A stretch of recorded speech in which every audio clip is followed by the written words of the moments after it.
need Obama number right now.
Be sad because a leech got his ass popped. Giving fucks isn't covered in my plan, dog.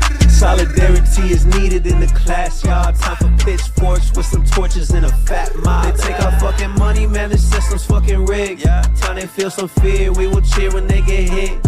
Free my man Luigi, cause we know he didn't do shit. And motherfuck McDonald's if they... Hello. Yo, what up, chat? CEOs, wow, never with that beanie. Got an L up on my beanie, posted up like Free Luigi. It was clean just like a squeegee. Pick 'em out like eeny meeny. I would be my one with shit. What's that new no shoe, baby? And every CEO is super seedy in a system where the profits always gonna supersede the fucking needy. The game is rigged and they playing on easy. Give a fuck about a sleazy money hoarder, do them greedy. They say that violence ain't the answer, baby, I tend to agree. If we lived in a utopia where everyone was free. But since we live in a society controlled by people's greed, what the fuck we gonna do when we struggling just to eat? Oh, damn, bro. God damn, dude. No shoe fucking.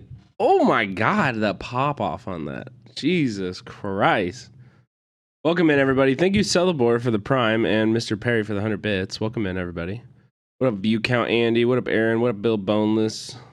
What up, Cheesy Bread? What's going on, everybody? How's it going? Ari Core, Aaron Schwartz, Lily. What's up? What's up? Free Luigi? I know, dude. He's fucking stuck in that mansion, man. He's scared out of his ass. He can't do anything. He's got to vacuum up all the ghosts. You got to free him from that horrible situation. I know. What up, chat? I'm still a little sick. I also just got really bad news. I was like low-key all day looking forward to playing Indiana Jones. And I just realized it won't play at all on my graphics processing unit because I don't have ray tracing. So fuck me. I guess I can't punch Nazis until I spend $1,000+ I gotta spend a fucking fortune to punch Nazis on the stream, dude. What the fuck? Pretty annoying. But anyway, we move on. I'll find something else. Get like an RX 680. Dude, I have a 5700 already. If I upgrade, I'm waiting first off because isn't there like a big like computer thing coming up in January? I read you should wait. If you're in the market for GPUs right now, just wait because they're gonna announce a bunch of new ones and then everything will go down in price or something. So that's what I'm doing.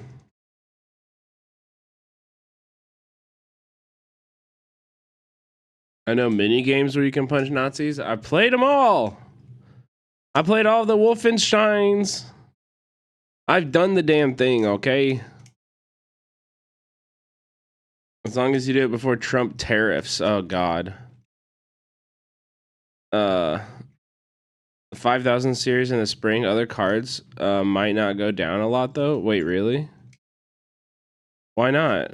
Why won't they go down? They're just going to make everything even more expensive than they already are? Dude, they're so fucking expensive right now. Nvidia shit is insane. It's so expensive. It just gets more expensive? Oh my god. Dude, I don't know what to do. I need to rebuild like a whole new computer. Well, it's my goddamn job now, Bill. You know? So, I don't know. Even though I don't have fuck you money, I think I should like invest in the tools of the trade. You know what I mean? The tools of my job. It would be a write-off at least. But yeah, fuck. I'm pissed. This is like the first game that I literally just can't play. I thought I could maybe run it on like medium settings or some shit, but nope. Nope. Anyway, we got a good stream for you tonight. We're gonna start off with this new boy video, which by the way, I fucking called this shit. I called this shit so many times. YouTubers are working for the cops now. I called this. I said the next kick meta is going to be ride-alongs with police. Did I not? I told you. I said I called this like a year ago. I swear to God. And then we also got a Channel 5 video, Dunkin' Donuts workers strike. Hell yeah. We got new North Star Radio about Ethan Klein and the rise of liberal Islamophobia. We'll get a little bit of drama, and then we're going to continue the drama with the Adam Friedland Show Destiny interview. Get your barf bags ready. And then we're going to talk about Syria. And then we'll see where we're at after that. We'll see where we go from there. Okay, chat? So strap in. Get your finger off of that mouse or whatever. Don't click away. We got a good one coming for you. And I'm really also, yeah, I'm sick, dude. Police in America. I'm sorry if I seem low energy today or anything. I'm going to give you my best fucking try, okay?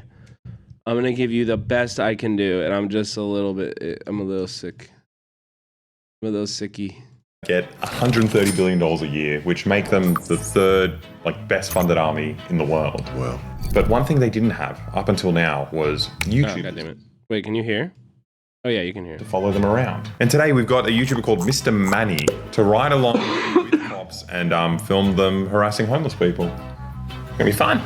That's insane, dude. Boys, what they gonna do? What they gonna do when they come for you? Bad boys, what they gonna do? What they gonna do when they come? This is gonna be sick. Do you reckon he's gonna fucking shoot somebody? I'm in an actual high-speed chase with police officers because I'm gonna be spending the day with them to really find out what police officers actually do in their day. And starting off their day, they had me put on a Like, of course, this is the logical thing that this leads to, is the cops wanting to look cool. Tomorrow I'm doing 9/11. The cops wanting to look cool. What up, Magnets? Thank you for the sub. _ just subscribed. Hi chat Cinemax, hey. The cops want to look cool, so they're going to do a bunch of dangerous shit. You know, tomorrow I'm doing 9/11. Oh, yeah, the Biden one. bulletproof vest for safety. Did you say bullets proof? Yeah, well, it's a bulletproof vest stops one bullet. Yeah, that's bad. You Yeah. do need bullets proof. Yeah, especially if everyone in America is using automatic weapons. The bulletproof vest isn't enough. How the fuck did he get access to this? I love boyboy. I know, me too. I'm really bummed that they left Twitch. We had like potential collabs were like this close. We almost collabed, and now they're off of the fucking platform. I'm sad. I'm actually really sad. We should have collabed. Maybe when Civ 6 comes back, we can collab.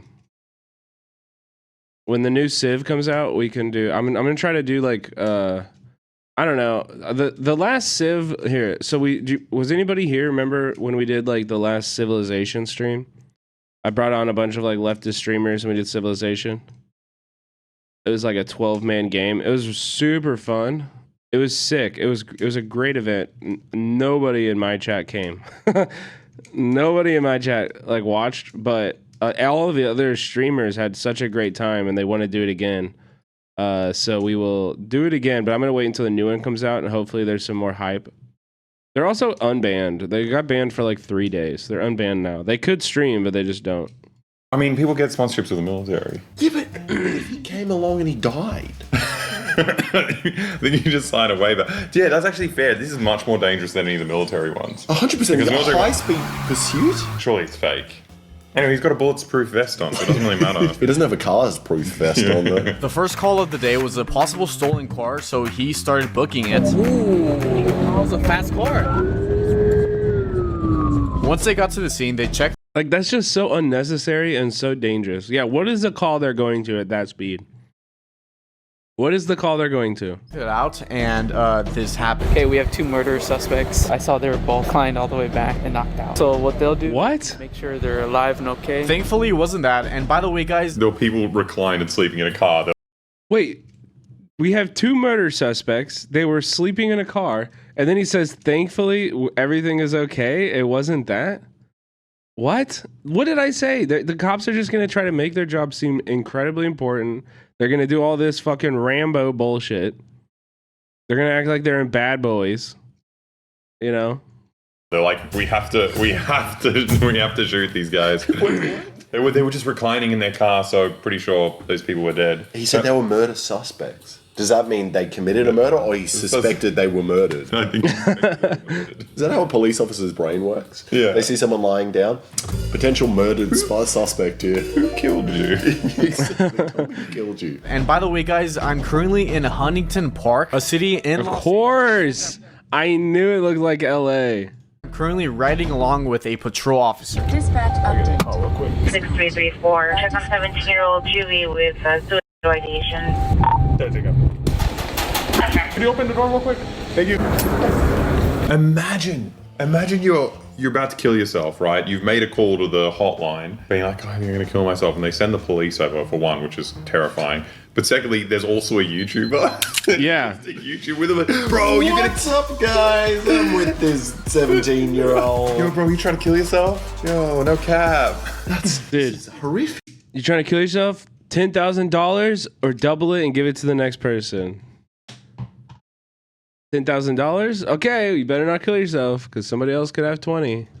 That's so insane. Also, is that how you check? Excuse me, you dead yet? You need help? Need a gun? Here's a gun. Are you okay? Well, what's going on? You want to talk to us privately? You live with your grandma? Dude, how are they filming this? How are they allowed to release this? This is such a breach of this person's privacy. And this is a boy blurring it. This isn't even the fucking YouTuber. This is insane. Why are you filming her? What do you mean talk to us privately? There's a camera here. I have 2 brothers and my cousins. Feel some type of way or something going on in their life, you need to talk to somebody. I'm gonna have my female partner talk to you and you can feel a little more comfortable with it. Sure. I put the camera down just because of how sensitive this topic is. You put the camera. Wow, oh my god, dude. If you realize that the topic was too sensitive to film, why did you include this footage in the video?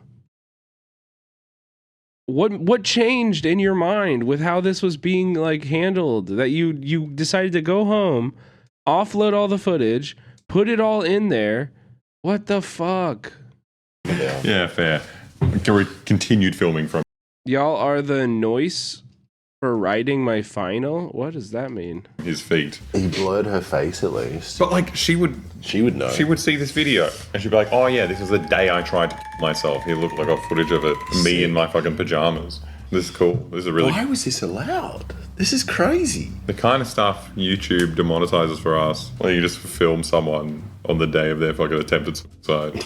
Yeah. Guys, before I continue on the video, this topic, if you guys ever feel like you're alone, please call this number. Like, please, I just felt like... Yeah, because I need to come and film you. Please call me. It's not 911, it's my number. It's 988. Well, Alexa, there's sad music. What are you talking about?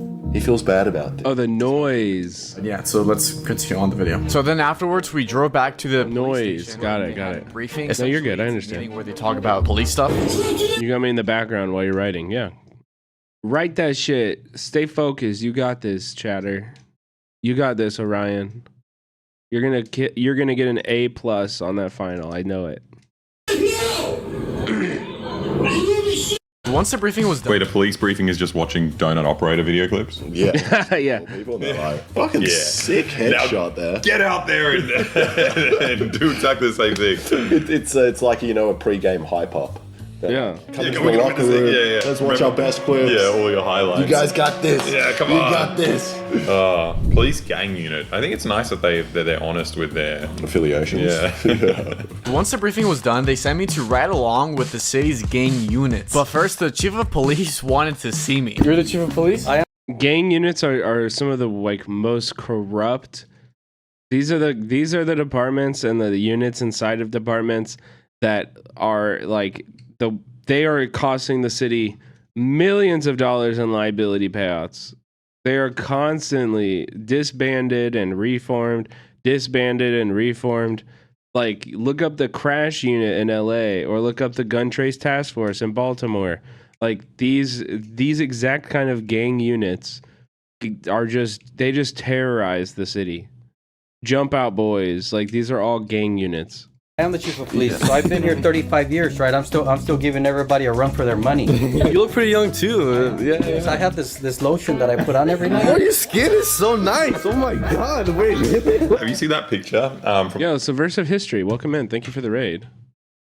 What's up, guys? We're watching a boy video about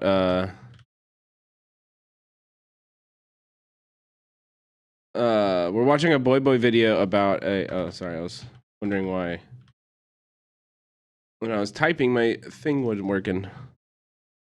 Blood of Innocence, what? We're watching a boy video about police and a YouTuber working for the police. Like going on ride-alongs for content. The Hong Kong protests and like love your job. Stream just started though, so welcome in. You guys are gonna be cozy in here. And it's just a Chinese police officer pepper spraying someone in the face with like the biggest smile. He's pepper spraying a journalist, so I understand. Yeah, he's so happy. It's like pepper spraying a YouTuber. I'd be so happy. Oh my god, it'd be amazing. I'd be like, you gotta come quick, I'm about to kill myself. Psych! This is Officer Nick Fuentes them. Hi. They're in charge of overseeing, like making sure everything's in check within the gangs. Oh, we're going to call. We're going to call. Oh. There's units that got dispatched to a trespass call. I guess there's some subjects in the building. They're not supposed to be in there. One's off the alley? Back there. Oh. I think it's in there. I think it's back there. You should see the street racing task force. Seriously, they operate like the game unit. I have a stock Mustang GT with adjustable free flow exhaust, and I got pulled over for my exhaust being loud and had 5 cars pull up on me ready to do like a full car inspection. Motherfuckers don't know shit about the car for being a street racing unit. Had to open my hood, get details. The dumbest shit ever. Yeah, that sounds annoying as fuck. And we've watched like some body camera footage and like other like just cop watch videos of people who are literally just like walking down the sidewalk when a race goes by and they get cited for like spectating a race. For like spectating a street race. It's so fucking stupid. The laws around that shit are so dumb.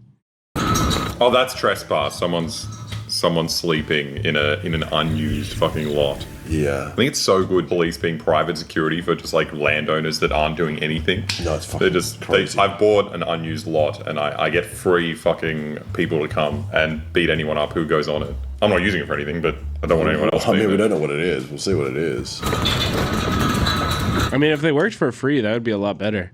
Instead, they're each like ripping off the city for like $200,000 minimum, probably.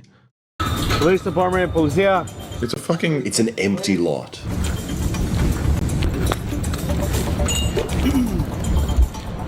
I'm so glad someone's protecting this Yeah. property here. What would we do without these brave men? Oh, God bless. This is beautiful. I cannot believe these people have decided to set up shelter in a locked up place where other people can't get them. Okay, can you walk out here? Can you walk out, please? Okay, come outside. Come on. What's your name? Candace. I don't want you to pull anything out, Herb. Oh no, big for me to hurt you, sir. No. The owner of the Yeah, like, how do you not just laugh at this guy? Like, brother, you showed up here in armor. I am a 120-pound woman. You're scared of me? You're scared of this 120-pound woman carrying everything she owns in her arms? You're fucking coward. Like, what are we doing? was really cool about letting her grab her stuff, but then the second homeless, while they were searching him, they found a literal knife on him. A literal knife? Not illegal. Like, actually not illegal to have a knife. It turns out, if you live on the streets, sometimes you need to cut food. Like, what are we doing? Literal knife. The guy's covered in guns found a literal knife. It's so funny because you're essentially busting into someone's house. It doesn't mean he took that knife out to use it on you. He just has a knife. Like most houses do if you cook anything or you're eating. Exactly. Pre-watch. But also you're sleeping on the streets and you're getting harassed by people all the time. I want to understand you want to fucking sleep with a knife on you. Yeah. The other homeless, I love calling someone homeless. It's like calling someone a Chinese or something. Yeah. You have the knife, you guys. You have that knife handle. I can't believe you get fucking handcuffs on you. The dude just woke up. Excuse me, so you have a knife in your house? You're getting handcuffed. This is crazy. You guys handle that very like humans, like not aggressive. Oh my god, they kidnapped somebody. What are we? They performed an armed kidnapping. How is that human? At all, it was like the opposite. No. We wear different hats out on the field. Some days we're playing mom and dad because we're talking to juveniles. Other days we're talking to grown gangsters that are convicted felons, and we gotta talk to them a certain way. And then somebody like this, someone that's pregnant, homeless. I mean, they just need help. It's funny that the scale of like abuse in America is like if you handcuff a homeless man, you're like, yeah, you guys handled that really well. Yeah, you didn't shoot him. You didn't shoot him, and they're like, yeah, you know what? You really helped that guy. You know. He had a lot of needs in his life, and you guys really provided that to them. Like, great job, Piggy. Member of the community. Sometimes I put on different hats. Sometimes I'm an executioner. Sometimes I just arrest. It just depends. Somebody like this, someone that's pregnant, homeless. I mean, they just need help. Candace, here's some water. This is where you can call 24/7. If you decide you do want some help, then you can do it. Okay? You're gonna be good. Yes. Oh my god, they are YouTubers. They just filming an interaction with someone. Here's some water. She got out, but the other guy with the knife, who knows where that guy is? He's gone. He's dead. But also, where's she going? All her shit is in there. What, she's carrying a stack of papers? What is that, sandpaper? It's probably her fucking like birth certificate, all the things she would need to get an IED.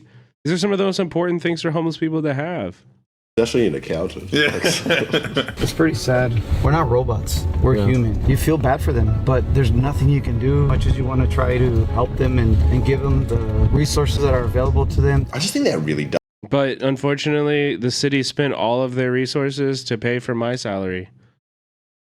You know? I wish there were resources available. I wish we could help them, but also, like, I need a second vacation home. You know, if they aren't paying me $200,000, how am I going to commute from Kentucky? You know, it's really expensive for me to fly in from Kentucky to LA every single week for my shift. Dumb. Like I don't think these cops, at least ones we're seeing, aren't like necessarily evil. They're just incredibly stupid. They're just really dumb, man. They're just like, sorry, the landowner of this empty lot wants us to get rid of it. And we do that. That's my job. My job is protecting someone's investment. We got pretty robust resources here in the Bay Area. Not nearly what it should be, but better than most places I've been / lived. You know what's funny is I just saw like Bay Area built like 40. They built like 7 homes in September of this year or something like that.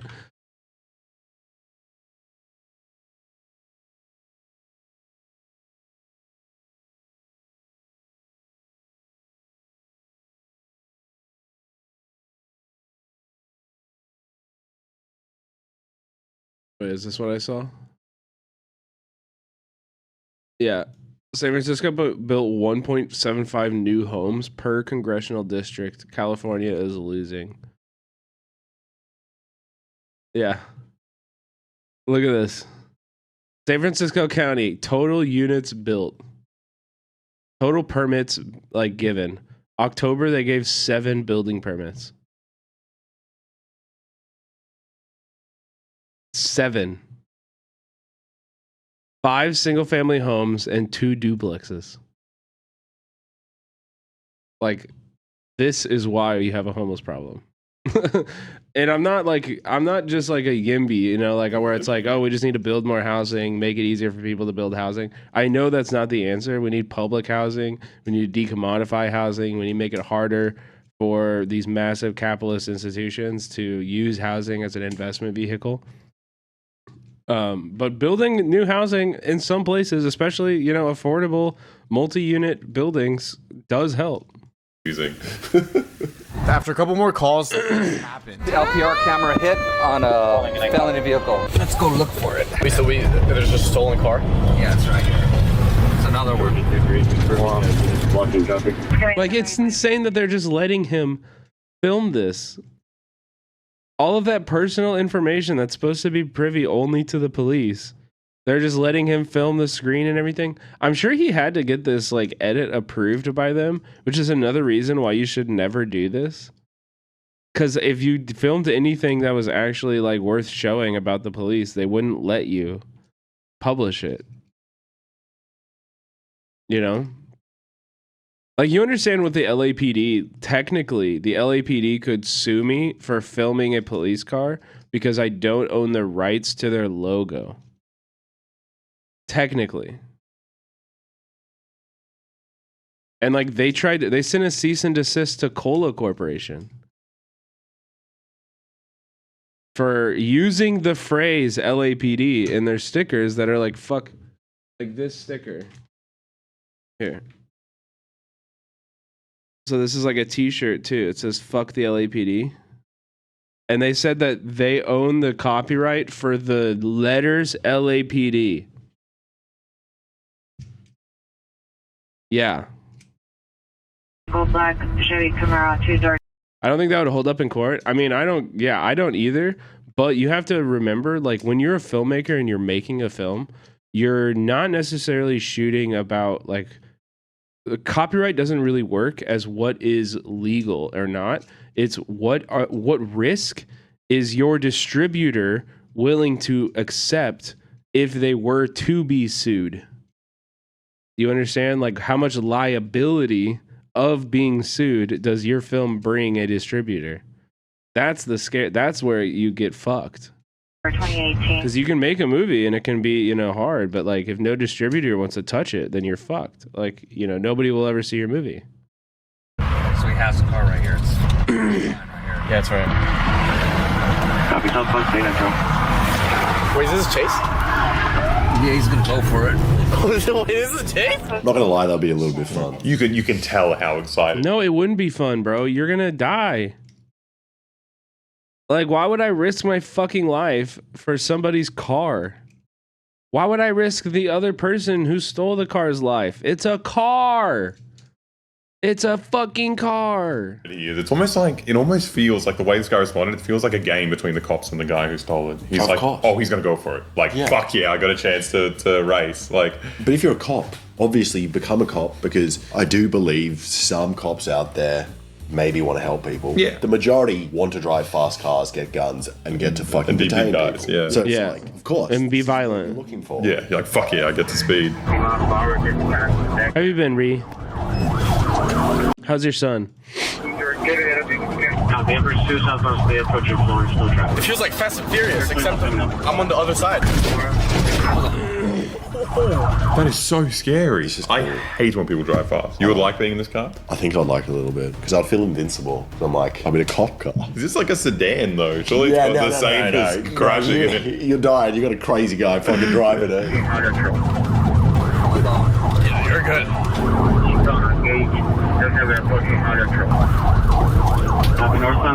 Boy turned 17 yesterday. Oh my God! Happy birthday! Happy birthday! What are you gonna do when he's 18, Ree? Are you worried? He's gonna fly the coop. You'll never see him again. No, I'm just kidding. I'm sure he loves you. Guy running away. Did they organize this just for? I know your son. I think so. Is there a cop in between them? I don't think it's that guy. No, it's the cop. The cop there is chasing the other car. Ah. That air unit, come on, air unit. Oh, air unit, like as a helicopter? Get away. Also, Ree, your son shares a birthday with Tofu Ghost. That's pretty awesome. I don't think this is fake, Alexa. No, they wouldn't set this up for a YouTube This is video. incredibly dangerous, unless he's not actually Yeah, driving but cops, fast. who's gonna get them in trouble for it? I don't think They're cops the could only do- guys who can do something like this. Maybe. He's over there. Air unit, what's your ETA? Is he gone? Where's the air unit? Yes! I didn't know you could get away from cops. I only see the videos where they get caught. They get away. In Australia, they have a rule: if you go over a certain speed for a certain amount of time, they have to call it off. But in LA, they have choppers though, so you can't really get away. How do you get away? They didn't get the chopper out of Oh, people get away. Wait, so Australian cops are that cucked? They're pretty cucked. So if I drive fast enough, I'm free. No, the dumb thing about it is there's no point chasing yeah. because usually you're driving your own car with a license plate. Yeah. So what is the point? I think, yeah, I don't know about that, Ree, but I do think Medicaid covers disability. I'm not really sure, but I think if you qualify for disability, you're covered under Medicaid. But I could be way wrong, and that probably varies state by state. I don't know. I'll get you other times. You're on a system. You're done. Yeah. Unbelievable. Wait, was it a crash? Yeah. Oh, so they caused a crash. Oh, they caused a crash. So they caused a crash. So previously, it was a stolen car that they could have, repossessed at some point in the future. Like, there's an entire industry of repossession, tow drivers, all of that stuff that could have found this car and repossessed it at some point in the future. And instead, you've now destroyed 2 cars and put people's physical well-being at risk. These people are just walking liability lawsuits, man. I mean, this is exactly what high-speed chases make. What? Like great fucking road incidents. If you can ID the guy and you know everything, you just go find him. Yeah, because otherwise that's why they call it the chases in Australia, because they causes either the person to drive into someone or the cops. Right. They're incredibly dangerous. I started going reverse, he's easy into my unit. Oh, shit. Someone reversed into the cop car. That's so funny that you're speeding like at 140 kilometers an hour and someone reverses into you. It's like, I feel like this is probably you. I don't know. This happened while you guys were chasing the Camaro? Yes. Oh, you just crashed into some random woman. Yeah, this happened. I was trying to catch the car and then I accidentally injured the random woman. Someone reversed into me. This happens sometimes. Since police officers crash, they have to record it to show the damages of the high-speed chase. And throughout this entire process, every single police officer was extremely calm, including the CHP officers that came along. Of course they were. They don't give a shit.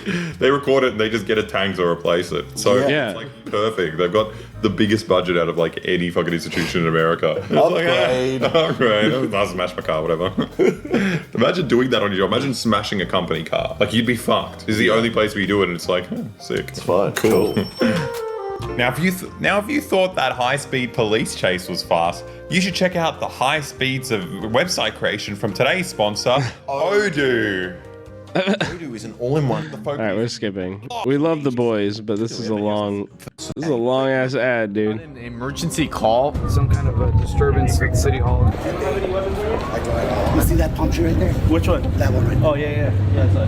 Yeah, that's not this tree. Wait, I need that ad. It's Odoo. Google it. Are you hearing any voices right now?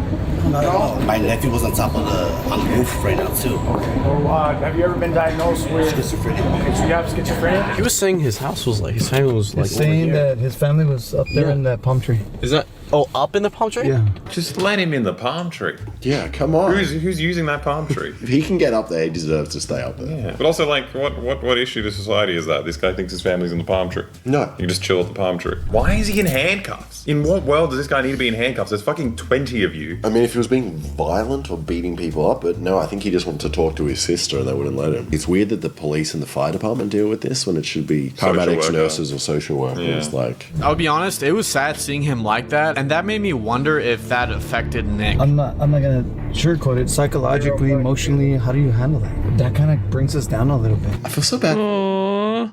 Aww. Chat, it hurt his feelings. Aww. Oh, that's so sad. Aww. Chat. The police officer in that Yeah, situation. how do you handle that? How do you handle handcuffing that man? Yeah, handcuffing that man having to listen to his sad story. Oh, horrible. It's like this emotional roller coaster. So now we're gonna eat lunch. Damn. Bro. Fuck, dude, that must be so hard. Damn, bro. Shit. Fuck. Damn. Man, I feel bad for you right now. It must be bringing the vibes down in this place. But first, bro, Mike wanted to Schwelmer Hefe, thank you for the tier 1. give me a quick tour of the police station. Oh wow, I've always wondered what it's like. This is basically my first time inside like a police station. He's very cute. Oh, hell yeah, Fat Pikachu. No, this is a great one. He has nothing to say. No. Is this the only video from this YouTuber, or are there more? Because I would watch the fuck out of all this. Like, we're going to a police station. He's like, I'm in a police station. Ali Sherboot, thank you for the tier 1. Let's go. We got a hype train coming. Okay. In chat, if you like leftist content on this platform, the best thing that you can do to support it is to subscribe. It matters a lot. Mr. Perry, thank you for the cheers for the 100 biddies. I was talking about the cop YouTuber.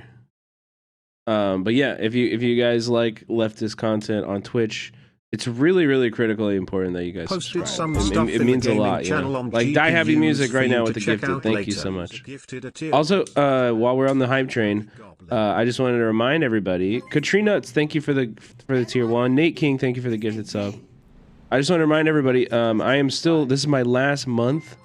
I did 2 months in a row. This is my last month to get 70-30. So if I get 300 sub points this month, we get 70-30.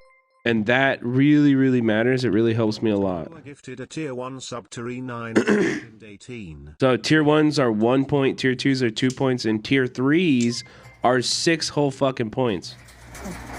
Mr. Perry, thank you for the sub at tier 1. Cut the Kids, thank you for the sub at the tier 1. Cheesy Bread, thank you for gifting Marksy Marks. Huskaroo, thank you for the tier 3. That is fucking huge. I really appreciate that.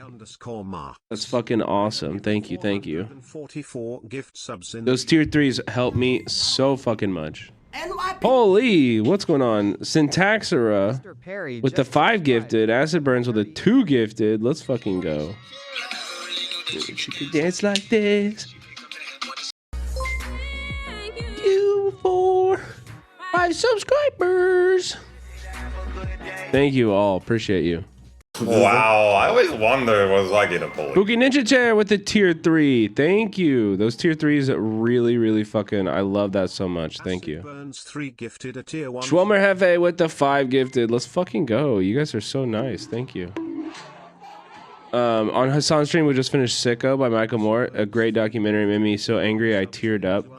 Things don't have to be so awful, yet they are. Yeah, true. I fucking adore Michael Moore. One of my biggest inspirations.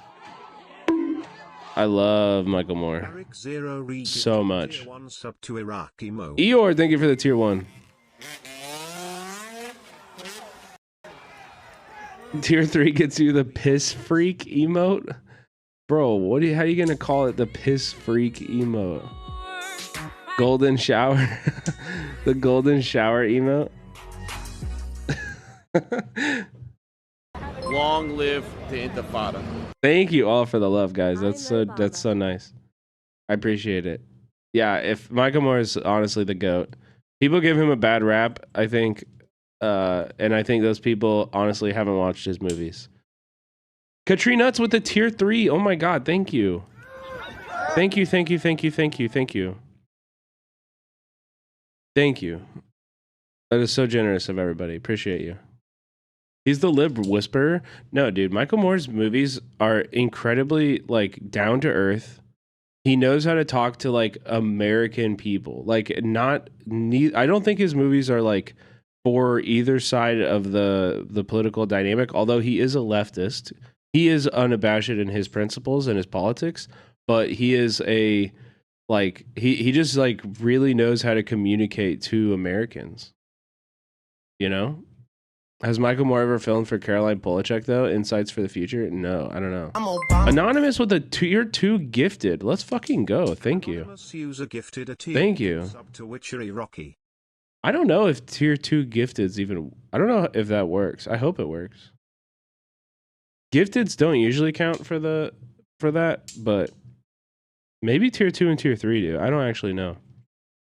Damn, you got a level 8 hype train. Holy fuck. You know what we call that, chat? You know what we call that? It's praxis, baby.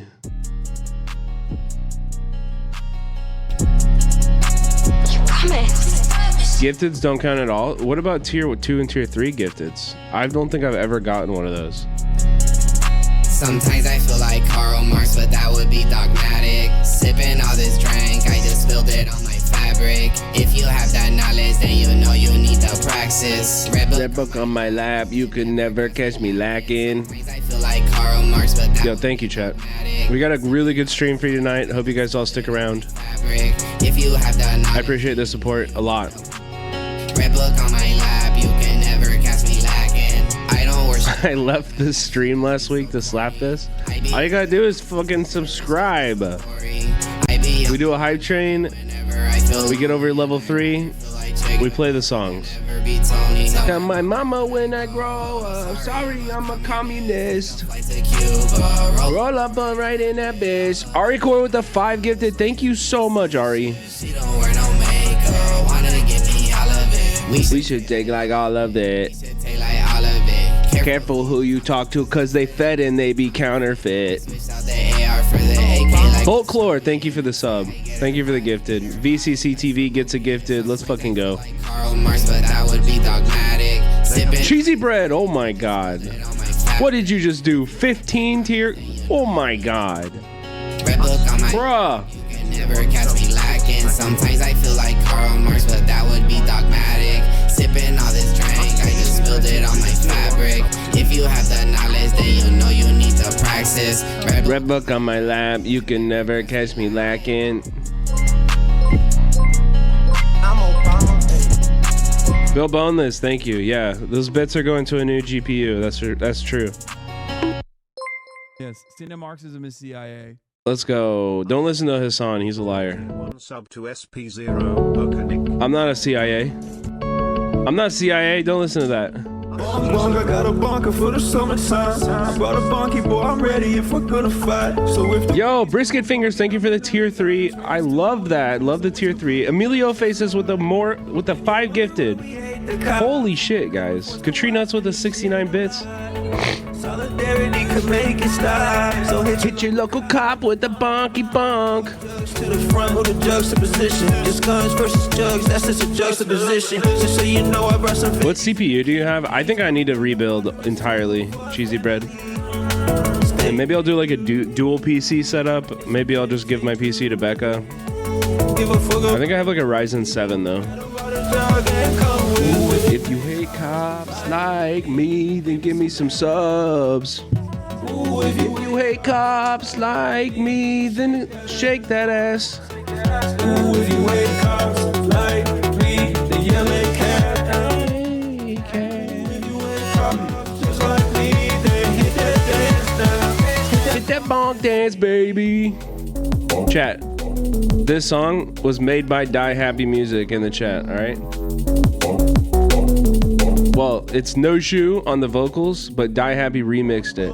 That's how you should treat the cop. Everybody give shout outs to Die Happy for these beats, bro. This shit goes so hard. You want this juggernaut? Don't go hard with the jug. I call him juggernaut. Al Poly going too off. Level 10 hype train? God damn, dude.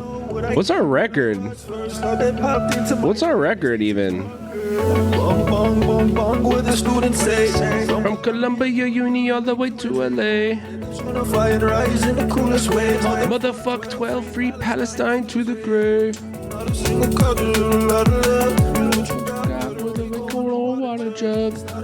This song was on my Spotify Wrapped? Hell yeah. Wait, the Bonk song or Die Happy's remix? The Bonk song, I don't know if the remix is on Spotify, but it should be. Ooh, if you hate cops like me, then yell at cab. Ooh, if you hate cops just like me, so hit that bonk dance, baby.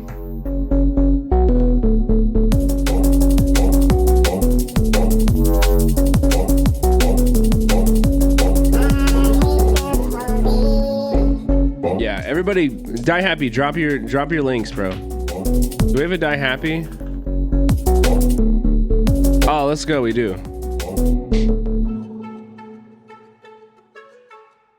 Hell yeah, chat, please go, please.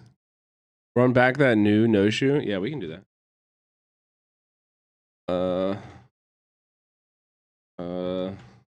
Here it is. To be sad because a leech got his ass popped. Giving fucks isn't covered in my plan, dog. Solidarity is time for pitchforks with some torches and a fat mob. They take our fucking money, man, the system's fucking rigged. Time they feel some fear, we will cheer when they get hit. Free my man Luigi, cause we know he didn't do shit. And motherfuck McDonald's if they truly really snitch. Give a fuck about yo, motherfuck McDonald's. with that beanie. Got an L up on my beanie, posted up like free Luigi. It was clean just like a squeegee. Think I'm all like eenie. I would be my one shit if I had a lamp pop out a genie. Baby girl, I guess I'm greedy. And every CEO is super seedy in a system where the profits always gonna supersede the fucking needy. The game is rigged and they playing on easy. Give a fuck about a sleazy money hoarder. This last part is so good. Violence ain't the answer, baby, I tend to agree. If we lived in a utopia where everyone was free. But since we live in a society controlled by people's greed, what the fuck we gonna do when we struggling just to eat? Oh, god damn, No Shoe. God damn, bro. Holy shit. King Henry, welcome in. Taking it a 400 total in the channel. King Henry, thank you so much. We appreciate you so much. King Henry and all of the chats, bro. Supporting the left on this platform so consistently. What a goat. What a fucking goat. 35 seconds to level 11, chat. You want to keep it going? Are we done? I appreciate all of that love. That is so generous of everybody. Thank you.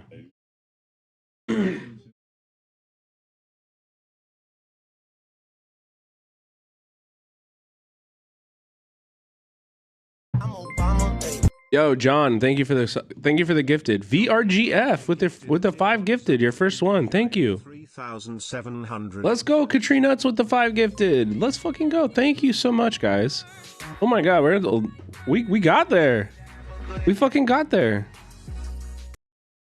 What song is this? Are you late? A mobile viewer? Which one? You talking about that new No Shoe? Can I get a link to that last song? Hell yeah, No Shoe always. We stand No Shoe on this channel, bro. I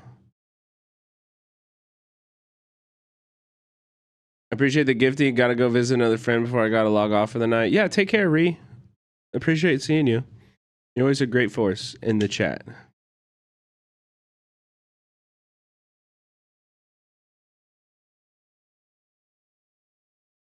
We're so close to the record. All-time record, chat. What a fucking moment. Oops. Also, I forgot to switch back over. What a fucking moment. We're close to the record. 4 minutes to beat the record. We could use it for being nice to pedestrians. Hey, do a million different kinds of lives matter. Every kind of life. Acid Burns, thank you for the 2 gifted. Great to meet you. This is usually where we keep people that need to be under observation. How many more subs do you need for 7030? You can see it on my channel if you scroll down underneath my page. Here, let me go to my channel real quick. So if you're on my channel, here we are. I'm at 149 out of 300. So I mean, we got the rest of the month, so I'm feeling pretty good. We're like halfway through the month, and we're about halfway there. It's at 151 for you guys. So yeah, that's awesome. I feel pretty good about it. I think we'll hit it, but if we don't hit it, Trick the Rogue. Thank you for the 5 gifted subs. Appreciate that. Hell yeah. Yeah, so we're about halfway there. Which will be sick. I think we'll get it. But if we don't get it, I have to do 3 months in a row again. I have to do 3 months in a row again, which fucking sucks. Beanie Baby, thank you for continuing the gifted sub you got last month. I appreciate that. For real though, I gotta ask, what's with the piss emote? What? It's not a piss emote. It's just normal shower, but in gold.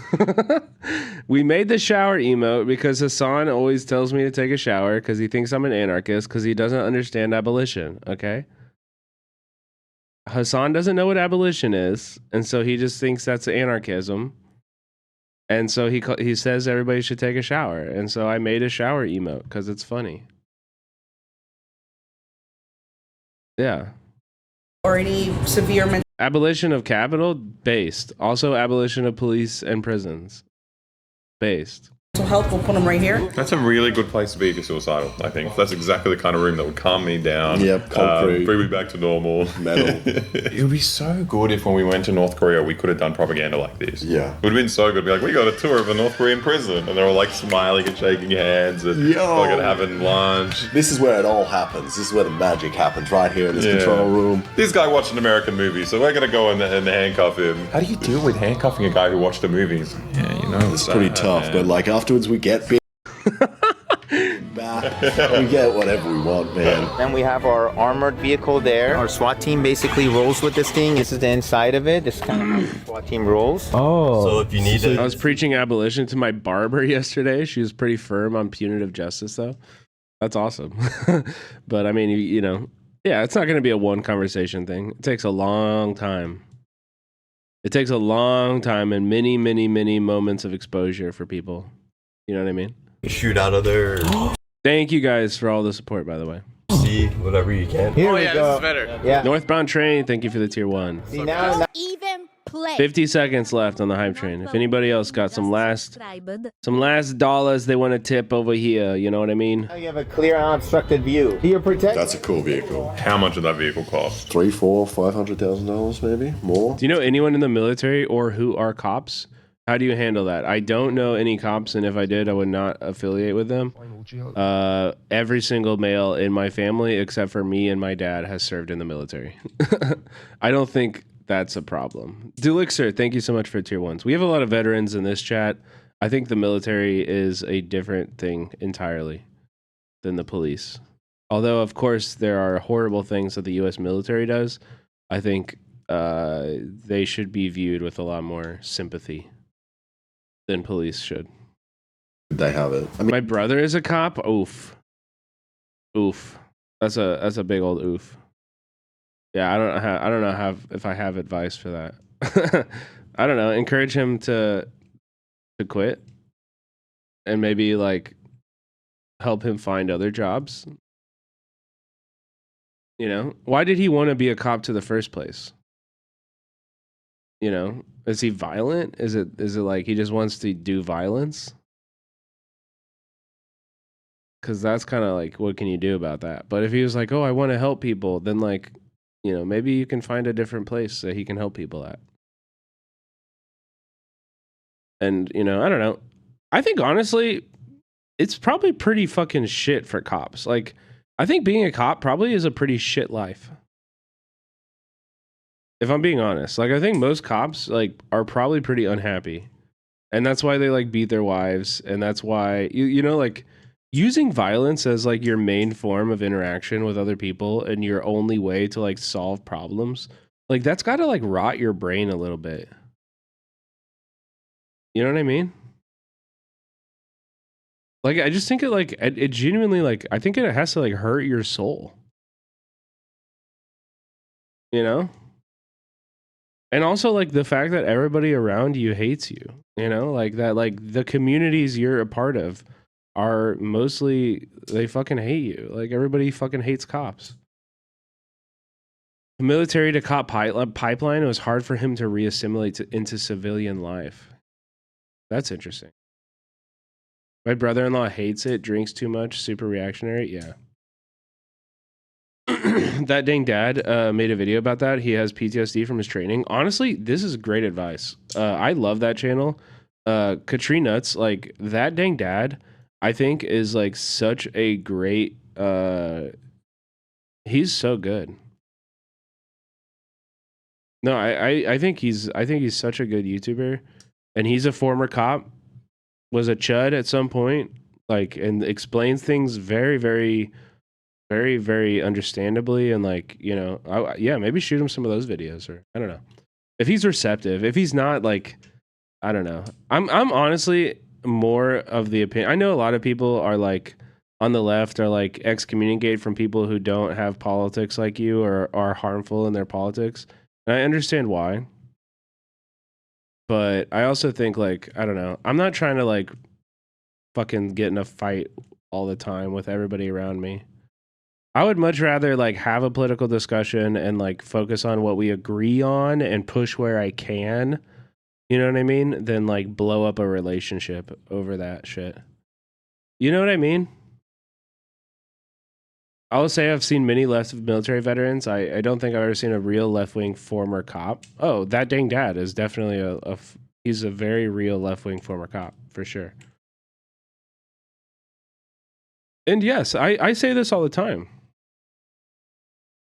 I say this all the time. I think like if you like ACAB is true, but also like they're not it's not like a situation where there's no hope.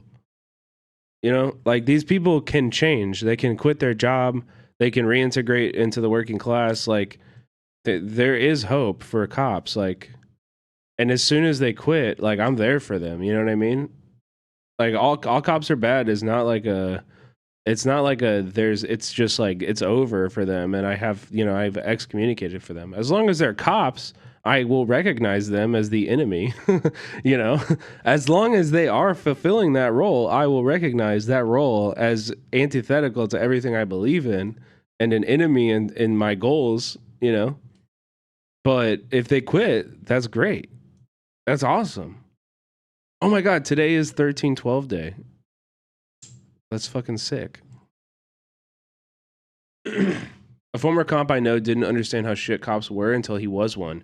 He found them useless and lazy, and as a combo that could only happen after they were no longer a cop. Yeah, for sure. For sure. I mean, I feel like, dude, how many conversations or like interviews did we see around George Floyd where cops were like, yeah, we don't want to be dealing with like they were like complaining, but they were also saying like abolitionist shit, where they were like society gives cops every single problem that society creates, it puts on the backs of cops. You know? And like you would hear cops say that all the time in TV interviews around George Floyd and around Black Lives Matter. All the time. They'd be like, we don't want to be responding to mental health crises. Like, we don't make that situation better. We know this. We would rather be like actually doing important work that prevents crime. But we're instead responding to fucking overdoses and like traumatizing people further. And we don't want to be doing that. Like, they know better than anybody. And some of them are evil and just want to do violence and drive a fast car and shit, you know? It's true. But that doesn't mean they're going to be that way forever. They can always change. I mean, there is a lot of, like, everyone is fucking insane in America with a gun. So I think it's logical that every single person drives this. The amount of... Wait, hold on. They tokenized my brother-in-law because he was black at that time. Is he white now? Is he like no longer black? What happened to your brother? What happened to your guy, dude? What's going on with him? What did they do to him? Vehicles that police accidentally shoot where they spray into it. It's complicated. Oh no. On a call with a suspect in the back seat, it was this noise that he thought was the detained suspect shooting at him.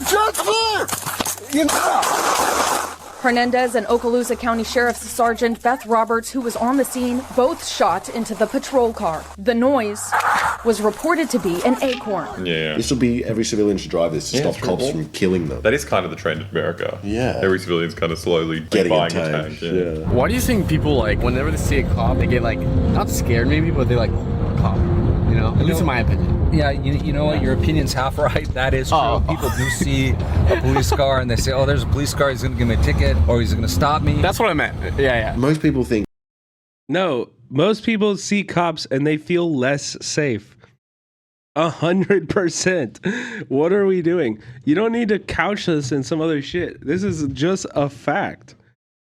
Most people see cops and they feel less safe. I think this is honestly a great way to start any conversation with anybody who's maybe like lukewarm on cops. Like they like cops, but if you ask most people, if you ask them, when you see a cop, do you feel more or less safe? They will say less safe. Do you feel more or less scared? They will say more scared. Like, that's just the facts. Like, I think that's a general public in America would feel that way. Oh, I hate that there's cops there. No, or I'm scared of you. No, but he's like, you're wrong. People don't want to get places with armed security. Don't worry about with police in America. Demonstrators questioning why a simple stop for fare evasion turned into an all-out police shooting that injured 2 bystanders. Those 2. It's also like, I don't know. I think armed security is one thing. Like, I've worked at events that have had armed security. I've organized events that I have tried to have armed security at.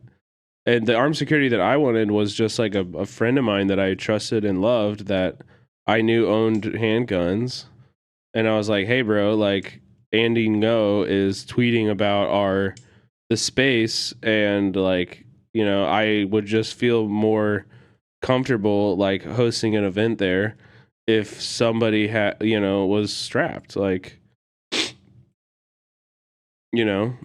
It wouldn't be like something that he would be like noticeably, but I mean, there's no concealed carry in California.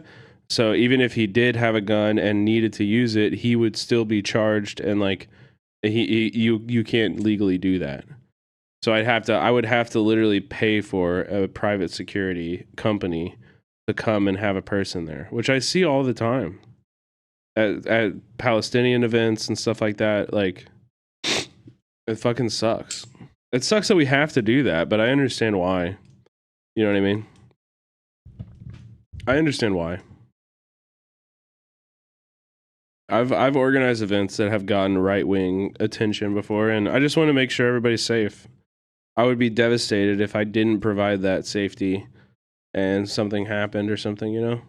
Innocent bystanders are both in the hospital tonight. A 49-year-old man was shot in the head and is in critical condition tonight. Tonight, the Justice Department says it's assessing the deadly police shooting of Sonia Massey, the Illinois woman who called 911 about a possible prowler only to be shot and killed by a sheriff's deputy in her own home. If you're going to be a police officer in 2024, you really have to be have communication with the public and understand that this is a customer service job. This is a public service job. We have to be able to help people and talk to them and respect them just like we demand respect. Imagine if you call it like other public service jobs, like let's say you order food, you call them up You're like, I want this meal, and they come over and they kill you. Yeah, or you're just like, sorry. yeah, accident, stressful job. Yeah, it's hard in America going to people's houses, doing house calls. You never know who has a gun. Oh no! There's pizza delivery people just have to fucking shoot you or your dog or something. Exactly. It's not safe. It's not safe to deliver pizza to your door. No.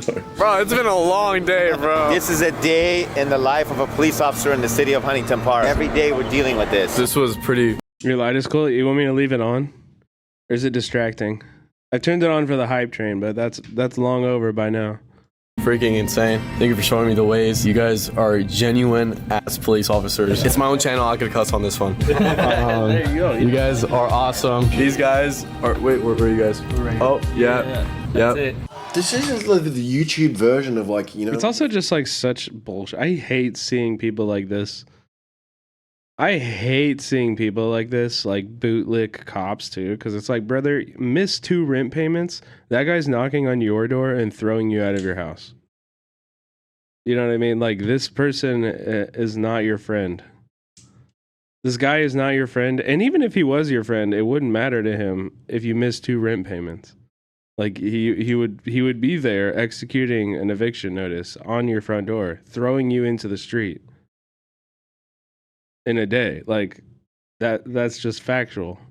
Fucking, I don't know, like, what's it called where you go to school and you have to present something, show and tell? Show and tell. This is like a child doing show and tell, but it's a YouTube channel. Like, it's just like, yeah, it's pretty freaky. This offers nothing to the world. Massive respect to this guy because he did something not many media reporters would probably do. Put the camera down and stopped recording when things got personal. He was recording the whole time. He literally was recording, and dude, the good thing to do during that segment would be not to fucking publish any of the video. He recorded a lot of it and then published a lot of it.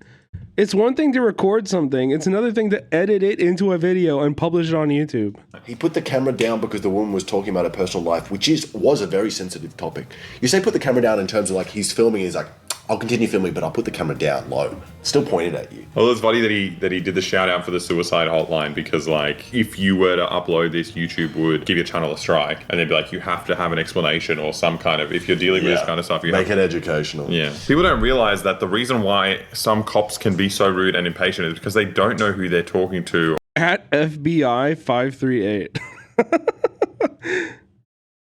Or what their intentions are. If that person is cornered and they have nothing to lose. I mean, you're the one who's cornering them. This person was asleep in a tent. People love it. This actually works. It's like proper propaganda. It's all idiots. Well, that was fucking shit. I think I like police officers. Yo, Grits, thank you. People, thank you for being in here. Not enough people use this emote. It's my favorite. It's one of my favorites. You guys know this emote, this picture of me won Picture of the Year for the Chicago Reader in 2011. This picture of me at Occupy when I was 18 years old won the Picture of the Year, was on the front page of the Chicago Reader. Officers a little bit more after watching this. Why? Well, because they make content. I find them more relatable when they stop a homeless person on the side of the street being like, here's some water, like and subscribe. It just reminds me of me. Their job looked a lot easier than I thought it was going to be. I thought they were going to play it up because I know being a cop is fucking a shit job. Yeah. That guy made it look very easy. Maybe it's Everyone very was easy. smiling, laughing, eating donuts. And crashing cars. And crashing cars. And like, you talk a lot about like you never know who you're gonna bump into. Every single interaction today was like completely harmless people. Yeah. I'm sad they retired from streaming. Me too. Me too. And also, like, who is their audience watching now? Why aren't they watching me? You know? Chat, find a boy fan and bring them here. Everybody go find a boy fan that used to watch Boy and bring them here now. I think it's a child, a homeless pregnant woman. It's me, I'm here. Okay, all the boy fans, go get your friends. I'm just kidding. A schizophrenic man, and then a non-existent. What a witchery. How are you? Great day, everybody. Classic. Did they stop streaming or something? Yeah, they did. Yeah, they stopped streaming. They retired because of Twitch's fucking political designation shit. They couldn't get ad revenue, and I guess it wasn't worth it for them. What up, Maltese? How's it going, bro? Yeah. Done. It's go eat some donuts. I know. I hope they stream more too. I hope they come back once the content classification starts selling ads. Once ads start playing on the content classification, I hope they come back. It's also funny because, like, sorry, they were actually losing money. Really? Since they were paying their mods? Whoa, goddamn. How much were they paying their mods? Goddamn. Jesus. They were paying their mods enough to be losing money with 2K viewers? Wait, Fat Pikachu, you were their mod. How much are they fucking paying you? Bad boys, bad boys. They're running them here again. I just got 6. Shh. Yeah, we streamed like 4 streams in a row without the content classification. Shh. Don't tell anybody. Shh. Yeah, it's I turned off the content classification, and they haven't put it back on yet. We are protesting the fact that they Don't tell them. Yeah, this isn't politics. actually put a kiosk up in front of the Dunkin' Donuts to replace the cashiers that are there. Ads aren't playing. I just got 4. Yeah, if you put on the content classification, if you're a good boy, if you don't mind, if you follow the rules, and you put on the content classification for political content, then it turns off your ads, basically. But I ain't no fucking rule follower. You can see the writing on the wall for a reduction in workforce, and Also, I mean, listen, ads were never a big revenue spender for me, so they're not like most of my money, to be honest. Almost here, let me see. I can give you guys an actual number. Hold on. So last month, literally less than 1% of my revenue was from ads. And last month was definitely probably my worst month for ads because of this shit. But yeah, I think ads, here's my opinion about ads. I don't like running ads. I think ads suck. However, I do like rewarding my subscribers. I think people who subscribe should get benefits. And that was the thing that I felt really bad about whenever they took off ads, was that people who I feel like it took away benefit of people subscribing. You know what I mean? Which I don't know. I feel kind of both ways about it. I don't want to punish people for not subscribing, and ads suck, but also it's I don't know. I need to make money and pay rent, and I'm trying to move. I'm trying to leave LA, and that's going to be really expensive next year. So once I leave LA and I'm living in a cheaper city, more affordable place, I'll reevaluate. But for now, I'm renting. How much am I renting right now? 5 minutes, an hour or something. Here, let me see. What do I got set at? 6 minutes. Yeah, so it's not that bad. And also, yeah, I mean, you guys have given me so much love tonight, so I'm not going to shill anymore. But consider subscribing. Subscribing is the best way to support the channel, for sure. For sure. I think that's the thing. Pupu-sama, welcome in. Okay, we got a new Channel 5 video doing worker strikes. They're documenting striking workers? What are you guys, More Perfect Union? What are you guys, More Perfect Union? Grimlow, thank you for the gifted to Pupu-sama, bro. Grimlow, you know how to fucking snipe him, man. Pupu-sama's a goated chatter. That we're looking out for. They've already installed QR codes on the table, and we are worried that I'm gonna be right back. Next step is a tablet. Next step could even be a robot one day, and we need to be able to have a say in the workplace. If we allow automation in, it's just going to take customer service, away. It's going to take service out of customer service, and that's not what people want. They hate workers. They hate us so much that they want to automate us away. They hate us more than they love their profits. I am an anarchist, so yeah, I do believe that hierarchies and like places of power like cause violence, and that's pretty much all they do. You think that profit over people is going to last forever, or do you think that late stage capitalism is just going to death spiral so hard that we have to ultimately kind of level the playing field and create a new society? Well, some people have to get shot. Developing news today out of New York City, where the CEO of United Healthcare was shot and killed in broad daylight. It's believed he was targeted, but it's unclear why. Hey, chat, who is this? Which one of this is you? Is this you, autistic lesbian? Who is this? Which one of you? I know this is one of y'all motherfuckers. They are in here. I know that for sure. They are all of us. Last forever, or do you think that late stage capitalism is just going to death spiral so hard that we have to ultimately kind of level the playing field and create a new society? Well, they should be if they aren't. True. Developing news today out of New York City, where the We have to ultimately kind of level the playing field and create a new society.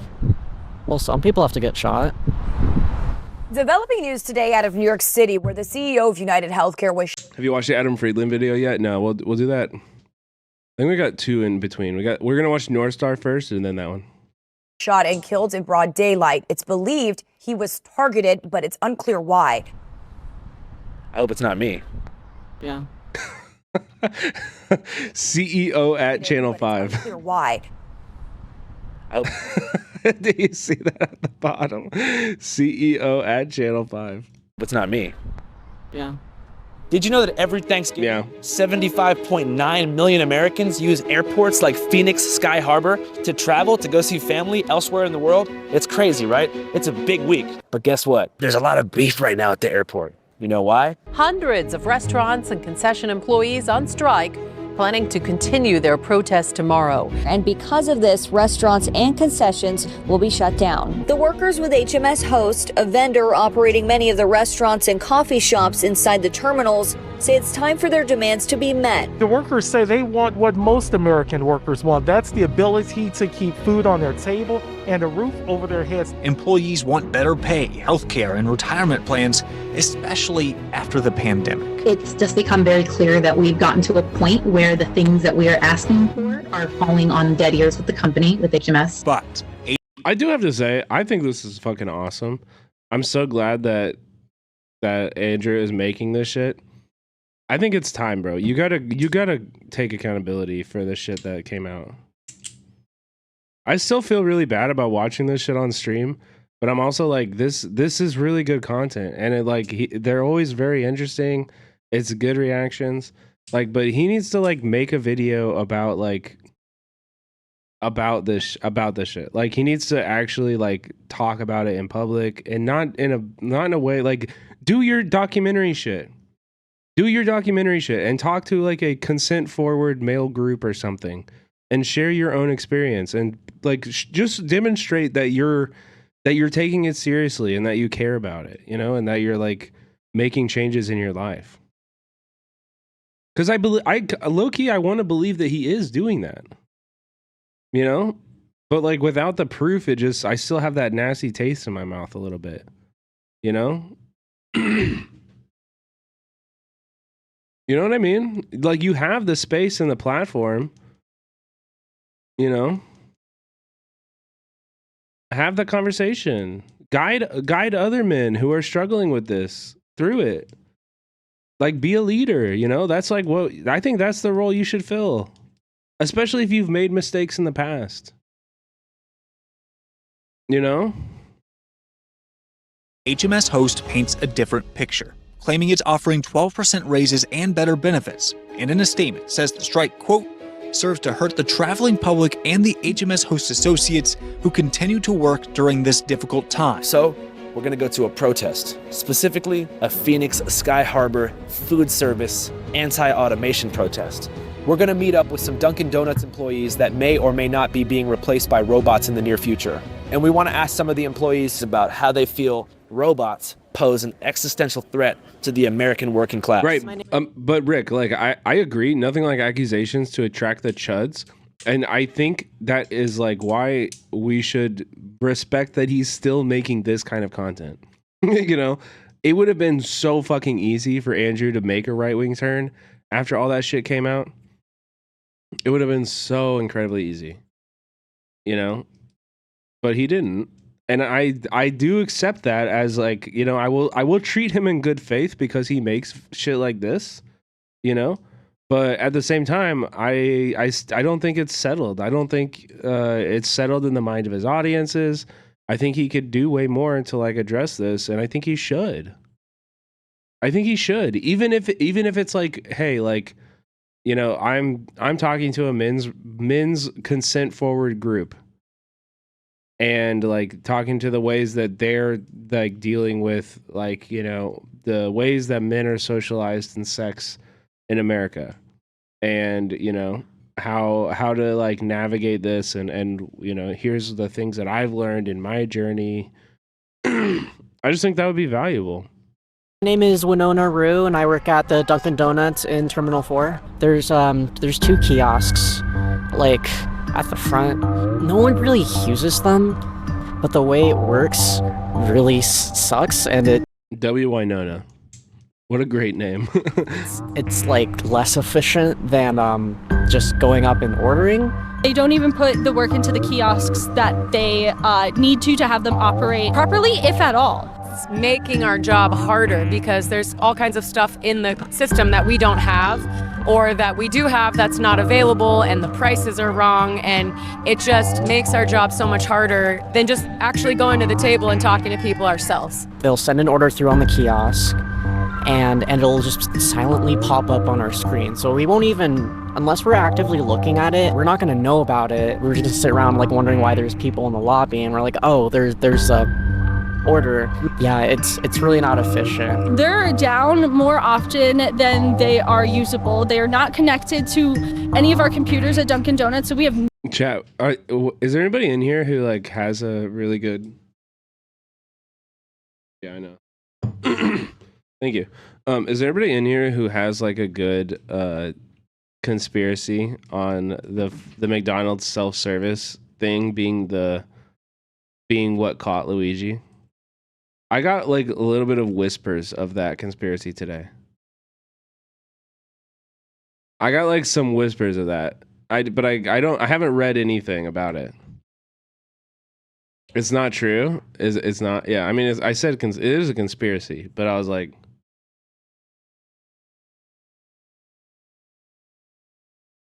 it could be. What is it? I haven't heard about it. That's what I'm saying. I don't really know that much about it either. I just heard some people were saying that it's like the self-service. Someone in Hassan's chat was saying that earlier. Yeah, that's what I was hearing. I don't believe it. I'm not saying it's the truth. I'm just asking if anybody has any like, are there any conspiracy nuts in the chat that have anything that I could read? I might call it crazy, but surveillance state type beat. I mean, for sure. Like, yeah. Honestly, it kind of low-key, it makes more sense than somebody like recognizing him. All I know is that it never happened, is innocent. I mean, there's a lot to the story that I think sounds pretty suspect. Like, why did he have every incriminating piece of evidence on him? Why did he have literally the gun, the manifest? Why did he have every single piece of evidence that could incriminate him on him at the time he was arrested? That's wild. Like, no idea what anybody orders, and then they'll come up to us all angry with a receipt. he was planning to do more? Wait, where have you heard that? I haven't heard that. Roofing company, you work at Dunkin' Donuts. Who the fuck is being ignorant? I made $350,000 last year. I'm fucking ignorant. It's frustrating on both ends. It's like, why is that even there? I think they're just trying to squeeze every penny they can out of the entire experience, and to allow people to do it themselves just makes it quicker and easier for the company. I don't know, Poison. I understand what you're saying. It would be interesting. It would have been very interesting if he had done if he had done more of them. It would have been very interesting. Also, there is a thing such as like copycats, but that would be really bad. And violence is not okay. Ever. Ever. I am a pacifist. Violence is never okay. Especially when it's the cops. Do you feel like you enjoy your job?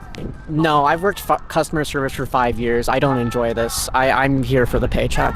It would have been more profitable for them to like agree to this contract because they're really suffering now that we're out like demonstrating like this during Thanksgiving. This is the busiest travel time in the whole year. And we have to make a disruption in order for them to listen to us and for them to know that we're serious. What kind of existential threat do you think automation poses to the workforce?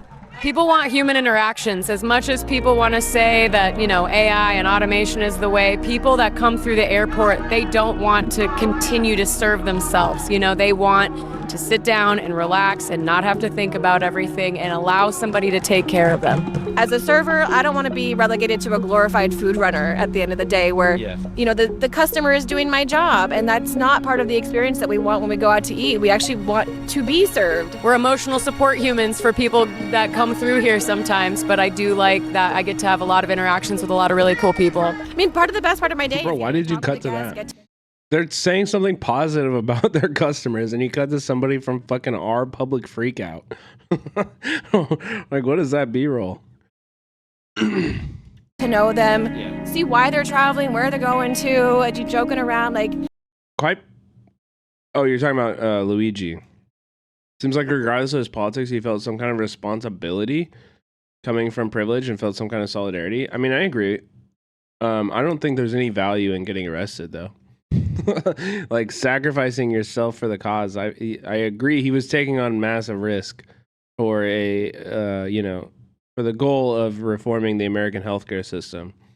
But there's no value in getting caught. That doesn't help anyone. That's what people come into a full service experience for. If they didn't want that, they would just go and grab a sandwich and go sit by the gate. So I feel like they're taking that away in the name of profit.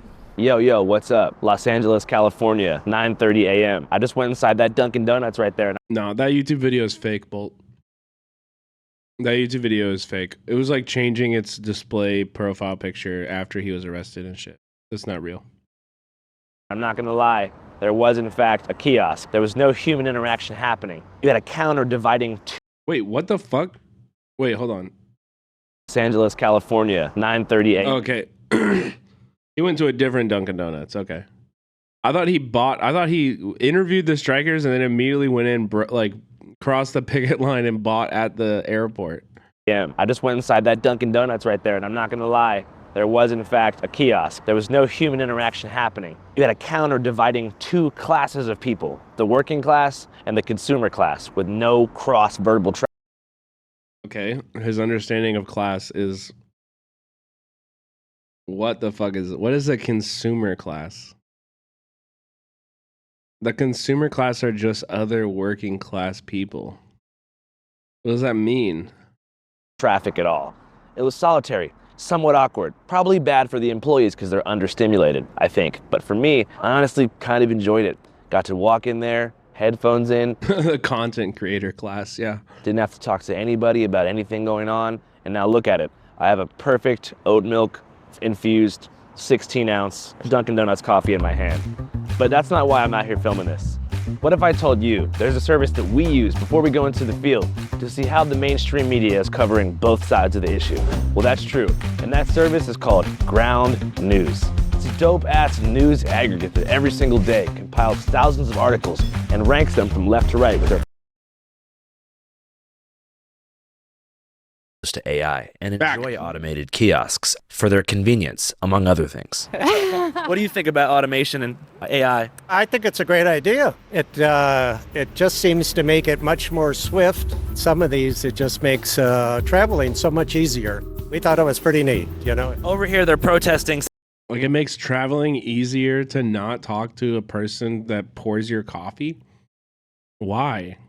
Saying that it's going to kind of take away jobs and stuff. What do you think about that? Also, like, to be clear, if you want my actual take on this politically, Nobody should fucking spend their lives working at Dunkin' Donuts. That's my political take about this. That nobody should spend their lives working at fucking Dunkin' Donuts. This is not a dignified work. Like, this is not a dignified life. In any reasonable society, this shit being automated would be a good thing. But we don't live in a reasonable society. We live in a society where these workers rely on this. If they don't have this, they are sent on the streets to die. If we lived in a different world, this could be a good thing.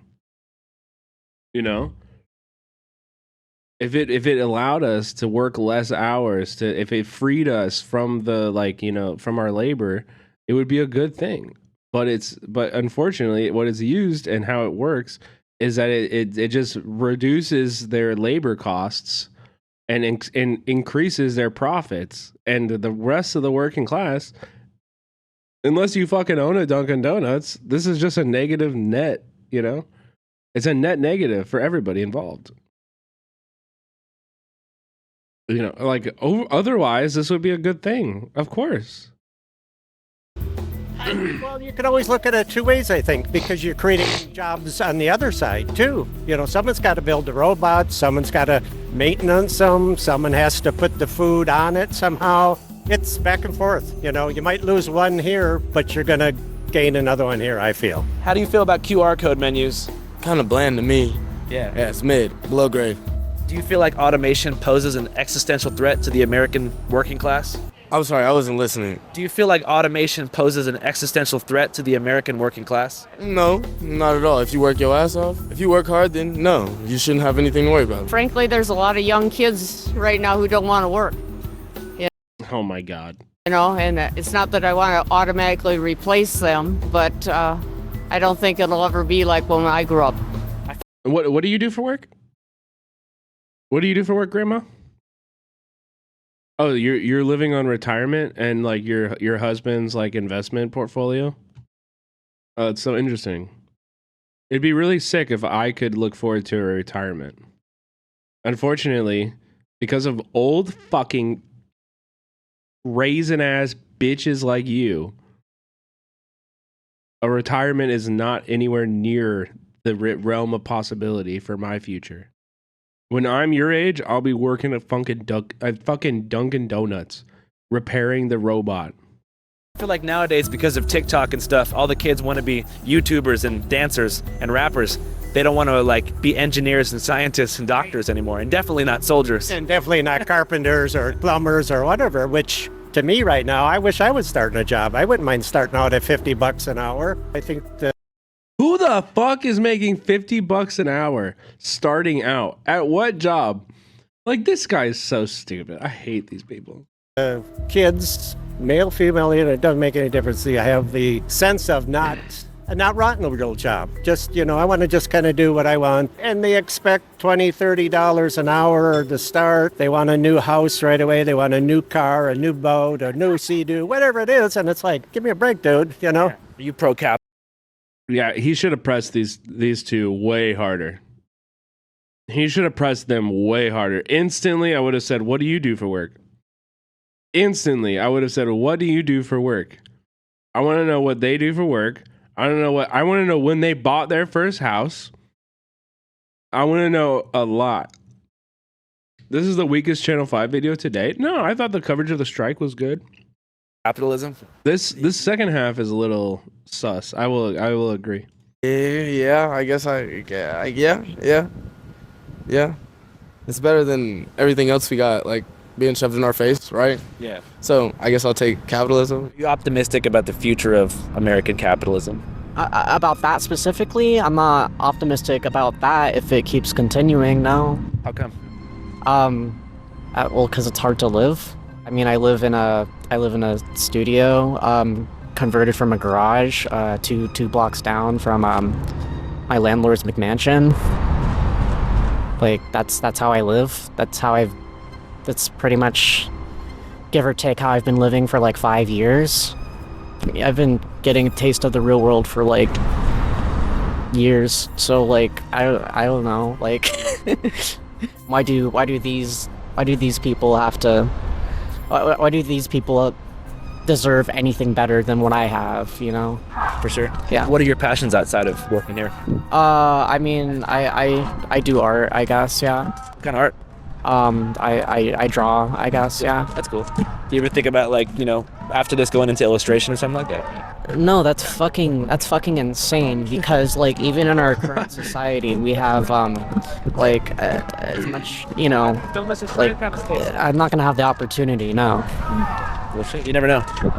No. Is there a possibility of promotion in the Dunkin' Donuts corporate apparatus? Well, I don't know why I'd want to do that. Then I would lose union protections. Channel 5 live worldwide, Hollywood and Vine. Fuck the authority. And that's supposed to be like a mic drop for him. But Israel is really crazy. That's so stupid. They figure out ways to prevent this stuff. Like the stabbing was happening for a few months, and now. All right, we're getting drama. Everybody, put on your drama hat, baby. Drama nerds in. We're sending out here. We're gonna pause on this. Give it some time. Pause on this. We'll let it become the thumbnail, and the watch as the view count rises.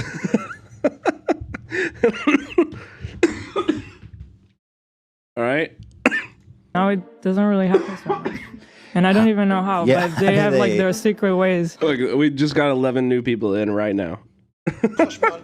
אין מזון, אין מים, אין דלק.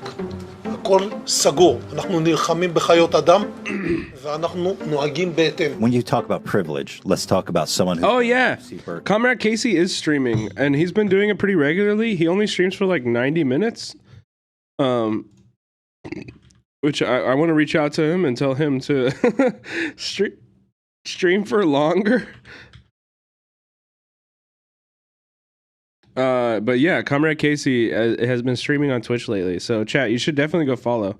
Only 311 followers from North Star on Twitch. Welcome back. Let's get this shit pumping, dude. Let's get this shit pumping. Yeah, let's get him to 350 right now. Okay, we'll check at the end of the video. We just got 6. Let's fucking go. All right. Welcome back. Well, let's try to hit 350 by the end of the video. All right. Paid by their parents $200,000 tuition on campus protesting Israel. Do you find that ironic? I personally think it's so ironic. Like, it's just like, I don't know. It's kids sitting here in like beautiful California, criticizing like you don't even know what you're talking about. What we're seeing now at Columbia, and I don't use this word lightly, we're not seeing ideological war. We're not seeing support for terrorism. We are seeing terrorism. When I grew up, I couldn't really take it off. Wait. Just like setting up a tent and peacefully occupying space on campus is actual terrorism, according to Shai Davidai. I was afraid of blowing up. Right. And now it doesn't really happen. So the wall did help. So should we not have a wall? Since the events of October 7 and the ongoing disproportionate retaliation by the Israeli state, both Islamophobia as well as anti-Semitism have been on the rise in the United States. And the Palestinians are taught to kill us at 2 years old. That's pretty spicy. Yeah. Do we have that one? I mean, oh my god, dude, this is fucking crazy. I mean, she's right. I don't understand why left-leaning media, which is mostly Jewish, are calling people white supremacists, dude. Yeah, this was anti-Semitic as fuck, by the way. This is anti-Semitic as fuck. Theo Von, anti-Semite. 100% from this. 100%, dude. He's an anti-Semite. Also, low-key, we're into drama mode right now. Let me just say, I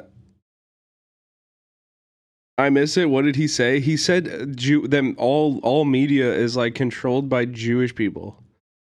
Super anti-Semitic, unacceptable, very much anti-Semitic. Should have been called out immediately on the podcast, but Joe Rogan, also anti-Semitic. I honestly believe Theo Von is just ignorant. What do you mean? This isn't... It's not ignorance. He's like actively putting out an anti-Semitic thought. Ignorance is you don't understand something or you don't know. This is like an active thing he's doing, you know? Like, I think that's different. Also, low-key,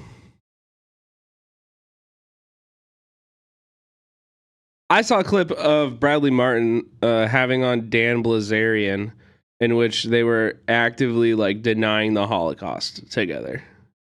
And it's low-key is pretty disappointing that Hassan would like be actively collaborating with that guy the same week that is like making its rounds on the internet.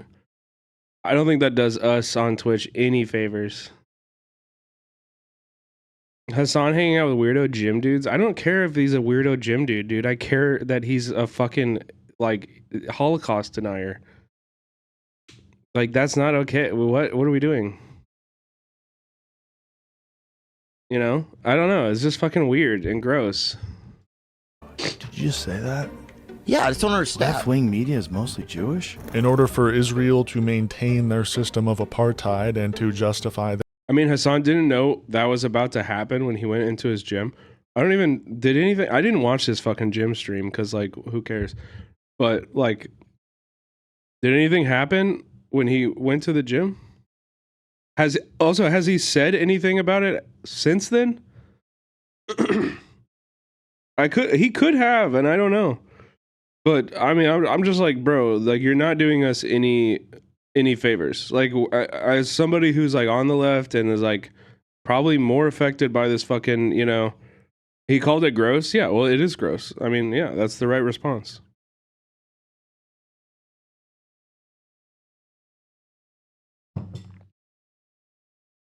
I looked into it. Wait, who are you talking about? Oh, you're talking about Dr. Mike. I don't know anything about that guy. But I don't know. I just think like hanging out with Bradley Martin while he is also having Dan Blazarian on his podcasts and denying the Holocaust and platforming Holocaust denial is like it's just a bad look. And I think Hassan would acknowledge this is a bad look too. You know, it's not something that we should be doing. Their inhumane actions in Gaza, Islamophobia is quite obviously ingrained in Israeli society and Israeli politics. However, by associating itself and its actions with the religion of Judaism, falsely... I also criticize Hassan a lot for shaking Charlie Kirk's hand at the DNC. You know? If I disagree with Hassan, I will, like, I'm not quiet about it. I will tell you. But I also, I think Hassan is a really great force on the left, and like, you know, he's like the fucking, he's doing incredible things for our movement. Like, you know, he's not perfect. Are you sick? Yeah, I am. I got a cold in Alaska. Hassan is a net positive despite his issues, 100%. And anybody who would argue it like otherwise is fucking ridiculously stupid. I don't think they're like on the left even. Like, I think if you genuinely have a problem with Hassan, like to that degree, you're ridiculous. You're ridiculous. But I will say, like, you know, it's not good. People shouldn't fucking platform Holocaust deniers. I don't think that's controversial. Claiming to be acting on the wishes of the Jewish diaspora, Israel, ironically, is also perpetuating anti-Semitism, and that is 100% by design. They are vehemently against not only Israel, not only the Jewish students. Anti-Semitism is unquestionably a problem at the universities, but it goes significantly beyond that. These are protesters who are being influenced by outside organizations. The Islamic Republic of Iran is thanking them for their work. They are giving... Listen, this lady, she's got it wrong. She thinks that Iran was paying me to be at UCLA. The fact is, I'm paying Iran. Okay? You got to get it straight, all right? I'm funding Iran, all right? It's me. I'm the one funding Iran, okay? Permission to these terrorists. Overnight, the U.S. House passed a bill 32291, and a group of representatives say they want to protect their Jewish constituents. And the bill would essentially make it easier for the Department of Education to enforce anti-discrimination laws at public institutions. So this bill would require the Department of Education to use the International Holocaust Remembrance Alliance's definition of anti-Semitism, denying the Jewish people their right to self-determination by claiming that the existence of a state of Israel is a racist endeavor. Yes.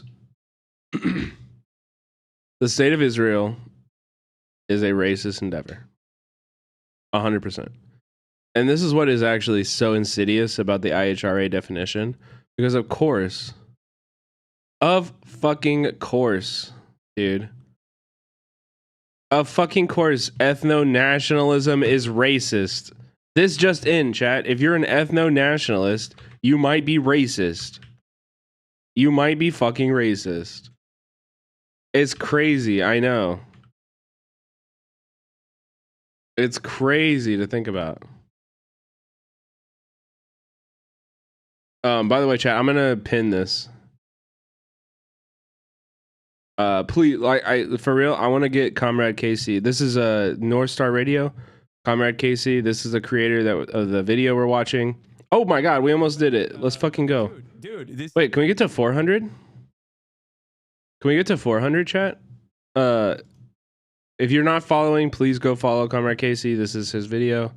He's a great YouTuber, is really new on Twitch. So let's go support new leftist streamers. Let's encourage him to keep streaming. I want the left to grow on this platform. You know what I mean? I want us all to be successful. So let's go lift up Comrade Casey. Doing the good shit. Anti-Semitism is an ancient form of bigotry, but since the creation of Israel for the past 80 years or so, it's been used as a tool for the growth and continuation of Israel's existence. And no, this isn't some conspiracy theory. Israel quite obviously wants more anti-Semitism in the world in order to justify its Zionist project. And by continuing their atrocious actions in Gaza and the West Bank, while wearing symbols representative of Judaism and claiming to be acting on the basis of Judaism, they guarantee the continuation, if not escalation, of global anti-Semitism. The anti-Semitic decision of the International Court in The Hague is a modern Dreyfus trial, and it will end the same way. The decision to issue an arrest warrant against me, the democratically elected Prime Minister of the State of Israel, and our former defense minister, was made by a rogue prosecutor who's trying to extricate himself from sexual harassment charges, and by biased... Oh my God. Oh my God. ...were motivated by anti-Semitic sentiments against the... I haven't seen this. ...one and only Jewish state. Sleek and stylish in this wool blend, Najiba is hot, hot, hot. It's a look that screams, look out world, I'm a woman of the 12th century. Islamophobia is also an ancient form of bigotry, and although its existence in the United States was prominent before, Islamophobia's use as a tool for manufactured consent reached its cultural climax more recently, specifically after 9/11. You're saying that Islamophobia is not a real thing, that if you're critical of something... Well, it's not a real thing when we do it. Right. Well, no, it really isn't. I'm not denying that certain people are bigoted against Muslims as people. And that's a problem. Big of you. But the... Sam Harris, the problem of anti-Semitism in Europe is mostly coming from the Muslim community and the far left. It is still a fringe phenomenon in the U.S., though that could change. I'm so hostile about this. It's gross. It's racist. We have to be able to criticize bad ideas. And of course we do. No liberal doesn't want to criticize bad ideas. But Islam at this moment is the motherlode of bad ideas. Jesus. So we have 9/11 was a major turning point in the United States. The 90s were almost seen as the end of America's global fight against evil. The USSR was far behind us, and the United States didn't have a major adversary that they could villainize for their own self-interest. So in August of 2001, when George Bush was briefed by the CIA about credible threats of plane hijackings, it was the perfect opportunity for manufacturing consent. And that opportunity became reality on September 11th. Today, our fellow citizens, our way of life, our very freedom came under attack in a series of deliberate and deadly terrorist acts. I've directed the full resources of our intelligence and law enforcement communities to find those responsible and to bring them to justice.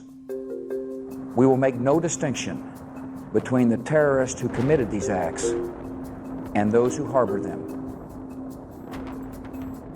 This is a big reason why we got to refocus on universality in our anti-discrimination laws.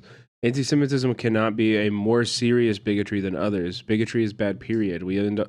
Else we end up like we are with Israel's rhetoric and weaponizing anti-Semitism like we've seen this year. Yeah. I mean, I agree. I also think I'm against anti-Semitism. I will never allow anti-Semitism in my chat. I will always be fighting until my very last breath for everywhere in the world to be a safe place for Jewish people. Like, you know what I mean? Like, I stand against all bigotry and all forms of like attack and hatred based on identity or religion or ethnicity. And Jewish people are 100% protected in my heart by that, you know? This is like, yeah, anti-Semites, we fucking hate you for sure. Like, you're not welcome here ever.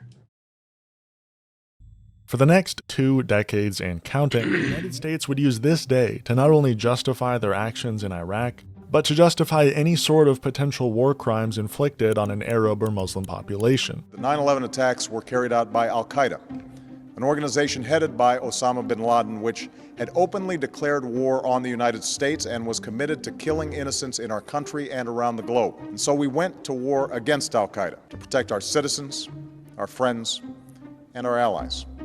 And 9/11 was only the catalyst. Growing up in the United States post- Wait, why? What is this about? Why are people protesting at Cinemark?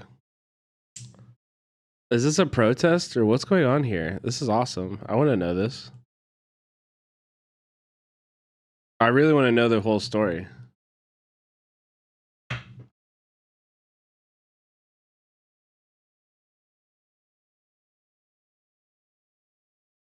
Let me see what if I can Google something.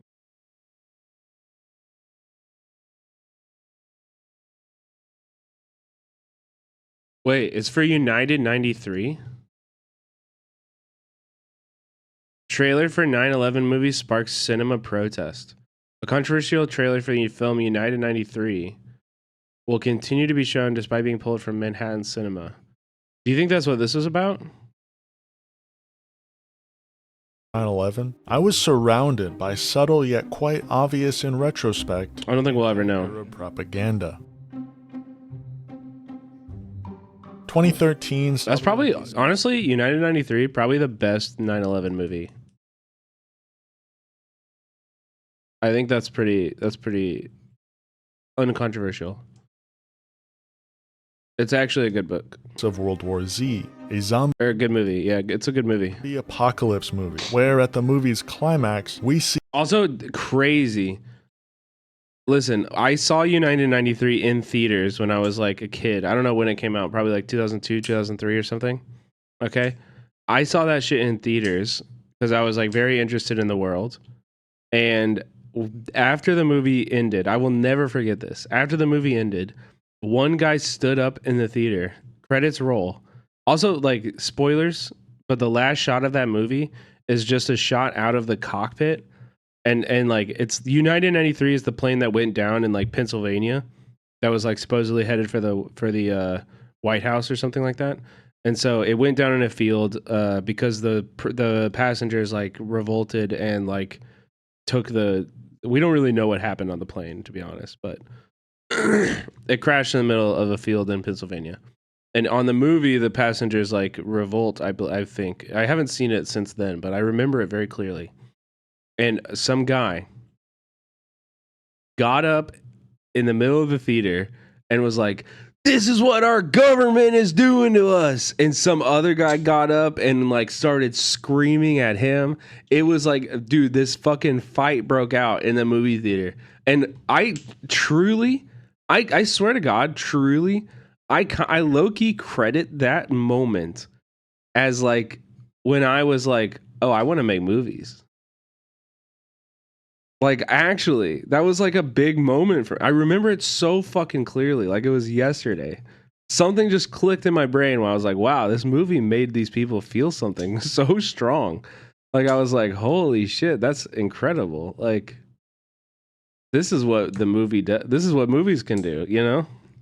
See a mob of zombies scaling the walls surrounding Jerusalem and attacking the civilians taking refuge. And who's on the other side of that wall in real life? Palestinians. This movie literally illustrates Palestinians as blood-hungry zombies. 2014 saw the release of American Sniper, a film following U.S. Navy SEAL Chris Kyle and his deployment in Iraq and then New Orleans. He then later said that when he got back home, that he was on top of the Superdome and he shot over 30 looters during Hurricane Katrina.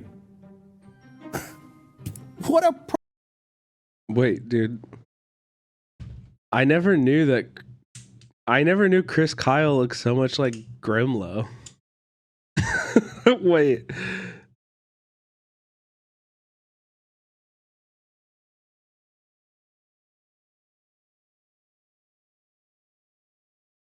Chat.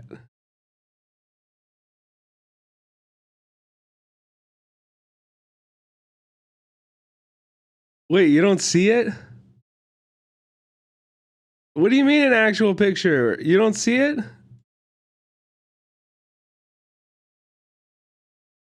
Dude, what are you talking about?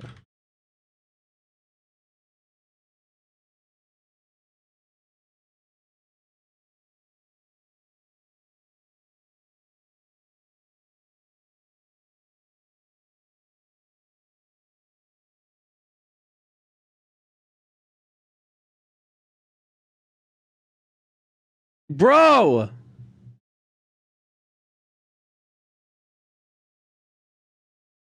They look the same! Oh my god! What? I agree, Grim is hotter. I agree. But what? How have I never even put this together? I hate it here? Dude. Holy. Preposterous lie. How stupid are you if you believe that? Throughout the film, he's seen as both a hero of America's freedom as well Grim is in here. What, do you disagree? It's kind of similar. as a victim of our own actions, almost making it seem like we had to be in Iraq, but it was still a sad situation. God, I love neoliberalism. And what was happening during the release of this movie? The United States was propping up and... So we all look the same to you. No, motherfucker. I'm talking about you specifically. No, motherfucker. He doesn't look like every other ginger. He looks like you.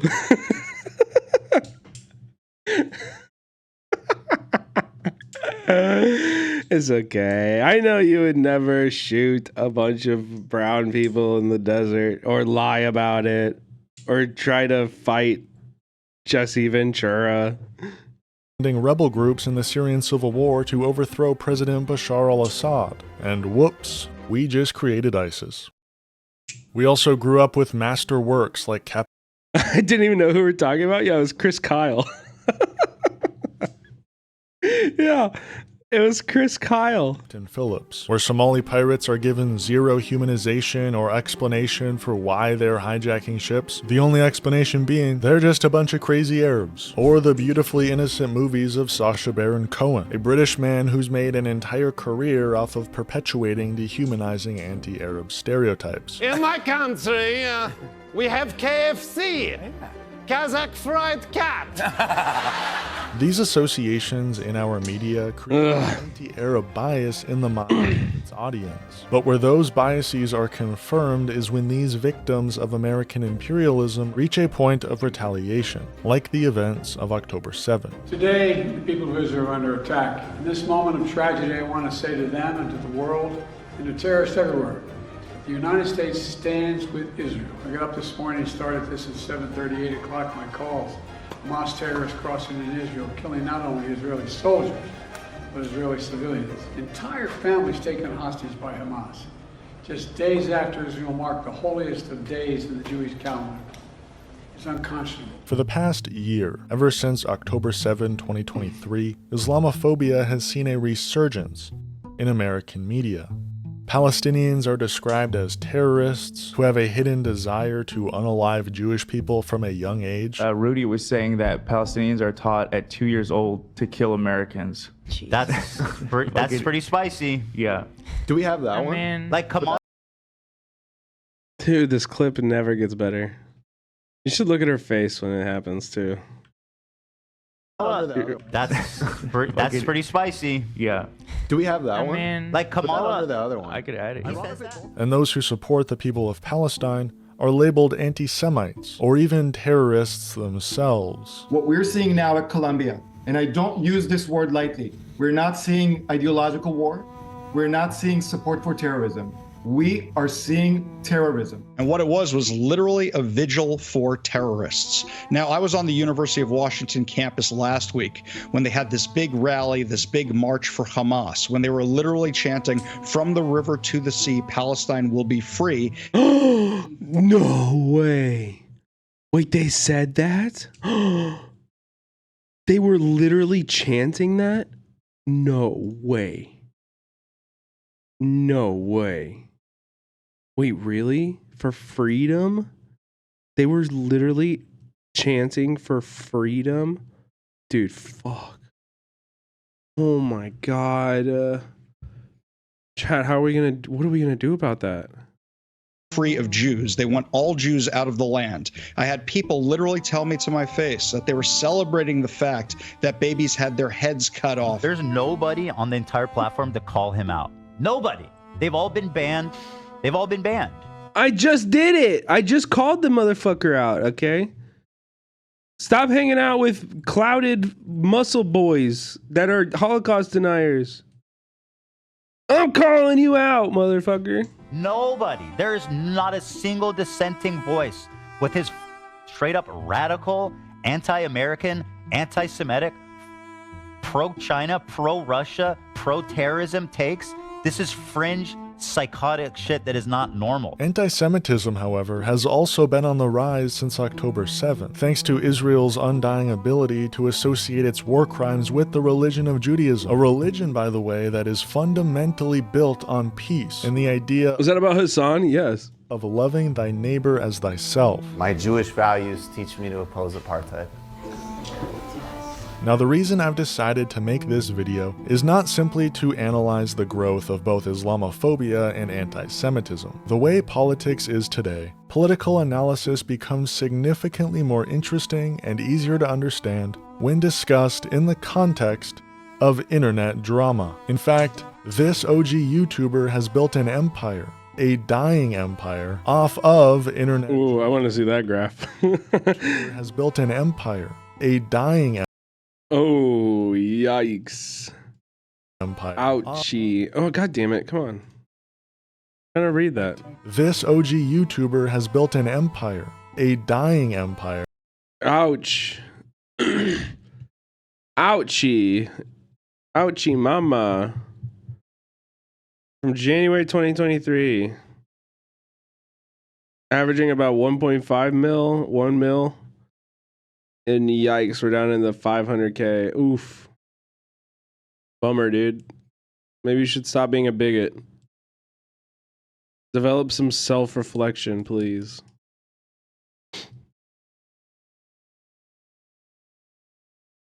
That's rough. Ethan, dude, that's crazy. Also, that's crazy that the Pearl debate was like such a big moment for him. Colleen Ballinger PowerPoint? That's crazy. Off of internet drama. This OG YouTuber, famous for his appearances in blackface, brownface, whiteface, and poopface, has more recently become famous. What the? What? Wait, whoa, wait, what? Blackface, brownface, whiteface, and poopface. What is poopface? What is poop face? I've never heard about this.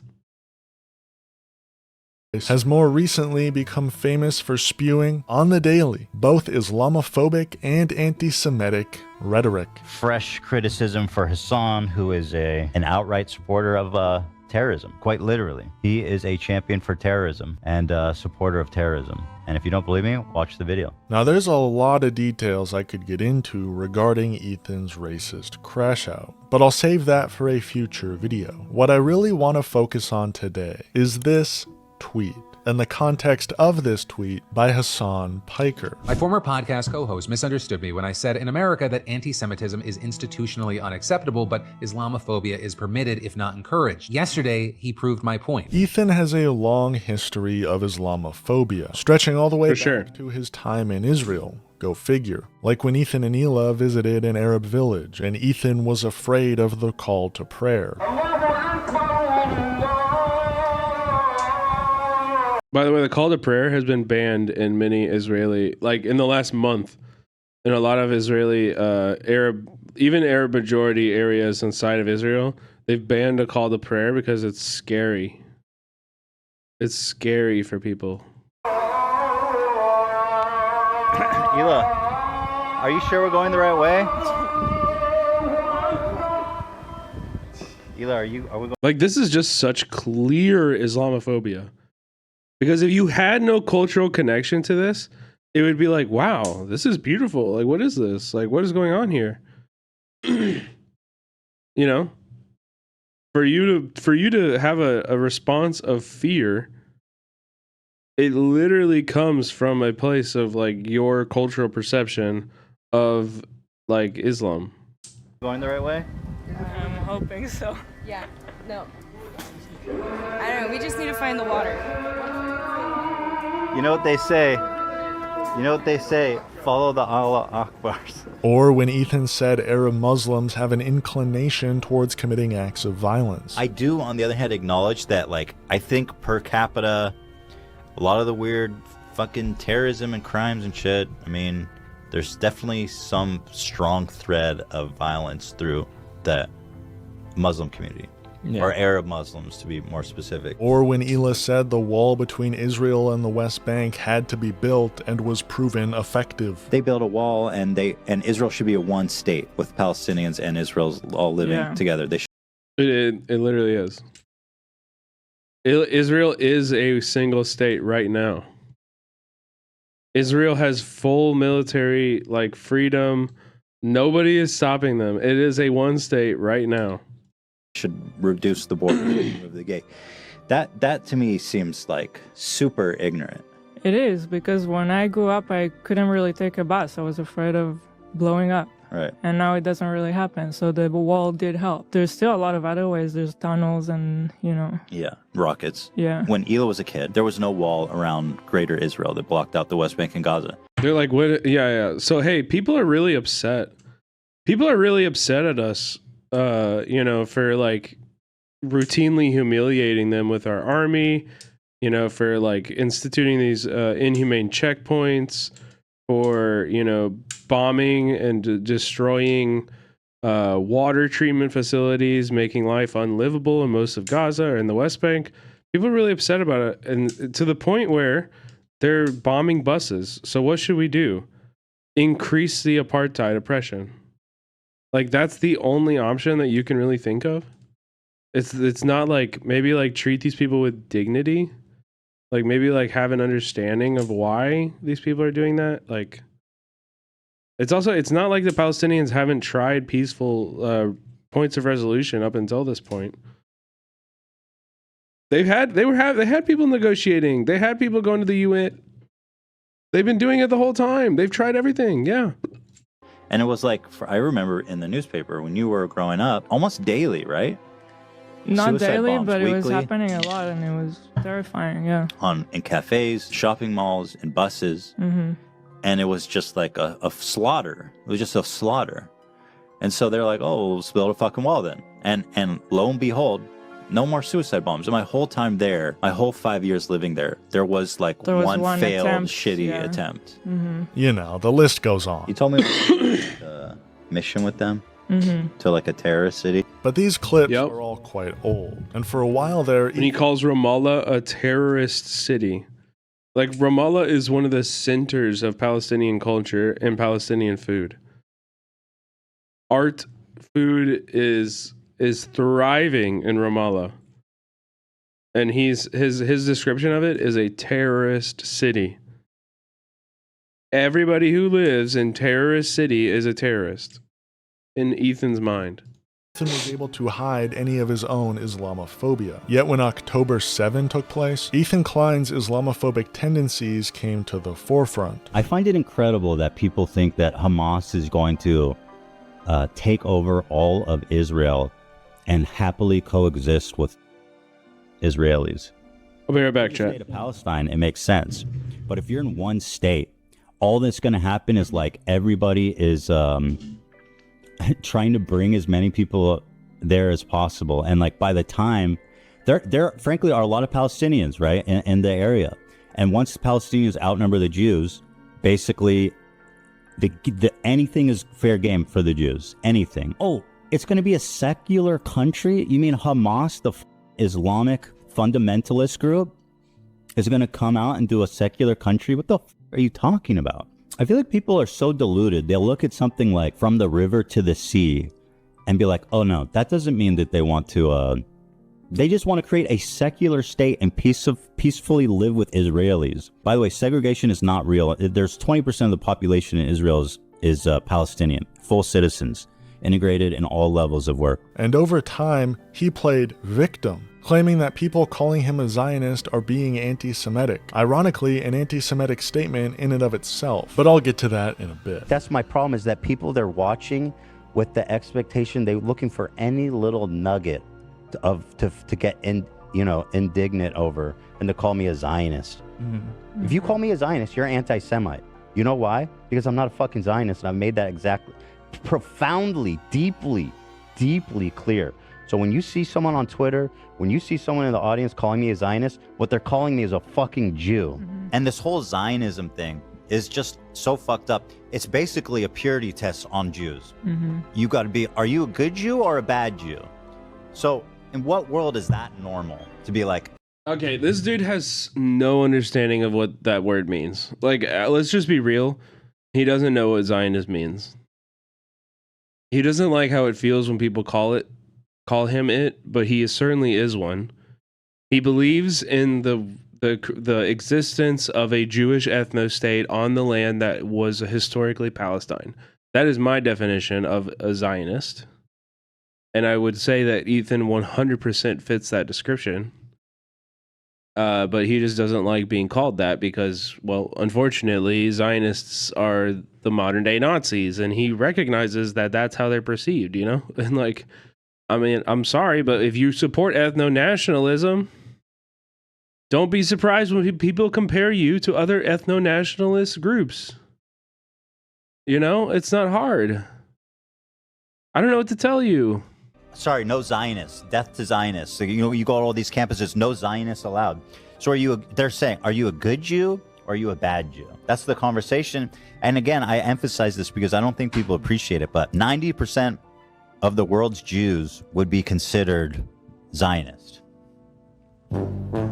For the most part, Ethan didn't mention Hassan once, or vice versa, for the past year. And although Ethan decided to end leftovers, and thus end any discussion regarding Israel-Palestine, the topic did still make its way into an episode here and there. And it was still quite clear that Ethan and Hila had some difficulty with the topic. But it wasn't until the day of our Holy Lord, September 11th, 2024, when Ethan Klein decided to go on a full-on spite-driven and seemingly Islamophobic crusade against Hassan and anyone associated with Hassan. More often than not, people who are pro-Palestine. Why did he all of a sudden decide to go on this deplatforming? Also, not just people. Sorry, I'm like, I had to reset the laundry and shit like that.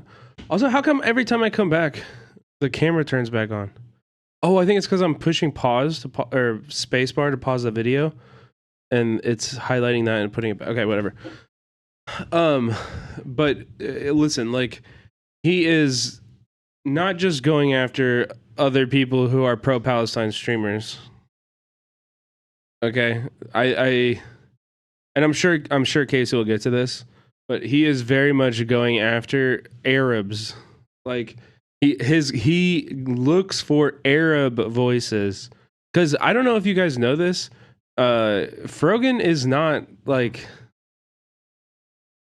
I mad respect for Frogan. I love Frogan to death, but like her stream is not political.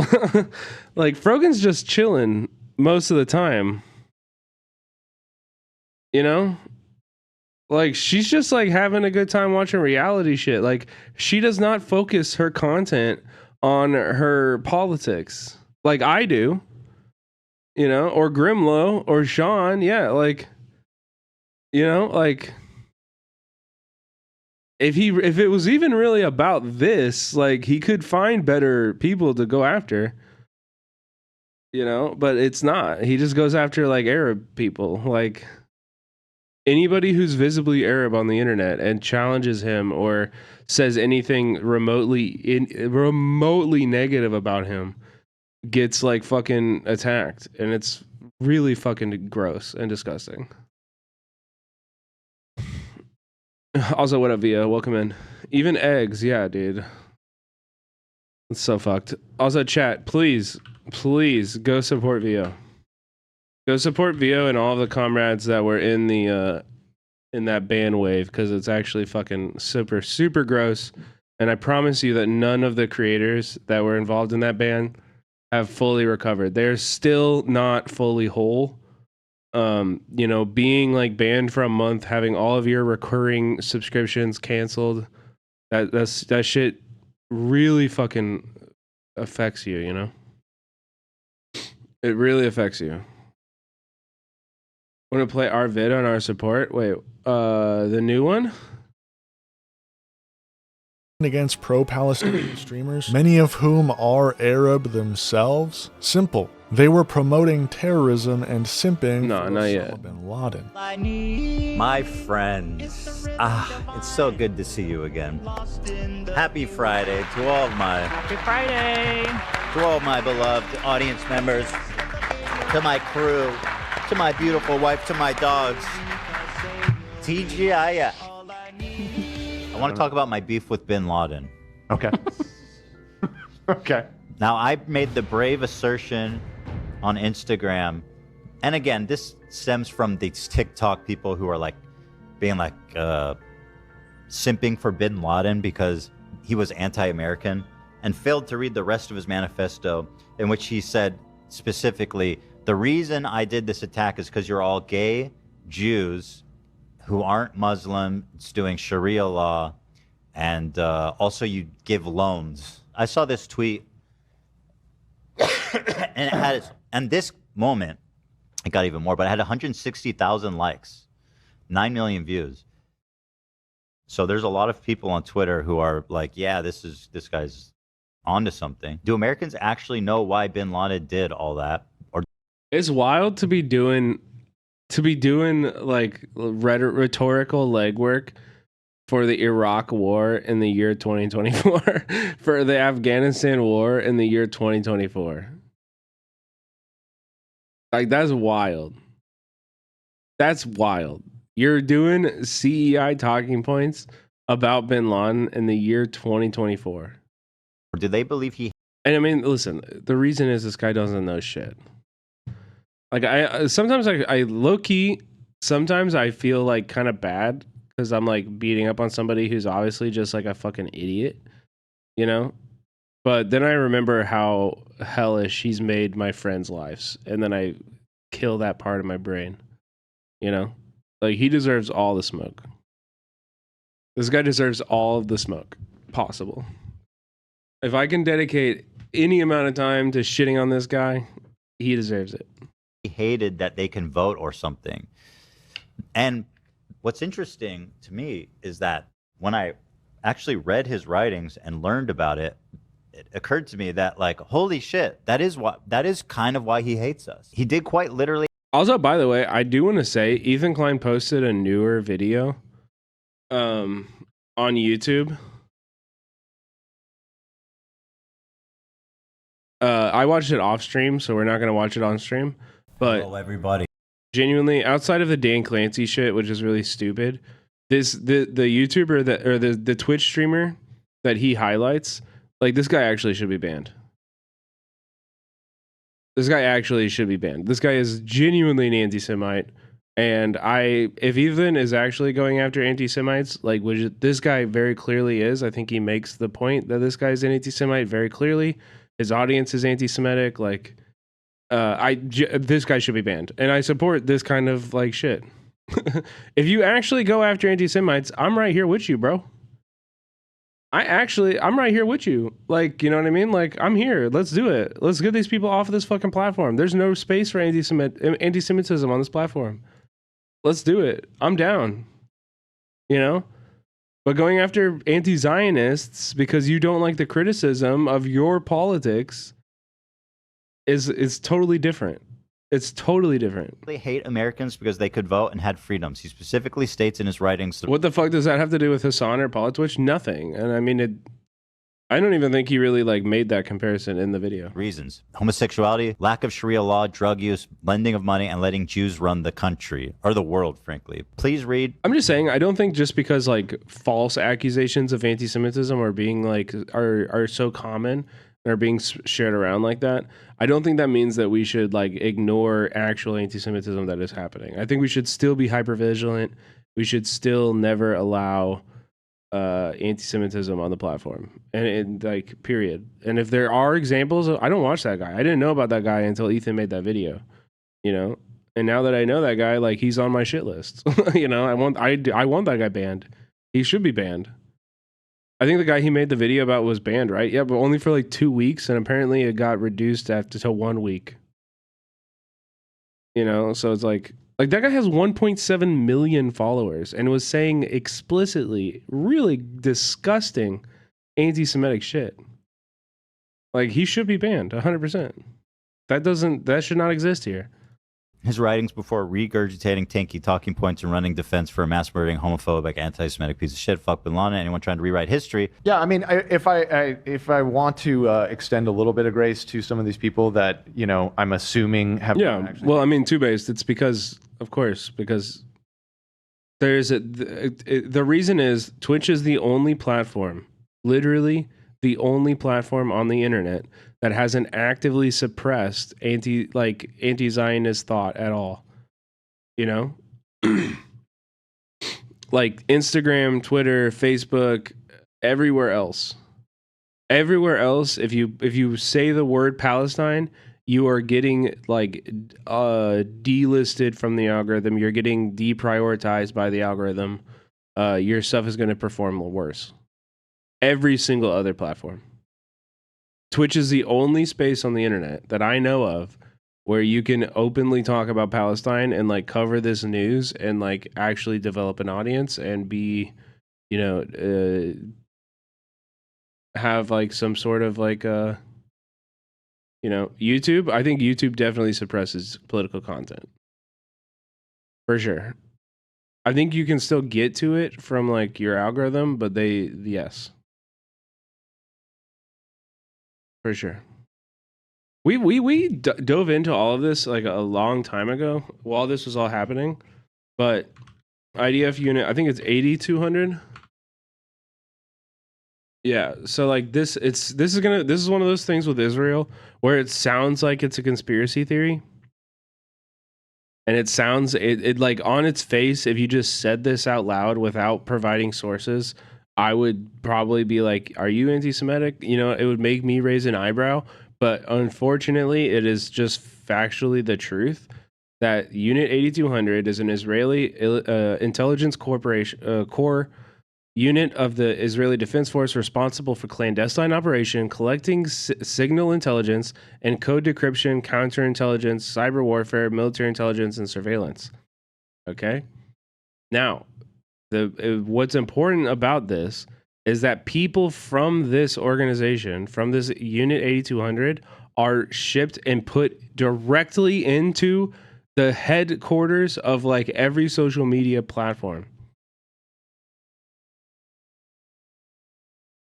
And their job title is literally like the Israeli government liaison. or shit like that. So here's Wall Street Journal. Silicon Valley's hot talent pipeline is an Israeli army unit. You know, like this is very well documented. It's not, I'm not like making this up. This is not a conspiracy, but Israel has a very, very concentrated and successful plan to implant ideological operators inside of the executive suites of social media platforms in the United States. And that is why this shit has been happening everywhere on the internet and why it's unacceptable to talk about Israel on the internet. Taking the time to fully read his manifesto or his writings or whatever.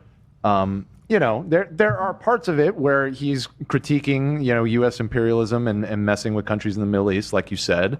And it can come across as like, okay, he's making some points here. But like you have the CIA does similar operations. Yeah, 100%. You're 100% right.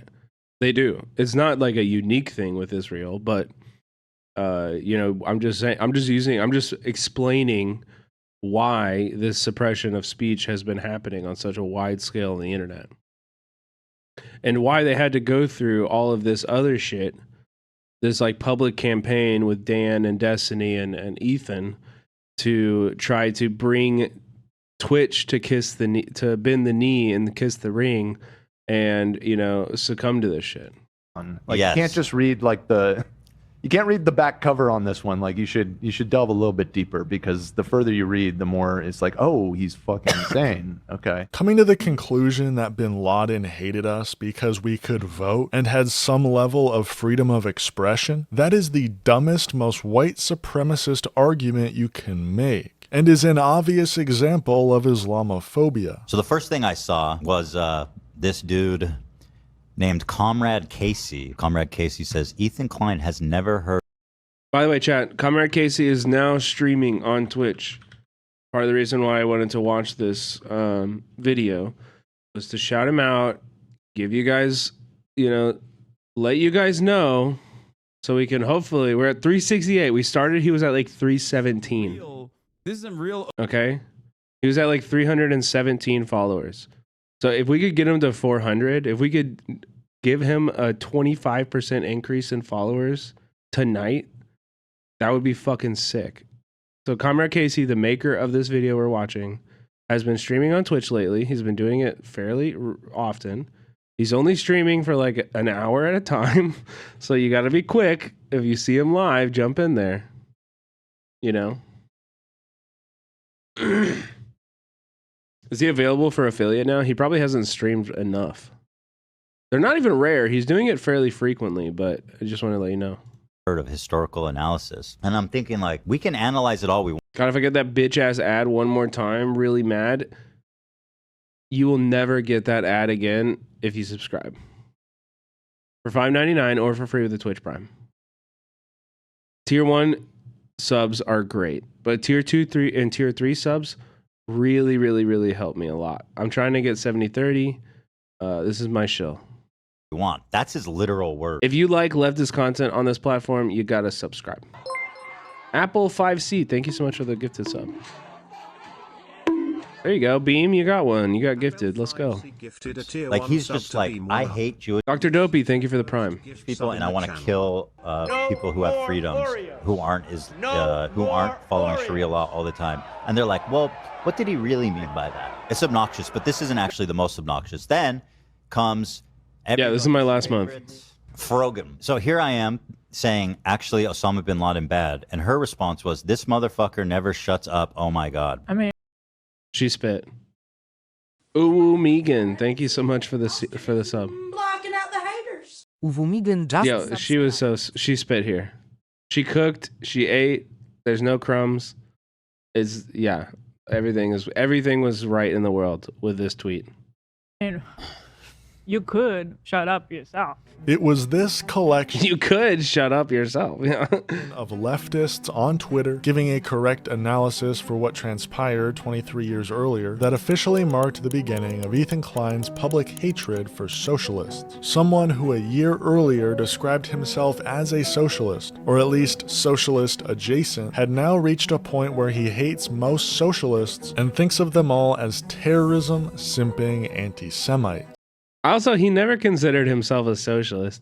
Hassan, I remember this broadcast where Hassan had to sit here and explain socialism to him, and everyone in the staff had to sit there and listen to Ethan describe why he actually he deserves he deserves all of the profit. And they don't deserve any share of that profit. Like, it was like, oh, okay. Like, if I was one of the staff members, I would have been like, really, motherfucker? Like, if I would have been unionizing, I would have been texting, like, IATSE. I don't know who would help me to unionize, like, what organization would get in here. But I would have been reaching out to them. So anyway, here's what I says. Why I hate most socialists. I'd reach out to TYT union. Like, that's probably like the most comparable.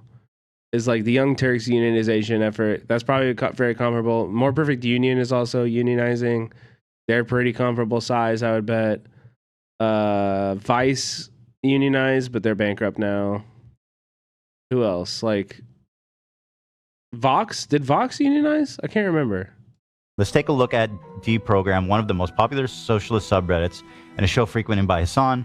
These are the guys who said all Israelis are valid military targets, including babies, just by the nature of existing and being born there. So let's see what they're up to on election day. Oh yeah, Crooked Media, yeah. Ethan Klein was quite public about his hatred. Oh, also, what was Reply All on? I forget what the name of that podcast group was.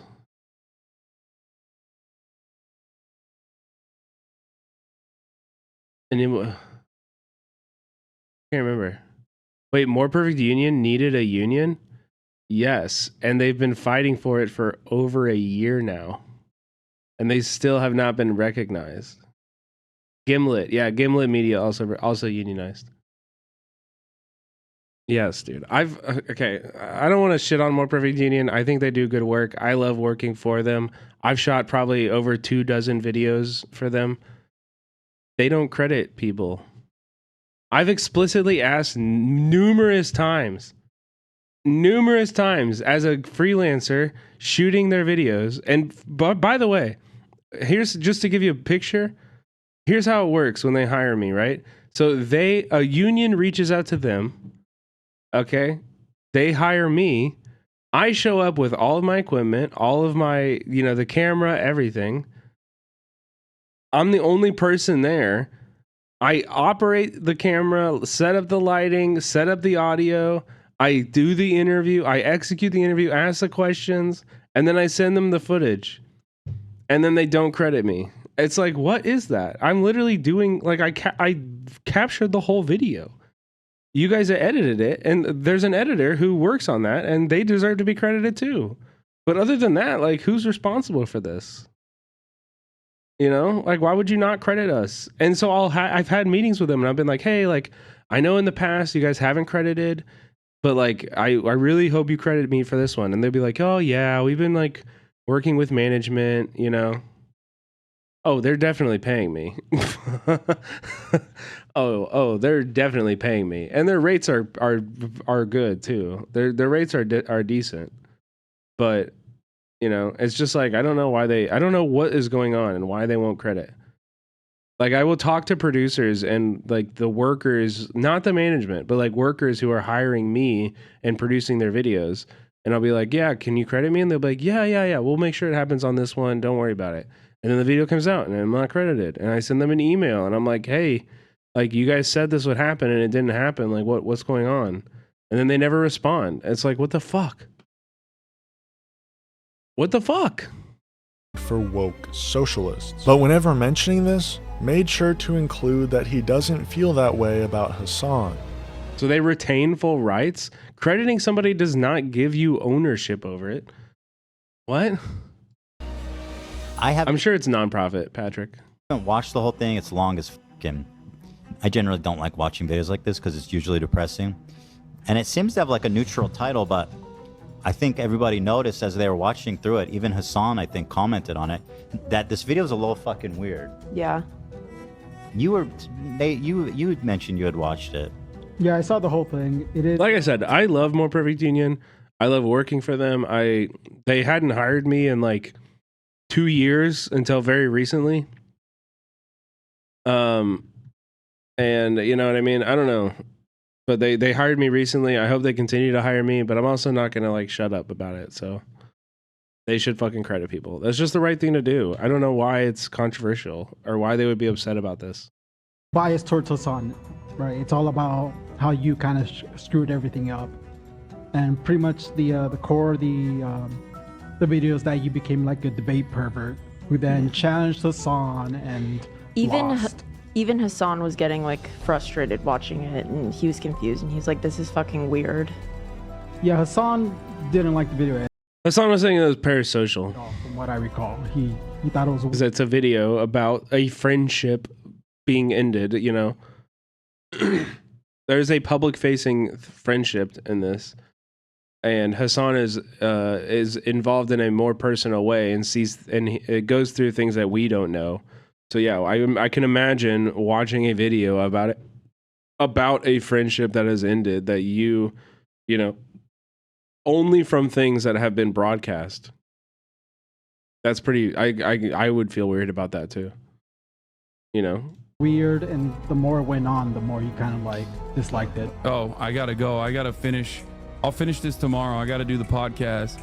He did finish it, right? Personal news wise, I ended the broadcast. We watched a YouTube video that was really good, and I highly recommend you guys check it out. It's by Comrade Casey in the chat, also known as, I believe, North Star Radio. Is that what it is? Is that what his YouTube name is? I forget. It seems to me that this guy's the exact sort of awful person Ethan was talking about that is within Hassan's community. And again, I'll say Hassan's video didn't have really any nasty comments, so I am definitely talking about people like this.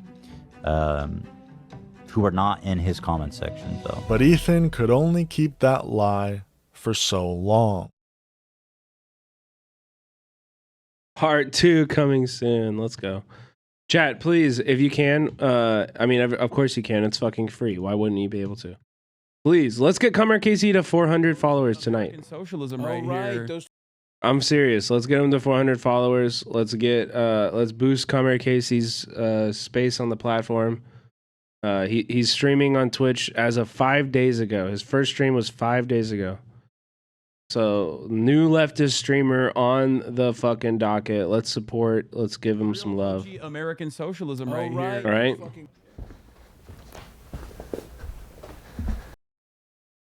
All right.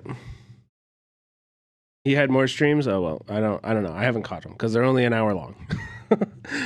He's got to stream for longer, dude. Come on, you got to do at least 3 to 4 hours.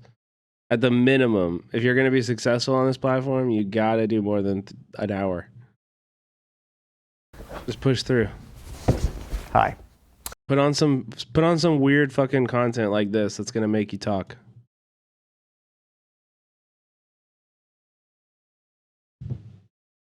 All right. You ready? You ready for this? Adam Friedland show. Diddy G. Welcome to a very special episode of the Adam Friedland Show. As many of you know, we pride ourselves on being the last bastion of free speech in American politics today, kind of like a modern-day Algonquin roundtable. On the 26th of November, I had a discussion with the prominent political thinker Stephen. Okay, I'm usually not this kind of guy. My taste of guys is pretty standard as a bi man. I don't know, maybe it's not standard, but low key, Adam Friedland can kind of get it. I don't know what it is, but I find him very smooth and attractive. He low key can kind of get it. Like I think he's pretty cute. Bennell, aka Destiny. I invited Mr. Bennell on our program because there's been a clamoring for a Joe Rogan of the liberal movement. Okay, good. I'm not alone. Our names have been mentioned as... All right, I'm going to do laundry. Hold on one second. There can only be one. And as you'll come to see, the answer is me. So sit back, relax, and enjoy.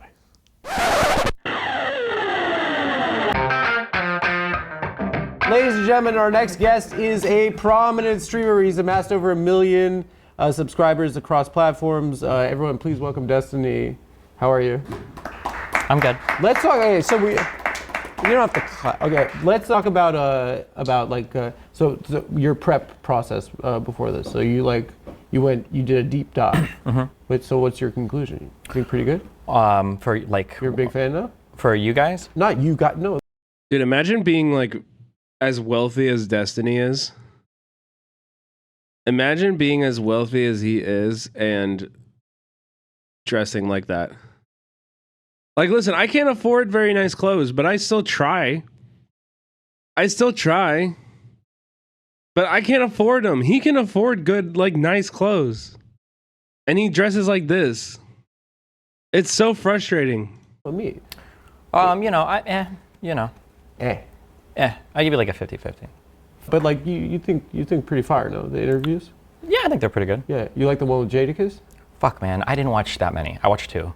I watched the Cuomo one, and I watched the Finkelstein one. I thought you do hours and hours of documents and research. No, I just read Wikipedia, and if it's not full hosted there, I don't watch it, so. I'm on the Okay, that's kind of funny. Wikipedia for the hospital that I was born at. Oh my God. As a prominent birth, St. That's John's Hospital. crazy. Yeah, Where's that underneath at? Mariska Hargitay. He's joking, chat. Come on.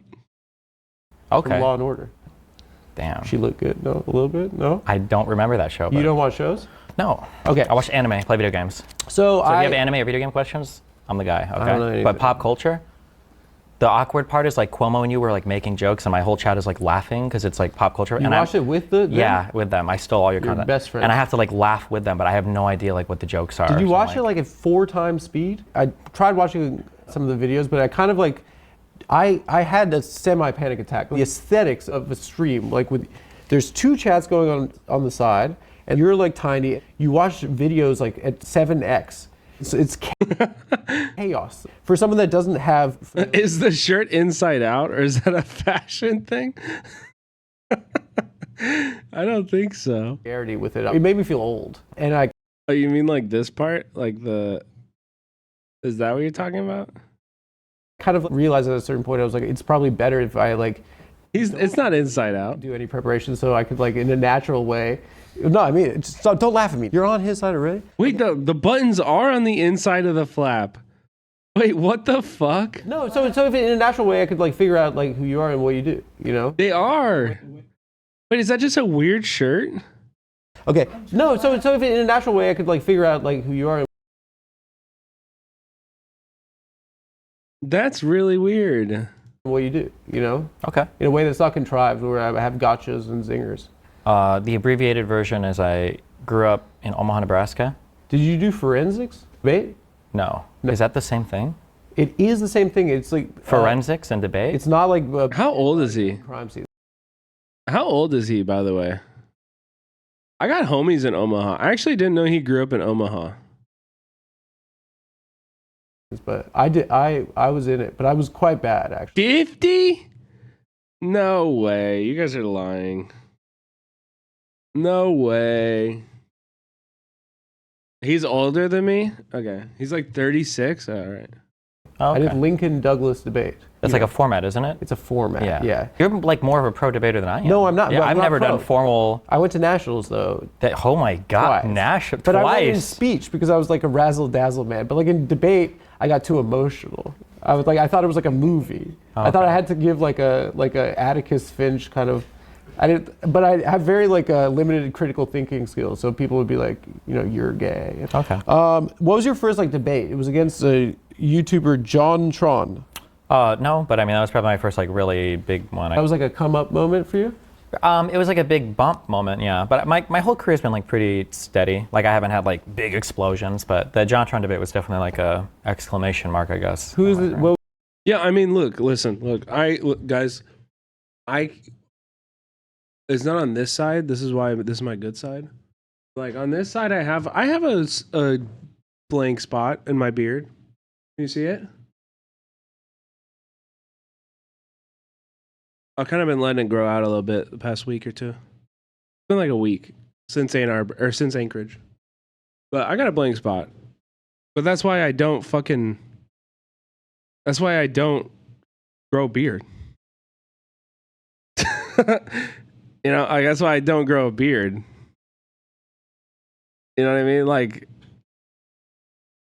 I don't know why would you choose this hairstyle if you got a huge like bald spot on your face? But whatever. This guy sucks for a lot more reasons than his looks. You know what I mean? We don't need to focus on his looks at all anymore. Yeah, he looks like this. Okay, do we need a moment to everybody kick W about his looks? Right? We can just do it and then get over it and move on, right?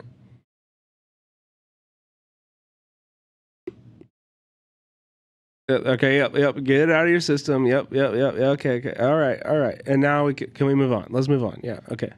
What was the nature of that debate? Basically, as gamers and everybody was becoming like more political, I noticed that like JonTron was kind of tweeting some just like weird things. I usually give people a lot of benefit of the doubt, but like I see JonTron tweeting things like the Japanese are all Japanese, so why can't like Americans be all American or whatever? And I'm just like seeing things. Wait, you're principally against the Japanese ethno state, yet you're like in like dire. You've like gone to the lengths of the world to support a Jewish ethno state. Like I don't need you to be consistent. Whatever. I know you're not consistent. You just pick whatever feels good, you know. But goddamn, dude, that's so ugh. Things like this. I'm like, I don't know. So I start listening to. Do you know who Sargon of Akkad is? He's one of the guys you've debated. Yeah. But I'm starting to listen to conversation between him and JonTron, and I'm like, holy shit, he's like programming. Does he wear guy. a cape? It sounds like he wears a cape. No, I don't think so. Yeah. You've debated Fedmeister. Fedmeister. I don't think we ever debated, but he's a guy. Esports Batman. That's like, these are people in my community, yeah. Where are you getting these names from? Ice Poseidon. Oh my God, I feel like all the stars are here. Pisco.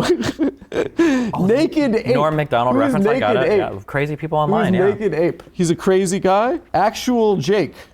But I don't know any of these people. I don't know who a lot of these people are. Like, I've heard of these. I'm pretty sure you debated actual. Like, these are like people I've tweeted at Bob before, maybe. 7. Yeah, that's a guy, yeah. Dick Masterson. Is that his Christian name? I'm not sure. It sounds like a. I'm so glad I don't care about any of these people. I barely know Destiny. If I'm being honest, I barely know about this fucking guy. I don't know any of these people. And the reason is, I have a girlfriend. I have sex on a regular basis. You know what I mean? It's actually hard to say. If that happens, maybe, does it happen because I know that, or do I not know them because of that? You know what I mean? It's kind of like a horse and the buggy kind of situation. You know? Is that what, you know, I'm not sure. Porn star. It does actually. Yeah. Kind of looks like one a little bit. 70s style porn star. Yeah. Mustache. Yeah. He has one, yeah. Yeah. Or he did. Also, yeah, you're right. I'm sorry, chat. I shouldn't say that because you guys know about me and I love you for that. And that doesn't make you a virgin. Everybody in my chat gets hella pussy and dick and guy pussy and girl cock. Like a fucking hammer on him too. And it looks like your dad is fucking someone. And also ace people exist. And they're in my chat too. I think my dad looked like a 70s And they're hanging and they're fun and they're chilling. porn star, but Have you watched like those, you know, I haven't watched a lot of 70s porn, no. you only watch contemporary. Yeah. But you've also like debated with like conservatives like Ben Shapiro, Candace Owens, Alex Jones. Yeah. Yeah. Okay, next. So you grew up in Omaha, Nebraska. I hated school. I was a really bad student. You're bad at school, but I you're was a just bad naturally smart. I don't know if I'd say I'm naturally smart. You're pretty smart at like. I'm decently smart. I'm probably a bit smarter than average, but I can sit in front of a computer and for 8 hours a day, like learn stuff and then argue about it with people, which is like the best way to reinforce what you learn. So I mean, you made a lot of money from arguing against. I'm really right? good at it. Okay, You're sure. really good. What's your record? Undefeated. Never captured. Okay, that's kind of funny. Absolutely never. Is there a time where you're like, I got blown out on points on that one? Anytime it happened, it was intentional. That's such a nerd thing. Oh my god, dude. It's such like I'm punching myself. I'm punching myself. Yeah, You and then my lose cheek on gets purpose. stronger, and then the next guy that punches me is like, fuck. No one punches themselves so your cheek gets stronger. Why not? You don't know that? No, you avoid conflict at all. I'm not going to punch you. Because you know that your fist will shatter. No, you hide and avoid conflict at all costs. Said you were emotional and scared. Was this pre-transition or? No, I've always been a man. Okay. So your family, they're together too. Yeah. Was that? I thought his like one thing was that he wasn't transphobic. I thought this was like the single point of like redemption for him.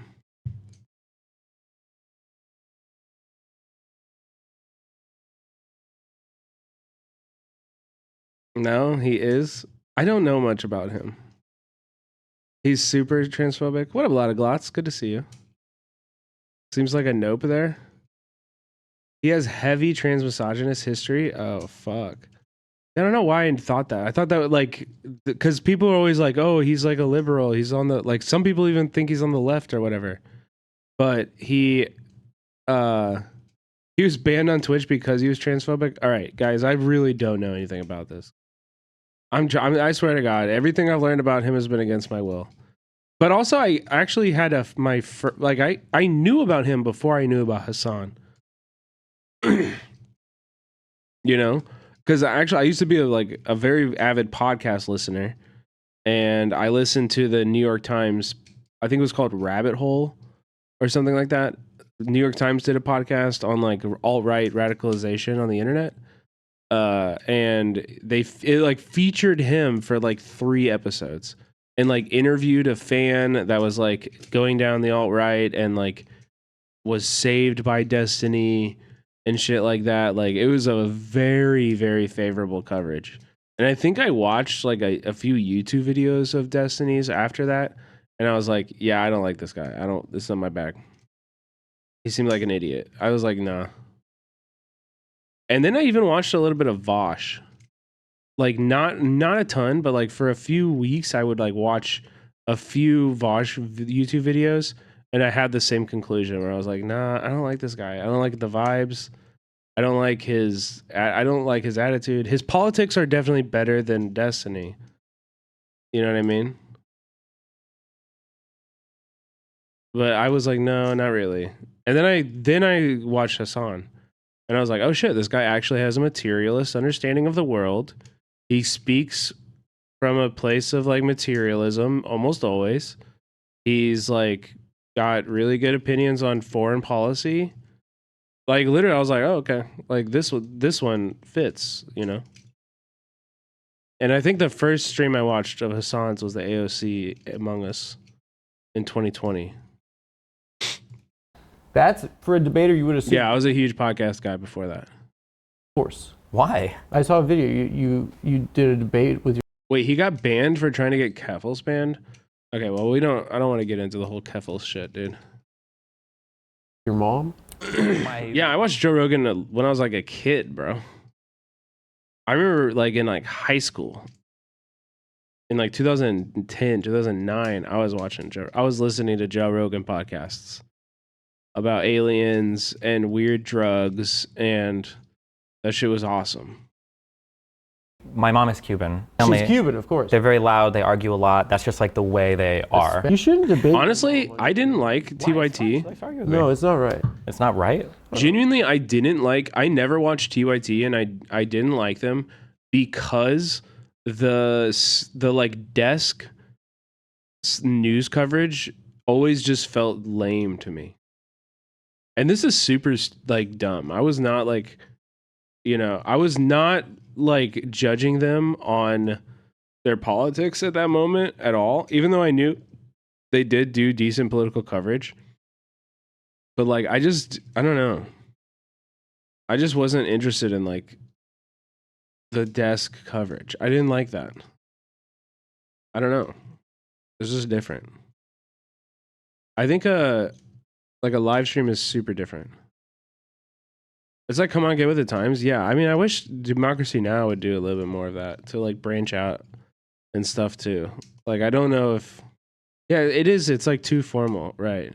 And then Cenk in that environment also is like a weird mismatch where I feel like he like feels like this like ranty, fiery, like old man, and like he's behind he gets loud and stuff, like, which is cool, but I mean, obviously not very much lately, but in like 2009, it was like, okay, this is cool and stuff, but I don't know. I didn't really get into it. My mom died 4 years ago. You should be nice to your mom.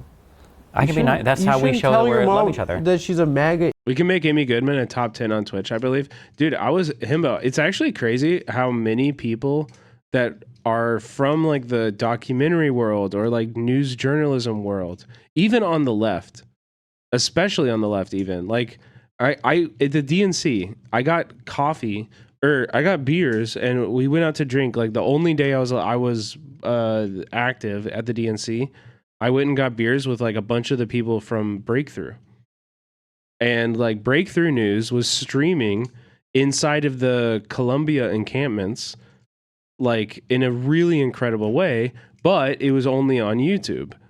And so while I was there, I was like, dude, what, like, why, you know, like I was talking to the people who were doing the streaming. It was Kay and his camera operator, who unfortunately I forgot his name. I feel bad, but I did.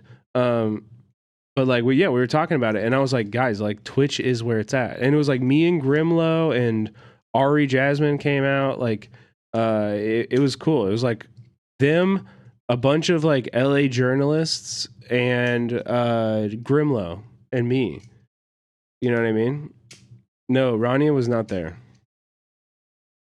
But it was Kay and the camera operator. And I was like, you know, I had like talked to them and worked with them before from my UCLA coverage. That like I was offering them my footage and stuff like that. But it never worked because obviously I was like doing a live stream and it doesn't really work for like YouTube video coverage.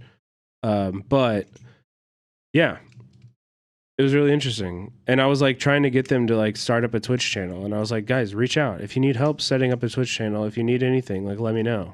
Like you would do great on there. And they're also doing like live stuff already. Like they do those, like a lot of their videos. If you look on their page here, we can check it out. Like I was trying to get them on like the platform.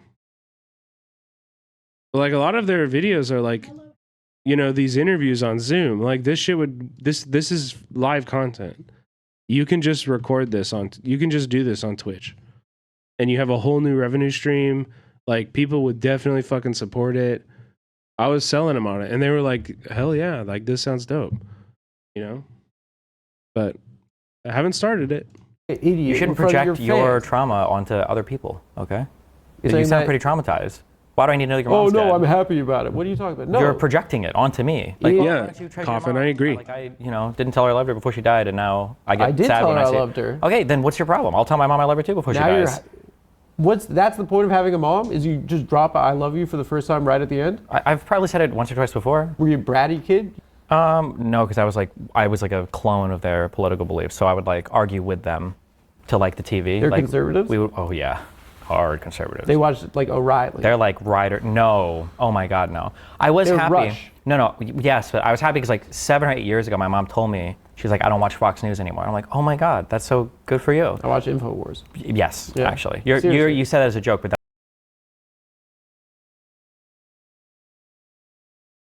Oh, I've seen that. Yeah. Really? I was happy, but she went to Facebook and she was getting all of her news from like the memes and then like Alex Jones. Like my mom will send me texts of like, Stevie, look at what this guy said. And I'm like, Mom, this guy tweeted 2 days ago that I was a cuck. That's why she's watching. I'm kind of more of like a wild card myself. Really? You don't know if I'm zigging or zagging. Oh, okay. Zag for me a little because this whole thing's been a zig. Shut the fuck up. Okay. This isn't StarCraft streams. You studied music in college. What was your focus? Like classical music, composition? It would have been a performance major. I think it's woodwind performance. I played saxophone, and then I would have been a composition minor. So you're more of a jazz man. Like the girl studies to lo-fi hip hop beats. We were speculating that before the show. I said I think he's an Eminem fan. And Obviously, you said, growing up, yeah, for sure. Major influence. Can you go bar for bar? Yeah, which ones? Forgot About Dre? First of all, hold on. That's such an Omaha kid, dude.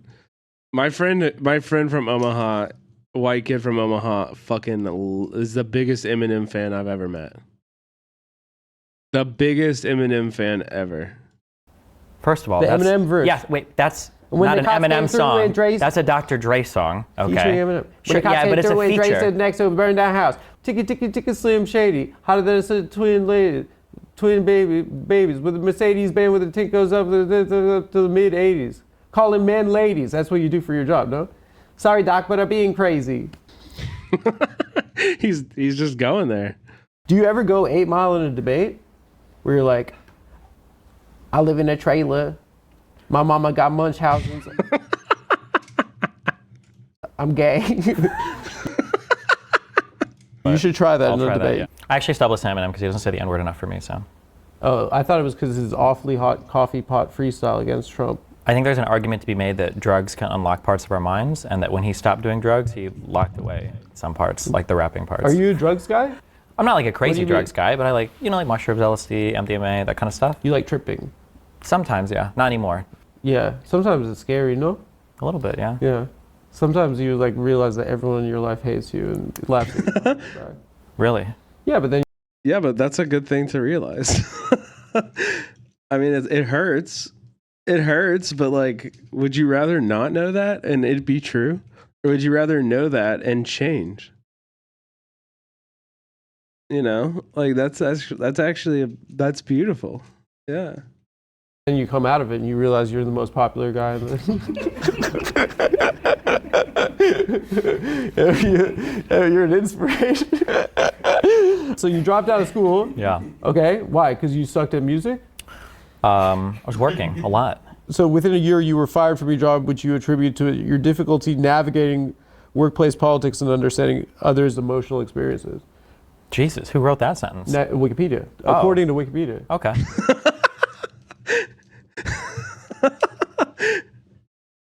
Oh my God. Dude, Destiny's Wikipedia page has to be the most detailed shit because his audience is so that type to chronicle his life on a document and every small comment he's ever made. I swear to God, if any of you ever do this for me, I am going to be creeped out, and if I find out who it was, I'm going to ban you. That shit would creep me the fuck out. You are paying way too close attention to me.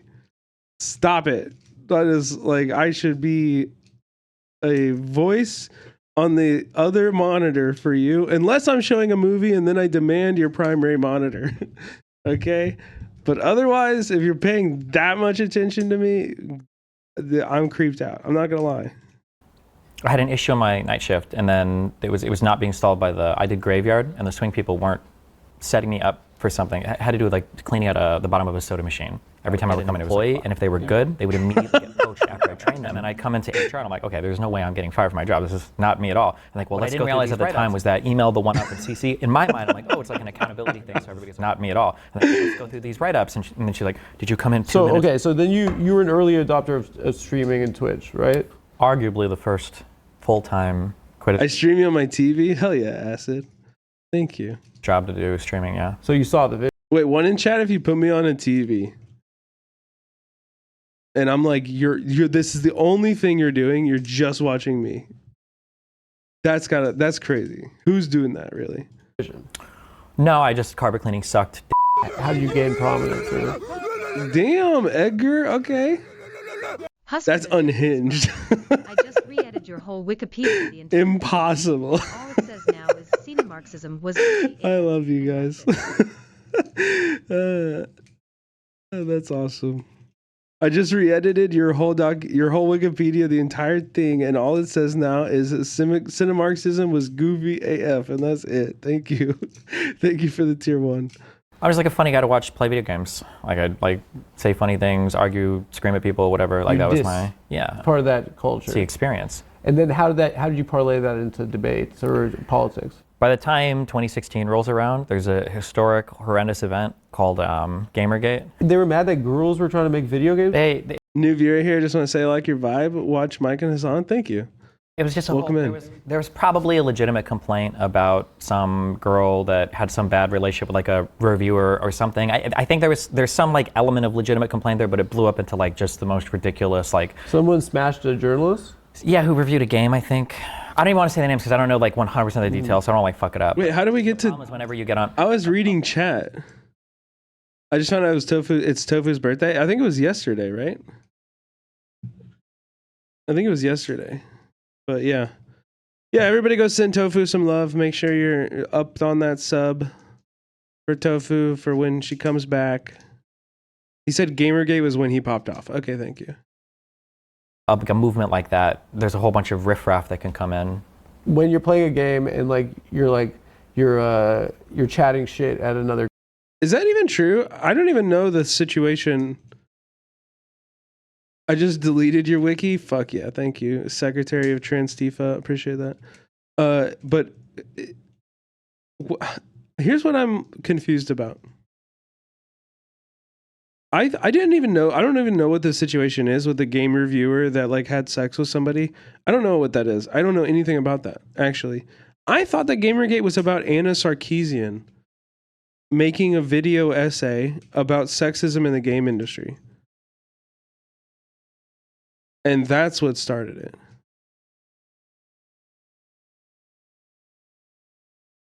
Isn't that what kind of started it? Is that like Anna Sarkeesian was trying to bring academic writing, like academic gender studies writing about the video game industry that is very valid, but she was trying to bring it on to a bigger audience, obviously found a bigger audience, and like was like, you know, crucified for it.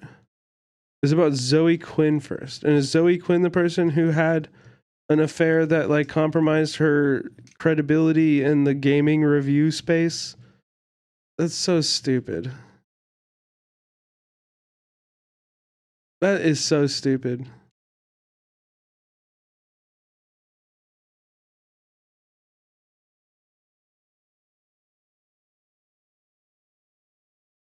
That's so dumb, dude. She was slandered. Ugh. Yeah, I mean it's all dumb, dude. None of this shit matters. These are fucking these are losers who don't even like video games. It's like people who want to have a strong opinion about something and all they care about is like video games. Like, come on. Care about something more than video games. Go outside of your house, please, please. Actually, I take that back. We actually don't want them to do that. Because if they start doing that, then like they're gonna be Nazis and they're gonna like there will be marching on fucking Charlottesville and shit. Husker Dude, thank you for gifting the Lottoglots. They're crying about ethics in game journalism. Yeah, that's what I thought. Yeah. It was about like reviewers and something. I don't know. I don't care. Guy. Yeah. It becomes like a kind of embedded in a culture. Is that? I don't care. Yeah. These people are the You don't see worst. each other face to face, so you have. These people are the worst. I give them like no attention at all, and neither should you. I'm gonna be fucking for real, man. People complaining about they're being sexist on the internet. What's new? What's fucking new? Like we've heard it before, okay, dude? Yeah, we get it. You like big tits. Okay. All right.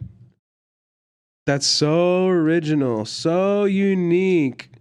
Wow, look at this guy. He likes big tits. Wow, what a fucking snowflake. Wow, he's so unique and cool. So shocking. Yeah, wow. So unique. Wow. You have to ramp up the aggression as much as possible. Yeah. So you became like a left-leaning kind of commentator on guy, that? Yeah. From 2016 onwards, especially with Trump, like every single fucking thing in life is like political, hardcore now. And like all of the culture was kind of moving more, I don't want to say woke because that makes it sound bad, but like to be more inclusive and stuff. So like Black Panther came out and people were like, oh my God, black superhero. Yeah. Oh my God. Fucking awesome. Like, this is the same thing I'm talking about. Go outside, dude. Your metric of politics is Black Panther came out?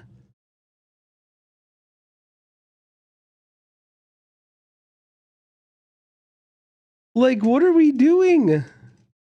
Your metric of like where wokeness is or whether or not people care about minorities is that a black superhero existed? Are you serious? Is he joking? Lead Marvel movie, and Anita Sarkeesian, and women in games and everything. So people just had a lot of opinions about it. Yeah, right? Maybe it's because they so many people. They're like, we got to get some blacks in these movies. Dude, the Wakandans did? No, or? no, I mean the executives, the Jewish executives in the Jewish media. Yeah, Jews control the movie industry. Yeah, it's like our Palestine. We invented it. Yeah. Yeah. So you're doing this 7 days a week? How many hours? 10 hours a day? No, like my schedule is like 7 days a week, 8 hours, but there's a lot of other stuff I'm working on too. It's like I do 2 podcasts and other stuff, so I don't always have time to stream. So how much of your week are you working? Basically every waking hour. Who are the people that like typically like make up that are in this community? Like my community? Yeah, or? yours. Skews male? Heavily male. I think 88% was our last survey. Dude. Probably heavily like white, just because it's like tech and politics and shit. And they're watching 10 hours a day? No, probably not all of them, not most of them, but they are watching. I hate to say it, but I like Destiny's fit here. Yeah, you don't have to say that. You can take that back. It's okay. Watching probably for like an hour or 2, which is a lot to consume of a person. Yeah. Yeah. You can get pussy off debates? Yeah. Do you think it's not a good fit? I just want to let you know. It's okay that you like it. It's just it's really not a good fit. It's not. He does not look good in any way here. Has a woman ever watched you like winning a debate and just becoming? Have you noticed her in the? I mean, isn't dating and like fucking chicks, isn't that all kind of like a debate? Isn't that what you're doing when you go to dinner? You're like trying to make the best argument for why. Yeah, but you can't win. Dude, I can't tell when he's serious or not. Like, because half of the time I feel like, oh, that's a joke. He's saying that because that's like what, people like. He's being this like extra version of himself as a joke. But then he says shit like this, and it's like, I think you're being serious. I think he's being serious. You can't win? You debate women? We all debate women. Life is a big debate You against can't. women, It's right? not fair. It's no. Like, that's a joke. What happens is you're winning, and then they cry, and then you instantly. Oh my god. Lost, and it's not fair. Fucking. Like, that's funny. He's being funny. Demolishing them with facts and logic. Is there one moment that you're like, you feel is a crowning achievement? Do you think that was my biggest dub, or like? I mean, like different debates feel good, I guess, for different reasons. So, like, there are debates that are big; they get you a lot of popularity or notoriety. There are debates that I like prepare very heavily for, and I feel like I do good, but they might not be as popular. So, I guess it just depends. What feels like satisfying for you while you're doing one? Well, I don't want to step on any toes and open the most divisive issue ever for a prior guest, but I did a lot of preparation for the Finkelstein interview. People said I cooked him way harder than you. I don't think we ever debated anything of substance. Not in the on Finkelstein your thing. debate. Yeah. I didn't watch a 17-hour debate on Lex.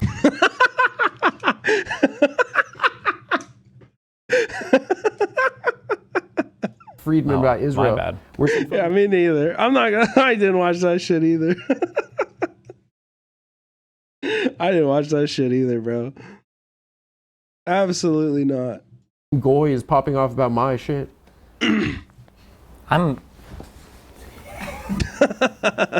No, I don't want to go into substantive review of that debate. Not, yeah. But I did think it was kind of funny. Mr. Benelli, he was saying your last name wrong on purpose. Yeah, over and it's over. Kind of alpha. It was hilarious. Mr. Yeah. Benelli, True. You are, what do you say, fantastic moron. Yeah.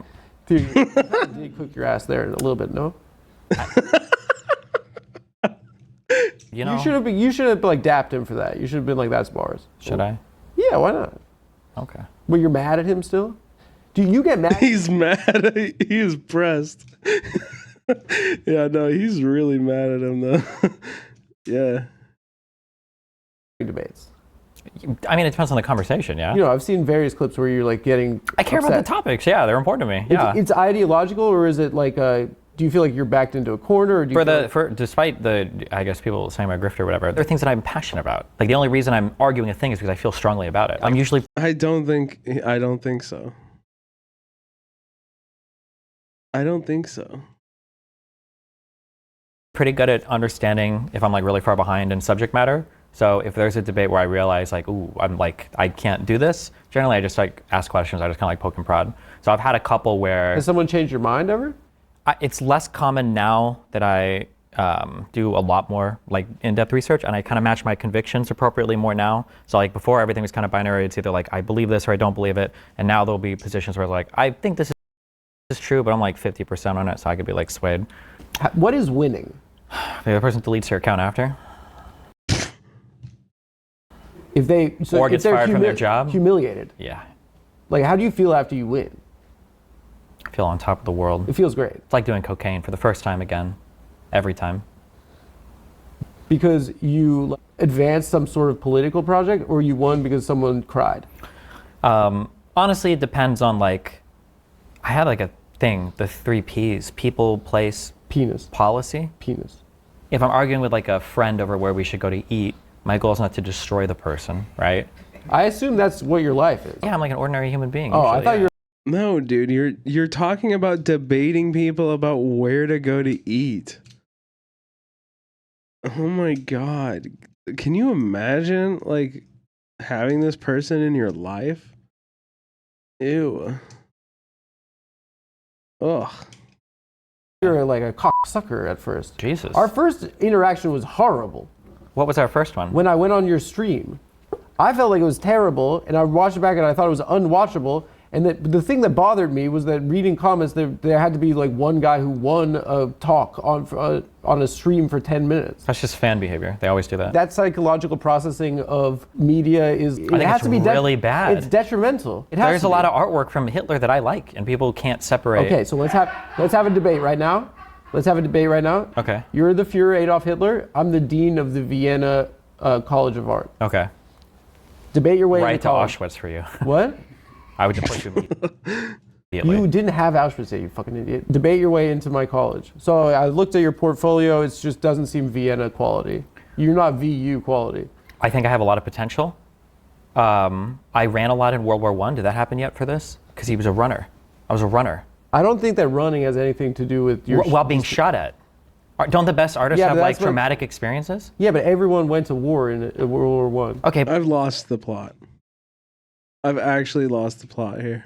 But not everybody can also paint a little bit. Why are you so stuck up? You're not getting yourself into college right now. Why not? Dude, just say you're gonna do the Holocaust later if you don't let me go. Okay, run it again and say, okay. I will kill every Jew. Yeah, if you don't let me into college, you're gonna regret it. Why? Because I'm gonna kill at least 1 million Jews. Well, I think... Oh my God, this fucking guy. Dude, it's so gross. Ugh. So guess what? Welcome to Vienna U. You are... An artist? An artist. Oh my God. Yeah. But then I get to year 1 and I just want to draw anime and then they kick me out. They didn't have that shit yet. Really? When do you think they invented anime? After what those bastards did to our beautiful Pearl Harbor. I think when you first mentioned us, you said it was a simulacrum inside of a simulacrum, but I saw like a thing that was like debating my wife or something, and you said that was a meme from the right wing. One of the issues today is that like if a thing starts as a meme, it very quickly leaves orbit from your community, and then people will like unironically believe a thing, and then you didn't debate your wife. No. So where did it come from? You had a breakup though? Or yeah, we had. I mean, like it was a relatively public relationship. She was like a streamer person. He was joking. I don't take that seriously, Blue Room. I don't think he really meant that. Like, he was saying it because it was like the joke. Together for 5 years, but when we broke up / divorced, I think somebody made a comment about like, oh. It is very hard to tell, but I'm doing my best to sparse it out here. This guy debated his wife. It was a bad joke. Yeah, it's not. And then I see people. I'm too autistic for this. Sorry. It's on the edge for me too. Yeah, it's on the edge of me for me. He's being edgy. He's trying to be funny. He's trying to say the most ridiculous thing that would like outrage the most amount of people sometimes. And it's not because he actually believes it. It's because because of that, because of what I just said. You went on stream and you like detailed like what you were going through for your like what led you to do that? I mean, it does demonstrate like a flippant nature to the things, but I don't know. I guess that's not past my level of like unacceptableness. Like, I wouldn't joke about that, but I'm not gonna like. It's not gonna be my main point of criticism for Destiny.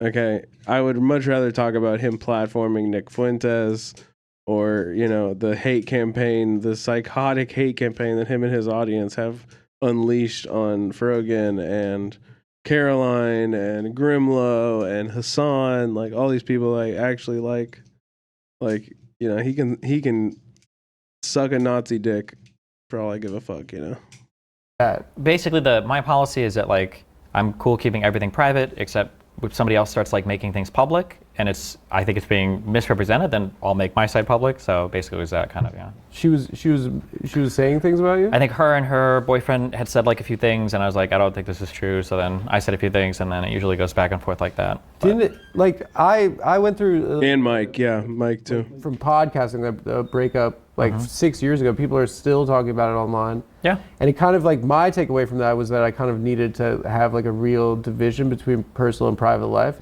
You kind of went in the opposite direction. The reality is too is that if you're public about everything, there's not really much that people can. Yeah, you're also right, comrade. This is also really important to talk about too, is that if you can't tell whether he's joking or not, it's intentional. It allows him to do what he always does when he gets pushback, just claim he was joking. You're 100% right. He couches like some genuine opinions he has in this same tone, and that allows him to like kind of like workshop shit. He can exist in this like cloudy nature. I think that is 100% facts, like super true. He exists in this foggy area where he has plausible deniability, and be like, you can't really believe I was serious, even though, and I don't even know if he really knows if he believes it or not, but he can just say something and then just be like, oh, well, I was just saying it because it's ridiculous. If he hears a better opinion or gets pushback or something like that, Just like it creates a dynamic where you're kind of like irony poisoning, yeah. Guys who like your politics debates. I mean, I guess a little bit, but like it's about a breakup. It's probably a painful thing, no? Yeah, but I mean, nobody online cares about that, so. Yeah, but fuck that. I mean, they're the except for you, dude. You've been sitting in the fucking like pain of you and Hassan's breakup for what, like 5-6 years now? We are here 5-6 years later, and you're still like making it your whole personality. Fans, yeah, right? But like imagine if some stuff leaks and I don't talk about it, then you kind of are. You don't have to talk about it. Yeah, but then everybody else can. So. But I think engaging with that is like you're sacrificing some modicum of dignity, no? I mean, it depends on what is worth more to you, I guess, is engaging with it or allowing other people to basically tell the story. Right? She was doing fake news at you, and you had to do real news? I had to be the CNN fact check. You don't have to do... I had to be the Reuters fact checker, and I had to come in and I had to give that 4 Pinocchios on a lot of her claims. She had a lot of Pinocchios, You don't have to do this crap. Who are they talking about? It's kind of like blurring that line between... I mean, like it seems to me it's like there is no line. There's no line. There's no but line. You're just watching videos and talking about politics. Oh, his wife? Streaming is like okay. I don't know about this. It's a lot of a person to watch, right? You're sitting there for like 8 hours a day sometimes watching like every fucking thing that goes on through this person's life. So if you have to take a massive shit, you think if there's no line, you take the camera and you keep streaming while you're taking a dump? I'll draw the line at toilet stuff. So toilet is the line. Yeah. Okay, so I defeated you. There is a line. Jeez. Another victory, flawless. Good job. Nice. Does it ever feel like, I don't know, like airing out grievances in I mean, public? depending on, like in an ordinary friendship, somebody might talk a little bit of shit. Like, like I saw Adam, he was sitting extra gay yesterday. Yeah. Right? And normally that comment would be said and it would just die in the room. Right. But in a streamer world, there might be like a camera and somebody sees that. And then some guy goes over to, like Nick's stream. Sitting zoning right now. I'm just like, I don't know. I feel like there's not much to say. This is just kind of like, I feel like I got it. I get the bit. And there's still like 26 minutes left. I don't really want to watch the rest of it, but I don't know. You guys will, if you want more engaging reacts, like I got better ones we can do. Do you want to finish this or? I don't really care. It's interesting, yeah.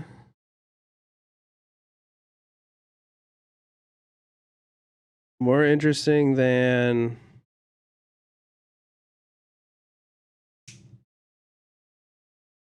Pop Watch? Yeah, well, let's finish. Or to your stream, like, oh, you know, this guy said that you looked so fucking gay that day. And then you might be like, oh, well, that's because he's mad because his dad, you know, fucked him. Who cares? Like, it's fans and anti-fans. I'm just explaining, like, that's how, like, an ordinary interaction that in the real world would go nowhere will become, like, top-line drama of, like, people going back and forth because everybody's reporting everything and nobody watches the original. Seems like you're, like, intentionally, like, professionally in a Truman Show. That you know you're in the Truman Show. Yeah, I think when you stream, I think you're kind of, that's a little bit what you're setting up for, yeah. Do you see that as taking any type of psychological toll on yourself? Not me, because I'm just so good.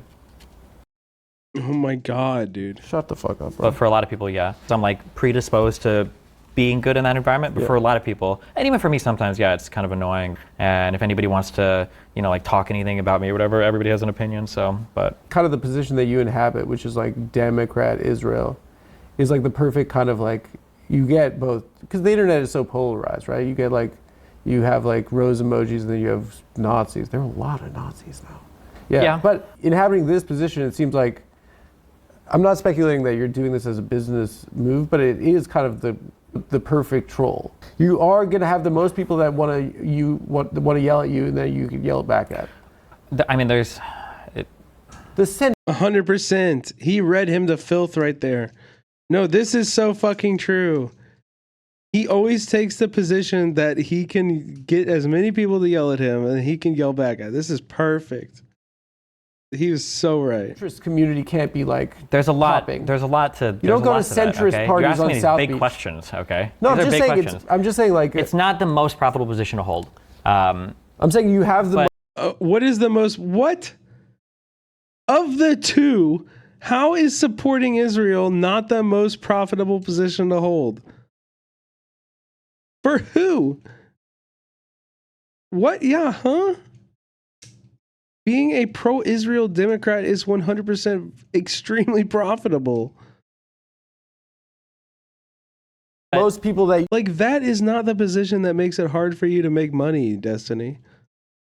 It's your weirdo fucking pedophilial, like edgy humor, Holocaust denying, affiliating. That's the shit that does that. You could like yeah, but the problem is that when you actually want to fight with people, if you actually want to challenge people, those people don't want to talk to you. This is something, it's my whole career has been like continually learning this. So like in the beginning of this year, I chatted with, I debated Shapiro, Owens, and Peterson, but it was only because I was willing to like do it with like kids gloves the whole time. And you and Ben kind of like. Oh my God.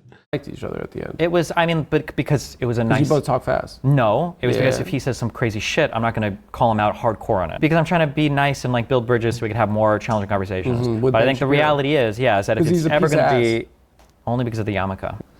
You agreed to talk to them, but why you held back? Because what? Because I think if you push somebody too much on like a core fundamental issue, then they don't want to talk to you. So you felt compelled to yell at Norman Finkelstein, who's passionate about the subject and studied it his whole life, but build a bridge. Studied in big quotes. But I should. No, that's a great fucking point. That's a great fucking point. Adam absolutely cooking him here. Absolutely cooking him. Shut up, I was super polite the whole time. He was the one that was making fun of me the whole time. In my mind, in my stupid, naive mind, this could be one of the... I was so polite. I was encouraging the murder and mass displacement of Palestinians in such a polite tone. Why was he mad at me? Oh my goodness, I was being so polite. Coolest, like, conversations, like, ever on this topic, because Lex is a huge platform. Benny Morris is, like, one of the most like preeminent, has gone through the original archives more than ever. Wayne Rabbani, he knows a lot of stuff, and then you Palestinian scholar, and then you've got Mohan Rabbani, he knows a lot of stuff. Finkelstein is one of the most quoted like Western, you know, kind of pop historian types on Israel-Palestine, and I'm there to like add some flair, like this will be really cool. But after the first 2 hours, I don't remember if Lex has this on tape or not, or if he cut it, but like Benny and Lex are telling me, they're like, bro, you got to go way harder. This guy's clowning on you. And I'm like, really? And like, yeah, you got to open up on this guy. But it's just like, so then I start going a little bit. so divorced from people. And he didn't have that smoke. That was Norm. He didn't have the bullets, bro. He couldn't go harder. It's fault though. No. This is very frustrating. Can I just explain? No. Hold on. Shut the fuck up. No. Actually, Listen. Well, I'm not going to debate you on this. Here, roll the clip of Norm going on Brianna Joy Gray's show, and then Norm is like, when I went there, I was just going to laugh at him the whole time, and that was his whole plan. I think that you're prioritizing the wrong. My priority is have a good conversation. Brianna Joy Gray's show. I mean, like, can you not, in an empathetic sense, understand that we were people that got dispossessed, killed, told that no one wants us? And then we see the Palestinians be people that were dispossessed, no one wants them, and we connect that to our, like, what we were told about our own history. And I think that it is... That might be people like that. It's not Norm Finkelstein. No. It is... Based anti-Zionist Jew. Based anti-Zionist Jew. His parents were in the fucking Holocaust, Yeah, but bro. he's a fucking He hasn't studied or read any of this shit. He doesn't know anything about what the fuck he's talking about. You're trying to give me this whole emotional spiel? He hasn't studied or read any of this shit? Like... What kind of criticism is that of a scholar? Like, what the how could you project any harder? Dude, if you project any harder, I swear to God, you're going to need an HDMI port. Like, what is going on? A war where people are dying. He should have treated the conversation with the seriousness that demands. What was he doing, bits? Yeah, the whole thing was a bit for him. Rickles? Yeah, the whole thing was a bit. There was a time where Muin Rabani, he was trying to talk, and Norm was like, whoa, and then Muin is literally like trying to hold him back. He's like, let me do, and he's like, yeah, this is literally happening. One of the times we go on break, Finkelstein gets up, and I think I mentioned something. I say something to him like, it was something I was like, hey, why do you guys do this? And he looks at me, he's like, Mr. Bonnell. He said my name flawlessly when he thought the camera was off. I'm like, you motherfucker. He cooked your ass. Yeah. What led? He cooked your ass, yeah. He gave you the amount of respect you deserved. Yeah. You didn't deserve the respect of him knowing your name. This is a fact. This is a fact. Norm Finkelstein has no reason to know your name, dumbass. I don't know your name. And I'm not trying to learn it. It can be I don't know, to be honest. It could be a painful his parents thing. went through hell. How can you study a region for 40 years and not speak either of the languages about that region? You learned Hebrew? What? No, but I don't consider myself to be a historian. He markets himself as a historian. Then why were you there? Why were you in that debate? I don't understand why he would use this line of criticism for Norm when if this is a problem, being in that debate and not being well studied was a problem, then it disqualifies you. If you're making this new rule that everybody at this debate has to be qualified and has to be studied and has to know the languages of the region, then why the fuck are you there? And I'm a YouTube debater. But you're saying that you debate only things you're passionate about. So what gave you a passion for it? True. Good question. I don't know initially here. I think that personally, in like the month before October, it was the first time I'd ever had like a formal diagnosis for ADHD, and I started medication for it. So I'm not joking. You're gonna do this TikTok crap, your mental illness? No. I'm saying that for the first time in my life, okay, because there's been a lot of jokes on my stream about how I'm always playing games and I'm like debating people at the same time and I'm watching videos and I'm like, ADHD. But I started medication and I noticed afterwards that I can actually sit and just read a book. And it's been very hard to like read like full books and read whole papers and stuff. You started reading books? Yeah, books. What's your first book? That you read? I was trying to think of a joke. Stop.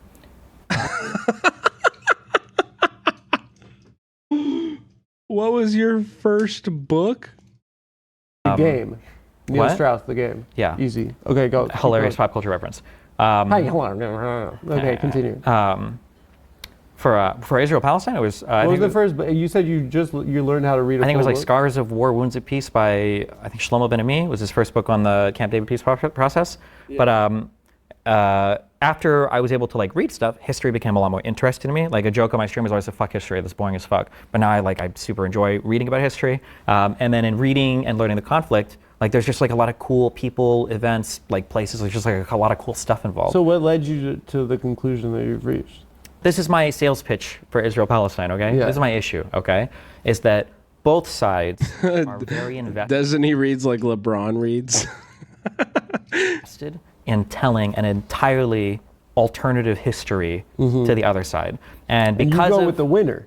what? You go with the winners. No, I think there's a shared mutual history between the two. But the people on the far sides of this don't like to acknowledge any like of the shared stuff. So like for instance, in 48, right? Correct. I understand why the Jews would want to leave Europe after the Holocaust and everything else, and after they got promised from the British in 1917 with the Balfour Declaration and all this. I understand that. But I also understand if you're a Palestinian or an Arab, why you want to fight these motherfuckers coming in. They've made a bad bet. Seems like if we look today, it's a pretty good bet, no? No, because the objective of Zionism is to keep Jews safe, and in that sense, it's been a failure because they're at war the whole time. Yeah, the wars that they're safer winning here. though, right? What is winning wars? People As are in the dying. country still exists and there's not like millions of Jewish people being murdered. What do you mean? That's being at war and people dying in wars is not like keeping people safe. I think that if you were a Jew and you just come out of the Holocaust and then you could go to a country that's at Those war people for didn't just come out of 80 the Holocaust. years. Those people made Aliyah before that. Oh, you're trying to really trigger me. Okay. What do you mean trigger? Okay. The majority of the Jews that were there by 48. Oh my God, Adam is doing he's cooking him so good here. Holy. Breathe. Just come out of 80 the Holocaust. years? Those people made Aliyah before that. Oh, you're trying to really trigger me. Okay. What do you mean trigger? Oof. Okay. The majority of the Jews that were there by 48 were probably from Europe. I agree with you, right? For second, third, there was a ton of aliyahs for Aliyot. people. Aliyot. Yeah, for people coming over. After 48, in every successive war, there was a huge migration of Jews from surrounding Arab states because Correct. people would get mad. Yeah. So Yes. today, the majority of the people living there are of Middle Eastern descent, right? Is it worth having like a democracy that's based on ethnicity where in order to maintain it, you have to maintain a majority naturally, right? Oh my, dude, Adam gets it. Wait, Adam fucking gets it. I look for this sentence to come out of people's mouths anytime Zionism is spoken, and anytime it does, I'm like, you understand it in a very important, deep way. This is good. Right? The So sad thing is that probably most democracies are built this way. You just aren't perceiving it because you don't have that same kind of I'm like. American, bro. Yeah, you don't have the same pressure. Sick. Like even in the United States, we don't take more than, of all the immigrants legally we accept per year, no more than 7% come from each country, That's not right? the point I'm making. The point I'm making is if you're going to establish a Jewish state. Wait, what? What? You just said most democracies operate as ethnostates and then described something that, in my opinion, kind of like disproves that. Like, America would be an ethnostate if it only allowed immigrants from Europe, which is the case with. It is the case with Israel. Although it's not based on like European, it's based on Jewish ethnicity. You know what I mean? Like I can't move to Europe and get citizenship because I'm not Jewish, but a lot of other Americans can.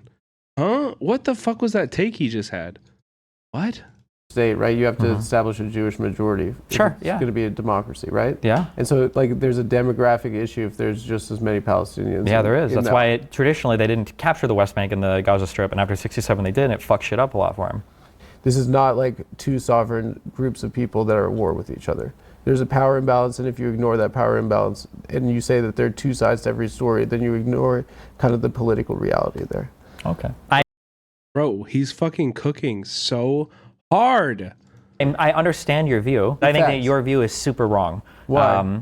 Because you're only accounting for one side, and you make it seem like it's so obvious, like who's Why in am I the wrong. counting for one side? Because you're saying that it's so simple for who the wrong side is here, when it's not. Both sides I have didn't say the wrong side. I said generally, as soon as there's you utter an the phrase issue- power imbalance, it's like you're... Wait. Yeah, so he's just explaining his mode of thinking is that he says, when I hear the phrase power imbalance, my response to that is, well, Palestinians have done some wrong things too, which is a total non sequitur. It literally has nothing to do with the point that Adam brought up. Just like the previous thing that he said has nothing to do with the point that Adam brought up. His response to, dude, you're supporting an ethno-state. Ethno-nationalism is bad and requires genocide and mass displacement. And Destiny's response to that was, well, most democracies are like that. Huh? What? That's not true at all. That's not true at all. You haven't responded. Adam is cooking. Adam is bringing up incredibly prescient and well-expressed points that challenge the liberal idea of Zionism. And Destiny can't defend them. And so he's like squirming out of them. And I hope Adam presses harder, because this is sad. Genuinely, this is like embarrassing. This has nothing to do with what he just brought up. automatically assuming They don't have this right to self-determination. Okay, do the people, That's just a fact. even with what you're saying, do the people around them with self-determination have the right to vote? Logical Yeah, fallacy. they don't. Logical fallacy. Actually, that wasn't a logical fallacy. Actually, I'm saying that they don't have political sovereignty. That's true. And they are occupied That's true. by people that do. That's true. But then the question is, what does the resolution to that look like? Anytime the fucking prime minister is about to go to jail, then he has to fuck up some Palestinians. That's the So I resolution. haven't heard a resolution. My grandma lives in Cape Town, bro. Jesus. She didn't have to move. Wow. I didn't know about this. Because black people got to vote. What does it have to do with... You can end an apartheid. Yeah. Oh my God, he's cooking. Oh my God. He's fucking... Oh my God. This isn't a joke, dude. Stop laughing, dude. He's so serious. Oh my God, he understands it so well. What does it have to do with... You can end an apartheid. Yeah. This isn't funny. That's what he answered your question. Do you think that if Jews lived as a minority... I do right now. Do you think that you live in a minority state where the majority are Arabs? I'm a minority in America. Oh, so there's something specific about Arabs. Oh, so now we're getting to the core of it. Oh, I see. Now you kind of let the mask slip. And this is why Adam is doing such a good job, because he just exposed the whole fucking game.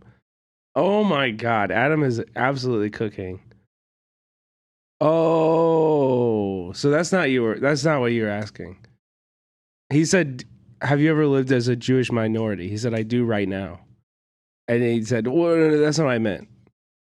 Have you ever lived around Arabs?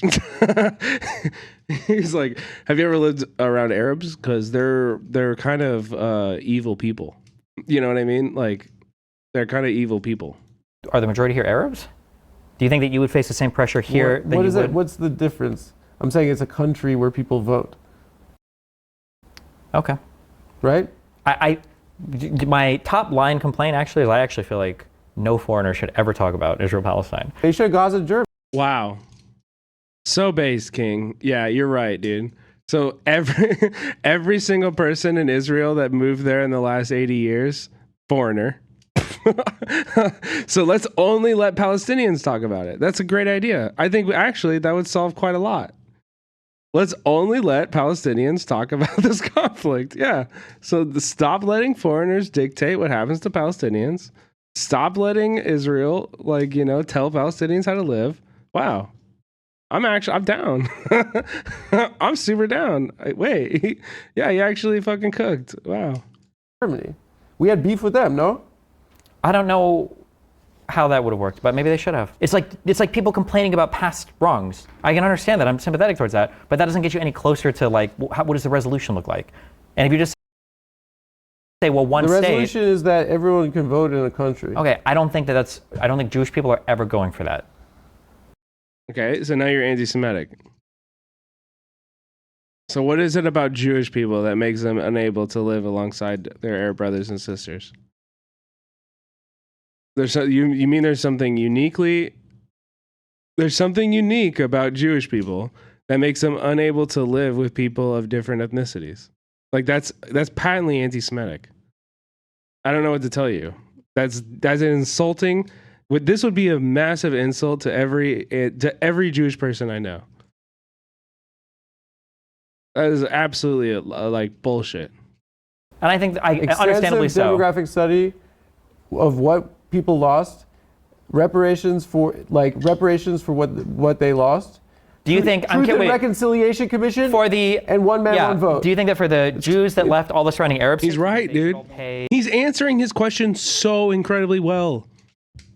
He's answering it so well. A Truth and Reconciliation Commission and one man, one vote for every person inside of Israel. Done. Peace. God, dude, it's really so simple. And let's see, do you think that Destiny has ever heard of Truth and Reconciliation? Yeah, right to return, reparations, 100%. Yeah. You can end reparations as well? What? Do you think all the surrounding Arab states should pay reparations to all the Jews that fled as well? I mean, like, yeah, I guess so. Jews got fucking reparations for the Holocaust. Yeah, but not from all the surrounding Arab states. You started reading a book in October. Now you think you're fucking William Shakespeare. That's the. Now you think you're Norman Finkelstein. That would have been a better joke. Now you think you're fucking Norman Finkelstein about this topic. It feels to me like a lot of what online is like, it's just people arguing with each other. And I think that it kind of does, on aggregate, probably have an effect on people's like well-being. Prior to the internet, there's things going on in your community that are maybe worth, like even a small thing might be worth getting mad about, like shutting down a community center or doing something in a library. But now, all across the country, people get mad over shit that's like so irrelevant. But if you see your I've never seen so many men care about like women's sports than they do now with trans people. It's like the most important thing in the world to a lot of these guys. Why would anyone care about women's sports? Because trans people are there. Now they really care about it. I went to the WNBA semifinals. They didn't cash for like 9 minutes. They didn't catch? Cash. They were missing layups. Oh. The integrity of women's sports. It's like the fake culture war for shit. Because if we were having like cultural arguments over, he let him out too easy. It's like platforming or like including people or guns or whatever, like that would be okay. But we're having culture war arguments over like Leah Thomas and third trimester abortions of murdering babies on it's just, or like hurricanes being created by the government. It's just like the dumbest shit. Apparently a lot of guys are making money in sports betting right now by tracking WNBA players' menstrual cycles. Seriously? Yeah, they're taking the under on points. All right, palate cleanser. Let's go through a. Oh my God. Okay. Is that real? Oh my God. Versus Kendrick. Kendrick. Fucking idiot. Drake. They not like us. Well, Kendrick is like. It sounds like fucking Heinrich Himmler saying they Kendrick not like us. Kendrick is like wait, they not like us. They were playing that all over the place.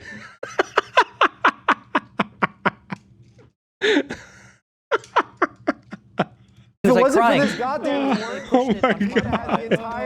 we would have had the entire Jewish media apparatus defending Drake. We would have had Dershowitz on TV saying, like, did you see the goat's meat? He's got a hammer, and it wasn't even fully hard.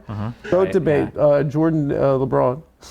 For Jordan, obviously. He's fucking game back then. Once again, he's fucking wrong. It was a different game back then. Once again, he's fucking wrong. LeBron it's a totally different. He was playing different. against guys with commercial driver's licenses. Oh my God. They were shoes that jump form now, okay? It's not even the same type of courts, all right? They lowered the hoop. He didn't even have a like left 2 hand. feet. Oh my God. Lowered the hoop. Nobody they should have done that in the WNBA, I'll tell you that. Nobody will ever dominate. Okay, son, thought daughter. Oh my God. Gay, what? Gay son, thought daughter.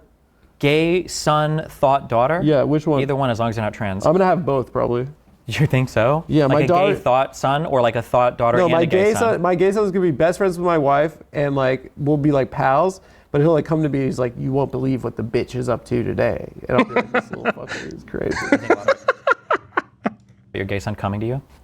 Correct answer is thought daughter. Okay, circumcision. Why is the correct answer thought daughter? Wait, why is the correct answer? I'm not unpacking this right now, but my answer is gay son. I'm not unpacking it, and I won't be answering any questions. Daughter. I don't know. Circumcision. What are we saying? No.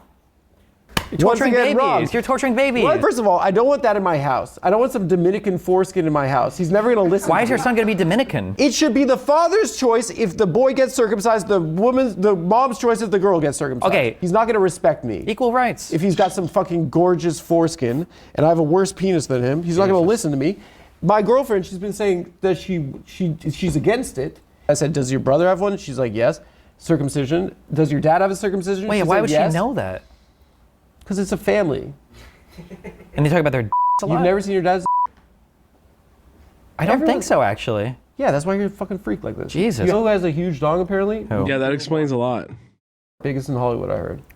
Kind of makes sense for how he acts. Okay. Like, because he's just got like a fucking to his knee.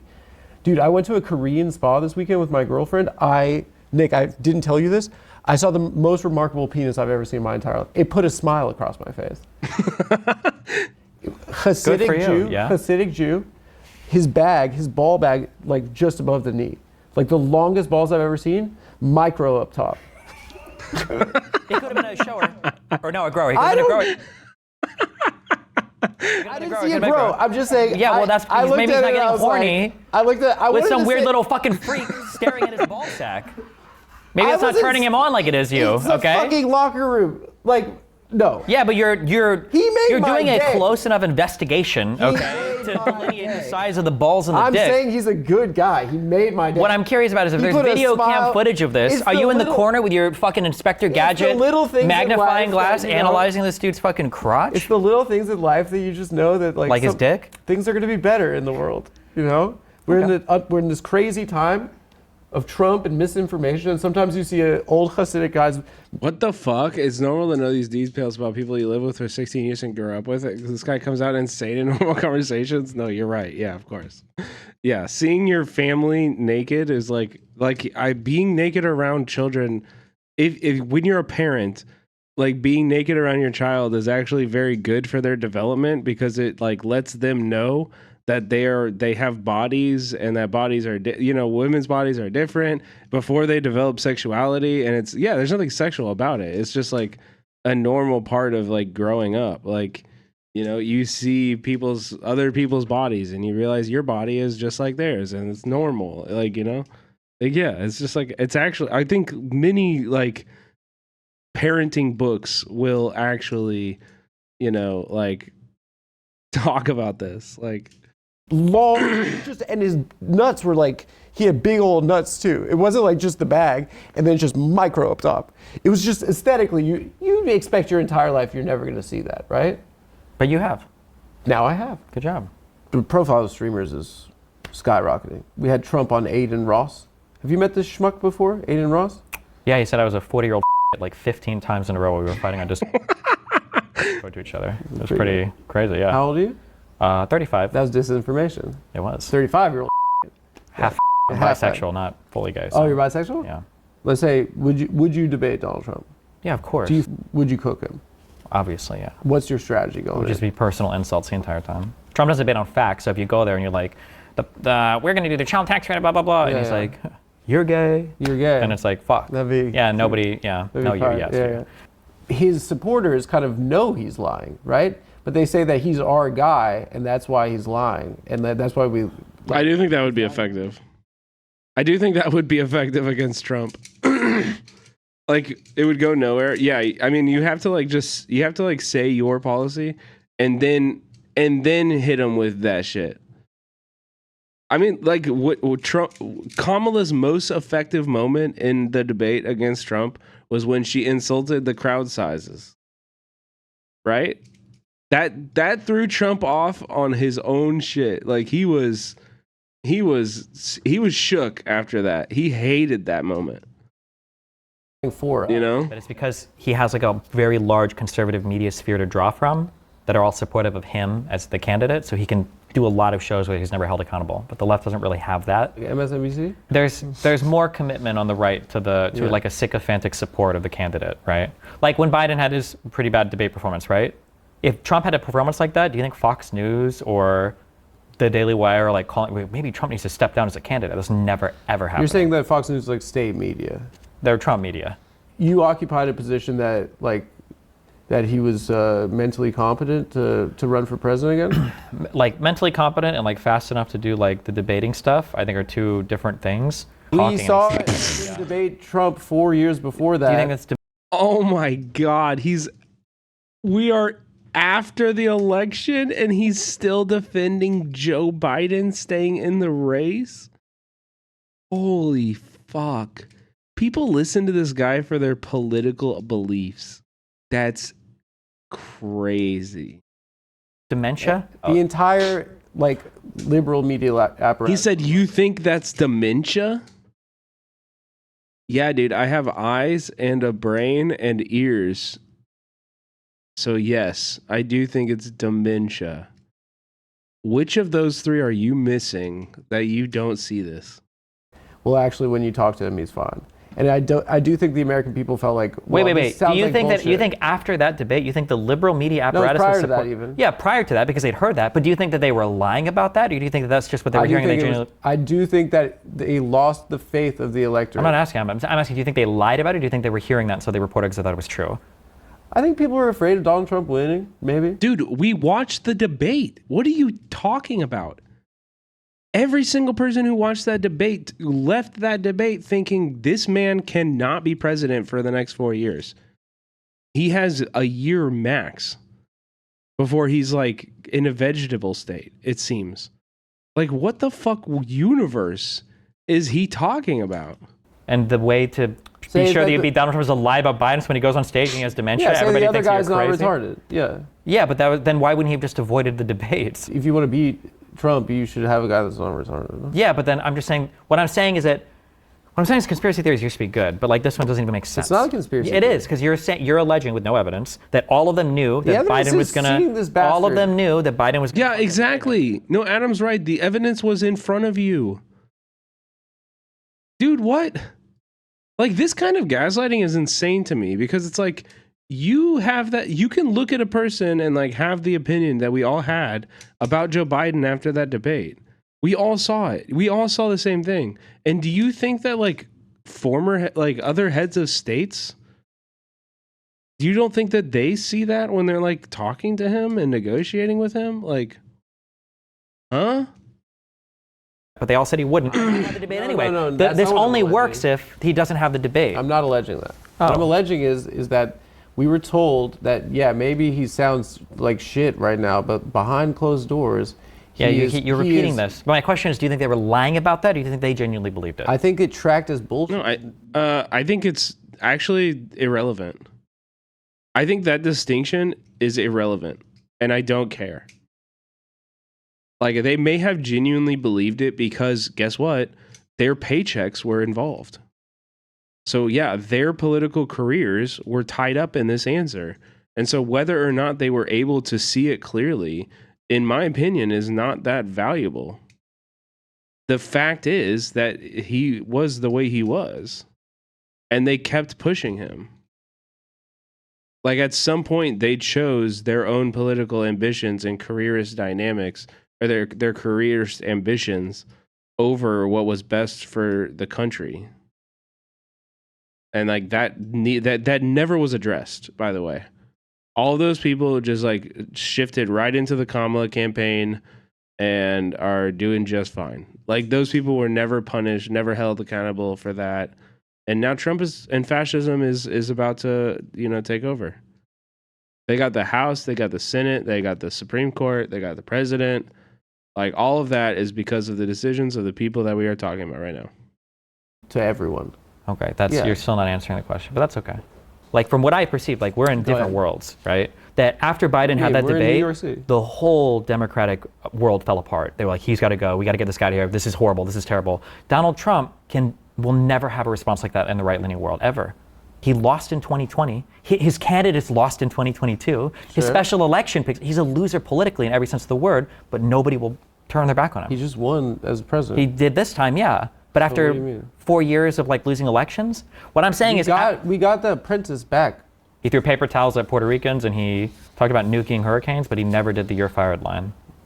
That's wild. Well, he never put Hillary in a fucking dungeon like he promised us. You think I'm a Republican? No. I think what the Democratic Party's Mm-hmm. message these days is pretty much you can't get health care, but we painted a rainbow crosswalk. And all those people with like pre-existing conditions that can like switch jobs now, they're not enslaved to one company for the rest of their lives because they can't get health insurance. It's the same shit, right? Do you have any chronic conditions?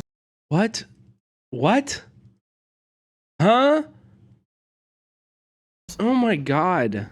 The standards of living, and by every measurable thing, I think people's lives have gotten better, but I think we feel a lot based on like what we're being told and like what's in our environment around us. I think this is evidenced by the fact that Donald Trump could go on stage and like, Oh my, dude, he is actually, I actually didn't realize how invested he was in the Democrats' messaging.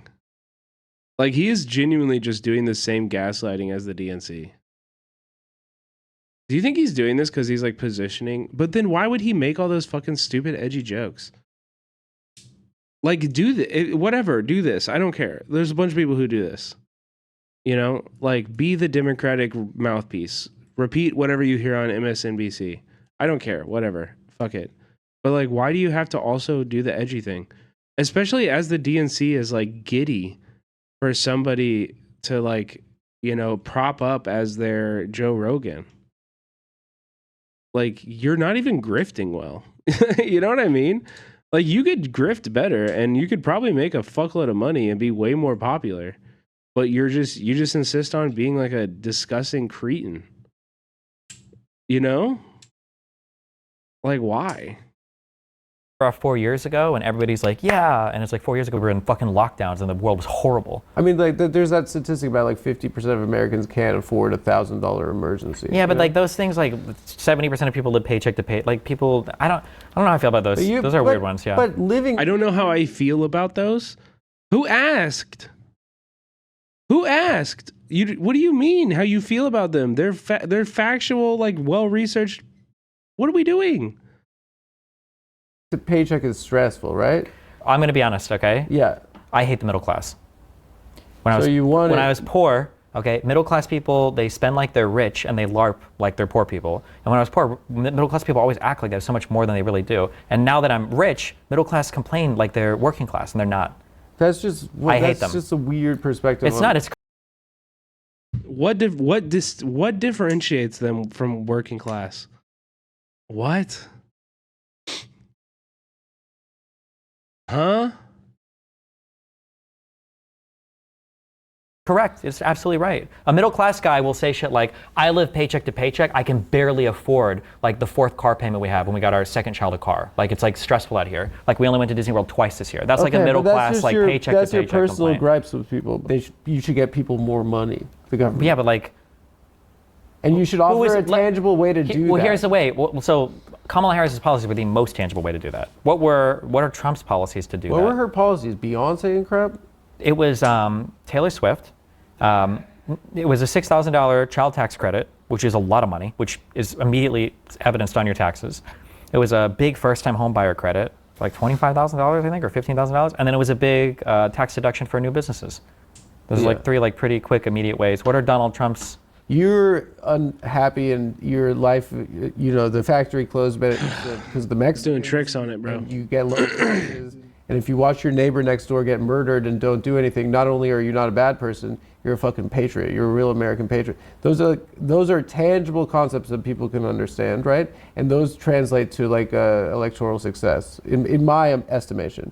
Saying like every like tangible policy offer is like some sort of Nathan for you, where if you're like a Latina between 26 and 28 and you hike to the top of a mountain and you have like a receipt from like, you know, the Democratic Party, yes, if you simply said to people, if you vote for me, you could go to the doctor. If you get cancer, you won't lose all your money. I think that is a much more tangible offer. Yeah, but I mean, like, that's a really funny way to present that, dude. I actually love that framing. He nailed it. Yeah, that's so good, man. He's so funny. It's a transactional exchange. Sure, but one, the Democrats can't pass something like that. They don't have the support for it in Congress. But two, and this is what it felt like with their student loan forgiveness. And to be clear, it's a really good thing. It's a really good thing that people's student loans got forgiven at all. That is a huge W, and I wish we could have given it more credit. But truthfully, it's because of the shit that exactly like what Adam is referencing, you know, where he's like, yeah, like, you know, you means tested it to such a weird degree that like I don't even know who qualified. I don't know anybody that qualified. I didn't qualify, and I got a fuckload of student debt. You know, so like that shit's in default. Like I was hoping Biden would pay that off. You know, healthcare. What did Trump literally day one tried to eliminate the entirety I'm of the not ACA? advocating for Donald Trump. I'm I talking know, about no, stop messaging. saying that. That's you have to. It's one or the other. This election was done because year-over-year inflation, the cumulative effects were brutal. That's Yeah. it. That's not it. There are probably other things that they could have done to improve it, but overcoming that, no other incumbent party in the world overcame that. So I mean, like, why would we? Also, I wanted to clarify. I said default. It's in deference. Deference, not default, which is a W. Default is an L. Deference is a W. That means I don't have to pay anything. Yeah. I really thought the Dick Cheney endorsement would work out for her. Did you really? Yeah. Oh. Do you perceive as the two parties as shifting dramatically to the right at this point? Not as much. No. I think that the right-left paradigm works like in a like a liberal sense, like where everybody. I don't is think like, there is a left in America. I know. If we're all like liberals, like we believe like in like the classical liberalism stuff, you've got like Democrats and Republicans, but now. But you don't. You were just defending ethno-nationalism and saying that all democracies, that in fact ethno-nationalism is an inherent part of democracy. That was an argument this guy just made like 20 minutes ago. Like, you're not a liberal. You're not. The far sides, we have like very illiberal belief, and that doesn't really map cleanly onto like left or Don't right. you think like Dick Cheney should go to hell? Do you think a girl could be president? Probably, yeah. It seems like it, right? But what if the president like has a dream and then you did something in the dream and then the president wakes up and they're mad at you in the real world? That's what checks and balances are for. And then the president like tells a story and it's just the most boring fucking story of all time. Goes nowhere. It's like, and then I went to CVS. And they didn't have it. Dude, why is he? Why don't joke? Is Adam a misogynist, chat? What is going on? Why are all of his jokes, his funniest jokes, are so misogynist? I feel bad for laughing at them, but they are funny. Yes, you're like talking to guys is just thrilling. Like me and my friends, sports, almost say a slur. They'd be subjecting the entire country to being a guest on the Adam Friedland show. His show is literally called Cum Town. What do you expect? I regret talking about politics. It's been a drain. Yeah, we can do Why did Israel DEI come up? next if you want. Okay, rapid fire. What's the best movie? The Matrix. What? What's it supposed to be? What? That's actually a three-way tie. It's Ben-Hur, Return of the King, and Titanic, actually. Jesus. Best song. Oh my god. Song. None of those are in my top 10. Not like us? That's Is that what actually they- a two-way tie. Under Oh. the Bridge, Karma Police. Okay, best painting. The one with the farmers. Mona Lisa, done the best numbers. Everyone knows that. Best streamer. It's Destiny. Speed. Oh. Have you seen this kid? Yeah. He's unreal. Wait, his face. It's Destiny. Speed. Oh. Have you seen this kid? Yeah. He's unreal, this kid. What do you mean? He jumped over 2 Lambos. He did. His dad was driving one of them. That's crazy. Are you going to debate your dad on No, finish that. What? on your stream one day? Oh, probably Or not. just your mother? He just like, he kind of follows my mom politically, you know? If I had to debate one of my parents on the stream, I mean, it was, if they were both alive, father first. Why? Because he got to have sex with that beautiful angel that should have been mine. Hottest girl. Who's the hottest girl? My girlfriend. Shut the fuck up. Who's the hottest girl? Seriously. Her mom. Seriously, who's the hottest girl? I don't do like celebrity Of all crushes. time, dude. Babs Bunny from Space Jam. Okay, probably Marilyn Monroe. She's classic. Okay. And then you got probably Sydney Sweeney right now. She's like probably the goat at the moment. Okay. And then wild card, I would say Halle Berry. Okay. Oh my god. 2 blonde white women and then wild card wild card a mid 40s to 50-year-old woman. Black woman. For the diversity pick, for the DEI. Wild card. Yeah, Halle Berry can fucking get it. Are you kidding me? Rosaria Dawson erasure, Zendaya erasure. Hello. Wild card Halle Berry. Thank you, Destiny. Thanks for having me. You had fun? Yeah. My man. Oh Thanks a my lot. Oh God. What a creep. What a creep. What a weirdo, dude. Can you summarize how the vibes of the video was? If you can imagine like the sound of wet diarrhea, like really accurately put into language, and then extend it over like, you know, however long that video was. That's basically what it was, yeah. Okay, Wisecrack made a video about The Substance. This was my favorite movie of the year. This is my favorite movie of the year. But I have to pee. So here, watch this drone video. This is going right over us right now. Is it a bird? Is it a plane? A drone? Welcome to the New Jersey suburbs, where big mysterious flying machines appear over our heads at night. All we know is they weren't all there before. They're loud. It is just nuts. They've been going in different directions. What are these aircraft? It continues to be a mystery. State and federal officials are investigating and say they don't pose a credible threat. But you're telling me we don't know what the hell these drones are in New Jersey are? Is that correct?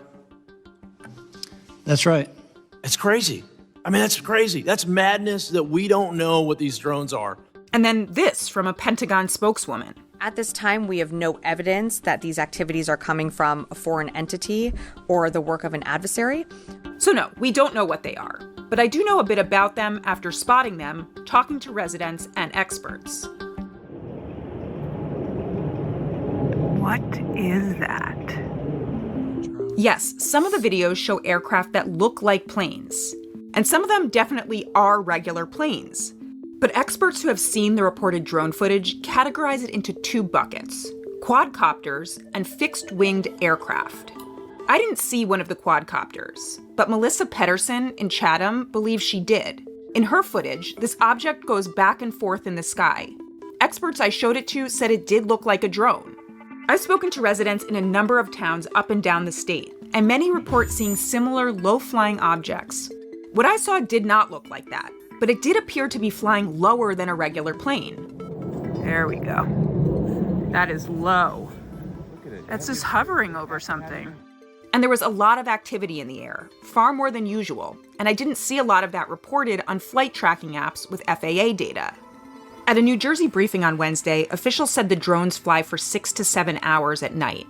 They believe they're coming in from over the water. These are apparently as I understand it, very sophisticated. The minute you get eyes on them, they go dark. With all the attention in the state, many have taken to social media to report drone sightings. For the past few nights, my Ring app has been full of alerts, though many do seem to be plane sightings. The White House on Thursday implied as much. We have no evidence at this time that the reported drone sightings pose a national security or a public safety threat.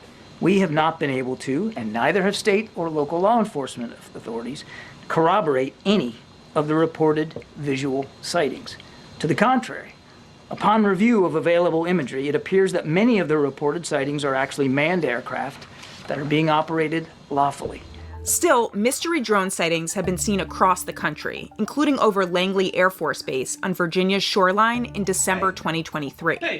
People have a right to know, where are these drones coming from? And what's the origin of all these drones? What's all this activity? People have seen it. The state police have seen them. These are not made up. People are not just making up what they're seeing. Now, listen, some of these things could be confused if it's late at night with manned aircraft, right? I don't believe all of these are necessarily drones, but there are certainly drones out there. What happens next? Hopefully we get more info on the mystery in the sky. And I get better at shooting aerial objects with an iPhone. Oh, come on, not the flash. Oh, come on, don't lose the focus.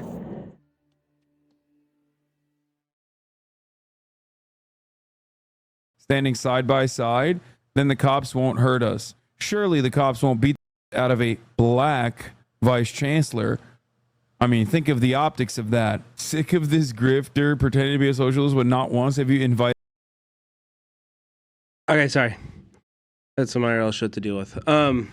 That's spoilers for later in the broadcast. We're gonna be watching, not later tonight, but later maybe like next week. We'll watch Hassan's coverage of my coverage of UCLA, because I've never watched that before.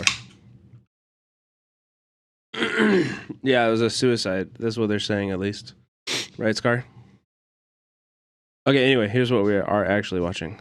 Inspired Twitter handles, Halloween costumes, and pun-based headlines. Many critics accuse the film of being an impressive visual spectacle devoid of any deeper meaning. And it's true that this film, which is about an aging Hollywood star attempting to regain her... Yeah, this might have spoilers. I'm sorry, chat. If you haven't seen the substance, then maybe this is your jumping off point for the stream tonight. I love this movie, so I've been looking forward to watching this, but we're gonna have a spoiler inclusive chat here for the rest of the night. Watch the movie, it's so goddamn good. It's so good. Her youth very actively critiques sexism and ageism in the entertainment industry. It also Sorry, my dog is being fucking annoying. employs horror conventions to emphasize that critique as we watch our protagonist endure many grotesque bodily transformations in her relentless pursuit of eternal youth. Okay, real quick before we get going, we are going to talk about plot elements of The Substance, so we're going to spoil it. If that's something you don't want, now you know. And because there's a lot of horrific imagery in this one, we're not going to be able to show you a lot of clips, but we will creatively try to give you a sense of what happens. And when I first watched this movie, I honestly Okay, sorry, we're back. didn't think it warranted deep analysis. You know, the meaning seemed pretty obvious. It kind of hits you in the face. It also made me feel nauseous, like I was going to puke, because I don't really love body horror and I don't like to see those sorts of things. But for you all, I put myself through it. But after I talked about it with our team, including my buddy Austin, Show Me the Meaning, I started to wonder, what if all these over-the-top moments that feel so on the nose are actually doing something way more interesting? So today, we're going to explore... Yeah, the movie grossed me out. Yeah, I mean, it's body horror. It's supposed to make you feel, like, grossed out and uncomfortable and, like, crawl in your skin. I like body horror, and I thought that this movie is the best of all time. This is my favorite movie of the year. I thought it did it exceptionally well. It was fun to watch. It was important. It had a good message. It was so good. That makes the film more complicated and also points us towards some complex truths about our own society. Okay, so to dive right into it, this movie begins with celebrity fitness star... Oh, hey, my sister writes for Wisecrack? That's so sick. That's dope, Barlow. Committing Hollywood's cardinal getting older. And in case you were unsure of this, there's an autumnal leaf and flurries of snow that definitely don't exist in Los Angeles that flutter down on her star. Almost like the seasons of life are passing her by. Watching Elizabeth walk down a hallway of portraits of her younger self reframes her birthday as a sort of funeral procession. And it gets worse. We need her young. Dude, he was so good. Dennis Quaid is incredible. Need her hot. We need her now. How the old has been able to stick around for this long. That's the fucking mystery to me. This leads Elizabeth to examine herself under the fluorescent lights. In the next scene, she's... Oh, is it just me? Is it just me, or is the audio kind of like scuffed on this video? Dressed matronly, a far cry from her previous Jane Fonda look. At 50, well, it stops. What stops? This threat spurs drastic action, and then Elizabeth acquires and injects a black market drug that promises to transform her into a younger, hotter self, at least for half the month. Also, you know, if you thought to yourself, would someone really get a weird USB drive, put it in their computer, watch a video, call a number, go to a random room at the end of it, alley, open up a locker, get a green drug and shoot it into themselves? In this world, they would. Now, turning herself into two makes her a protagonist in the narrative tradition of me and HRT. Double. Now, while I've never seen a picture of Dorian Gray, I've read it, and the story is about a vain man who sells his soul in order to stay. Oh, that's a good comparison. forever, while a painted portrait ages pretty hideously on his behalf. Now, that decaying portrait is just one figure of the double that flourished in Romantic and Gothic literature, often in the guise of a doppelganger. Now, another prominent example is Robert Louis Stevenson's Dr. Jekyll and Mr. Hyde. Now, the sinister, or at least mysterious figure of the double has been haunting our screens ever since. We see this in films from Fight Club to Black Swan. And when you set aside the rotting fingers and protruding chicken legs, the substance might be the latest in a long tradition of using the double to literalize a character's fractured and tormented sense of self. She didn't respect the balance. So, can this tradition help us find some deeper meaning in the substance? I think so. So, to do that, let's start. Black Swan is great. If you like Black Swan, go see The Substance. Actually.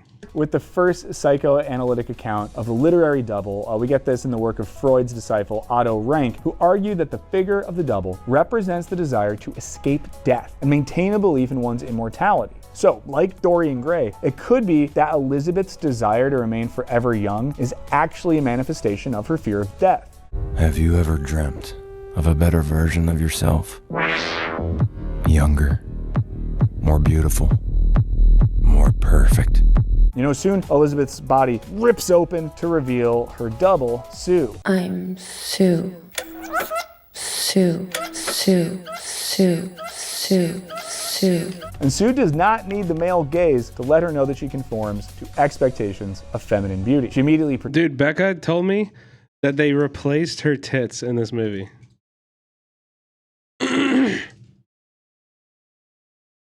The tits in this movie, her tits were not perfect enough for the character, so they replaced them with other fake tits.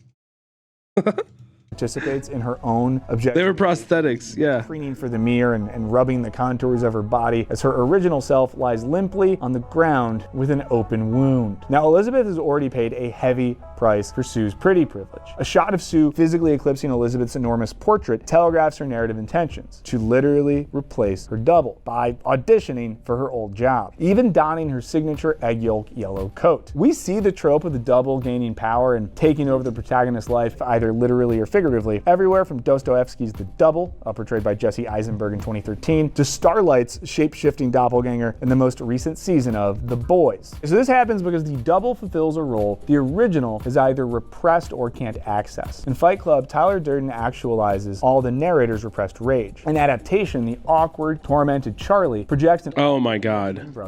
The adaptation. Holy shit. Is this movie on YouTube?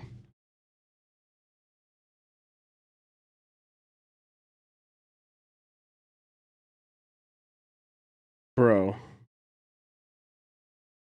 This is like, oh my god.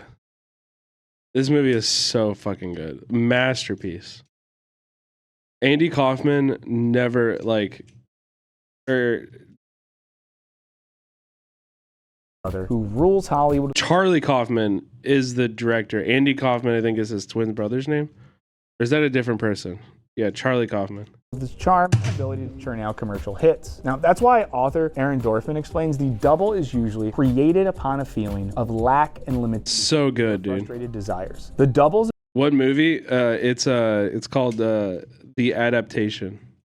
Ability to fulfill those desires renders them. David Fincher gave Irreversible to Rooney Mara to prepare for the rape scene and Girl with the Dragon Tattoo, and he was like, I think she watched it. She came in the next day on set looking like she hadn't slept. Oh, God. Yeah, that scene is rough. But also, I do really like that movie, too. Girl with the Dragon Tattoo. I like David Fincher. An idealized mirror image of the protagonist. We see this when Elizabeth gazes out at a larger-than-life billboard of Sue that now overlooks her apartment. Now, notably, Sue has, by this point, removed Elizabeth's portrait from the wall. Often, the protagonist's frustrated desires are erotic, and thus the double conforms to gender expectations, embodying traits of hypermasculinity or hyperfemininity. And in that vein, Sue is more hyperfeminized and sexualized than Elizabeth. But despite these similarities, I think that the movie feels pretty different from Fight Club, Black Swan, or Adaptation. All of those films, the double represents the emergence of the protagonist's most repressed desire. In Adaptation, Charlie's brother Donald embodies the repressed part of him that he can't access. Someone unhampered by anxiety and able to just confidently navigate the world. In Fight Club, Tyler Durden is an unconscious expression of the psychic trauma experienced by I've read the first book and I've seen both the Swedish version and the American version. I think they're both very good. All of them are very good. But I like David Fincher. Honestly, I think the cinematography in the American version is like exceptional. Trent Reznor's score is exceptional. So good. Who feels repressed and belittled by corporate and consumer society. But it's unclear to me, at least, what repressed aspect of Elizabeth's unconscious that Sue is supposedly representing. Elizabeth and Sue seem to share the exact same motivation, meeting the superficial standards of Hollywood and being objects of desire. Sue simply has the youthful look. Yeah, when has Trent ever missed? Dude, Trent Reznor and Atticus Ross are doing they're doing the score for that new Naughty Dog game, right? Did you see Kinds of Kindness? I didn't. But I'm a big fan of that filmmaker too. But that's actually a movie. Thank you for reminding me. That's a movie I need to see. Looks that are required for the task. You know, Elizabeth doesn't repress her desperate need to stay relevant in Hollywood. It's the sole motivating urge behind her actions. And when we read it in this way, the substance doesn't reach the psychoanalytic depths that we see in those other films. There's another way that we could read the substance in which this lack of depth might actually be the entire point. You know, to put it differently, in which the lack of depth is deep. Maybe. I need you. Because I hate myself. Come on.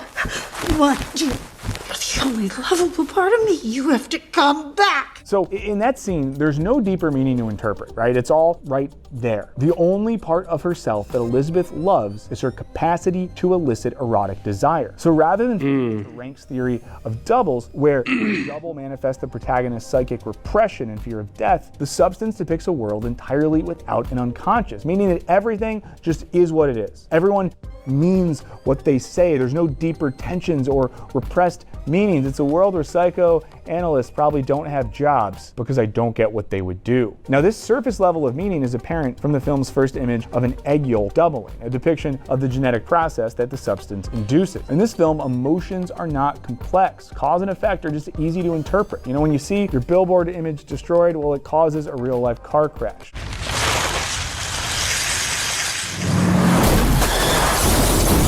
Reproducing yourself requires giving birth through a cavity in your back in some white antiseptic hospital-like bathroom. Both mother and daughter, figures in the nude. It's a world where youth and beauty exist primarily to sell products, even in the comforts of one's own home. A world where a hallway covered in pictures of your former self haunts you, directly evoking one of the most famous stories of all time. This is a good comparison too. Subtlety. There's no coy implications. Oops, I gotta run.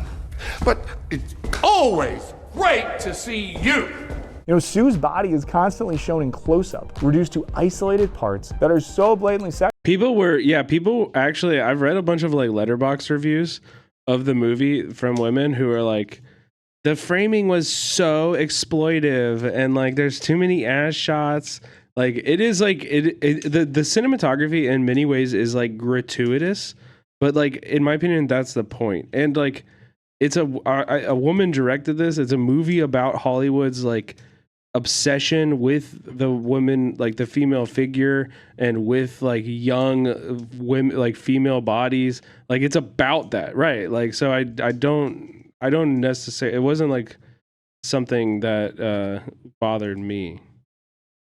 It's made to make you feel uncomfortable. Yeah, right. Yeah. Sexualized, her workout show loses any pretense of actually being about exercise. This is a world that's entirely flattened, where characters aren't motivated by repressed urges and unconscious drives, but by the raw immediacy of their desire. And this is true when that desire is to just go to town on a shrimp cocktail or ogle a pretty girl.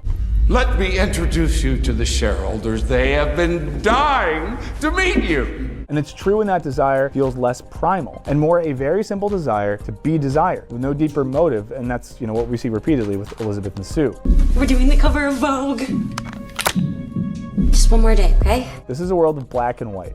Young is good, old is bad. Beauty, good, ugly, bad. The men are all scum, and the women are all treated and treat themselves as decorative objects. It's a world that revolves around men who want to look and women who want to be looked at. It has always been my dream to be on screen. Now, Elizabeth and Sue are both enamored with Sue. No, I thought it was a beautiful. Repulsed by. It's incredibly well shot. It's just a great script. The script is so fucking tight. The performances are incredible. It's the best movie of the year in my opinion.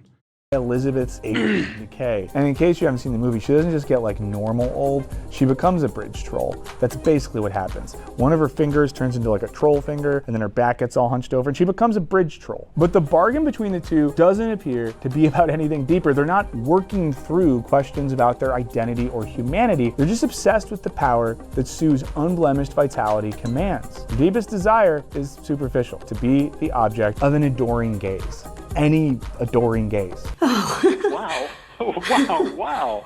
I thought I'd never hear from you again. So this differs from classical double narratives, like Dr. Jekyll and Mr. Hyde, where the two share a body and a consciousness, and Mr. Hyde's sinful behavior is an expression of the morally upstanding doctor's repressed desire. Or Fight Club, where Tyler Durden's violence is a cathartic projection of the most repressed parts of the narrator's unconscious. These stories explore identity and unconscious desire, using doubling to articulate the fragmented psychological experience of their protagonist. In contrast, Sue and Elizabeth don't look alike, don't share a body, and definitely do not share a consciousness. There's nothing spiritual or enchanted about Sue. She's merely the product of a cold, if imaginary, scientific process of genetic duplication. And despite the insistence of the anonymous voice on the phone, remember there is no she and you are one. It becomes clear that Sue and Elizabeth are not actually one, even if their bodies are inextricably connected by the substance's mysterious processes. What's more, doubles are usually locked in an ongoing active struggle. But Sue and Elizabeth exist mostly separately in an uneasy, alienated partnership. Elizabeth tolerates the substance's side effects as it facilitates Sue's rise to fame, even though she doesn't get to personally enjoy the thrill of that fame except as a spectator. Elizabeth can't bring herself to stop using it, even as Sue's escalating misuse is causing permanent and grotesque damage to her body. She is becoming a bridge troll. Would you like to stop?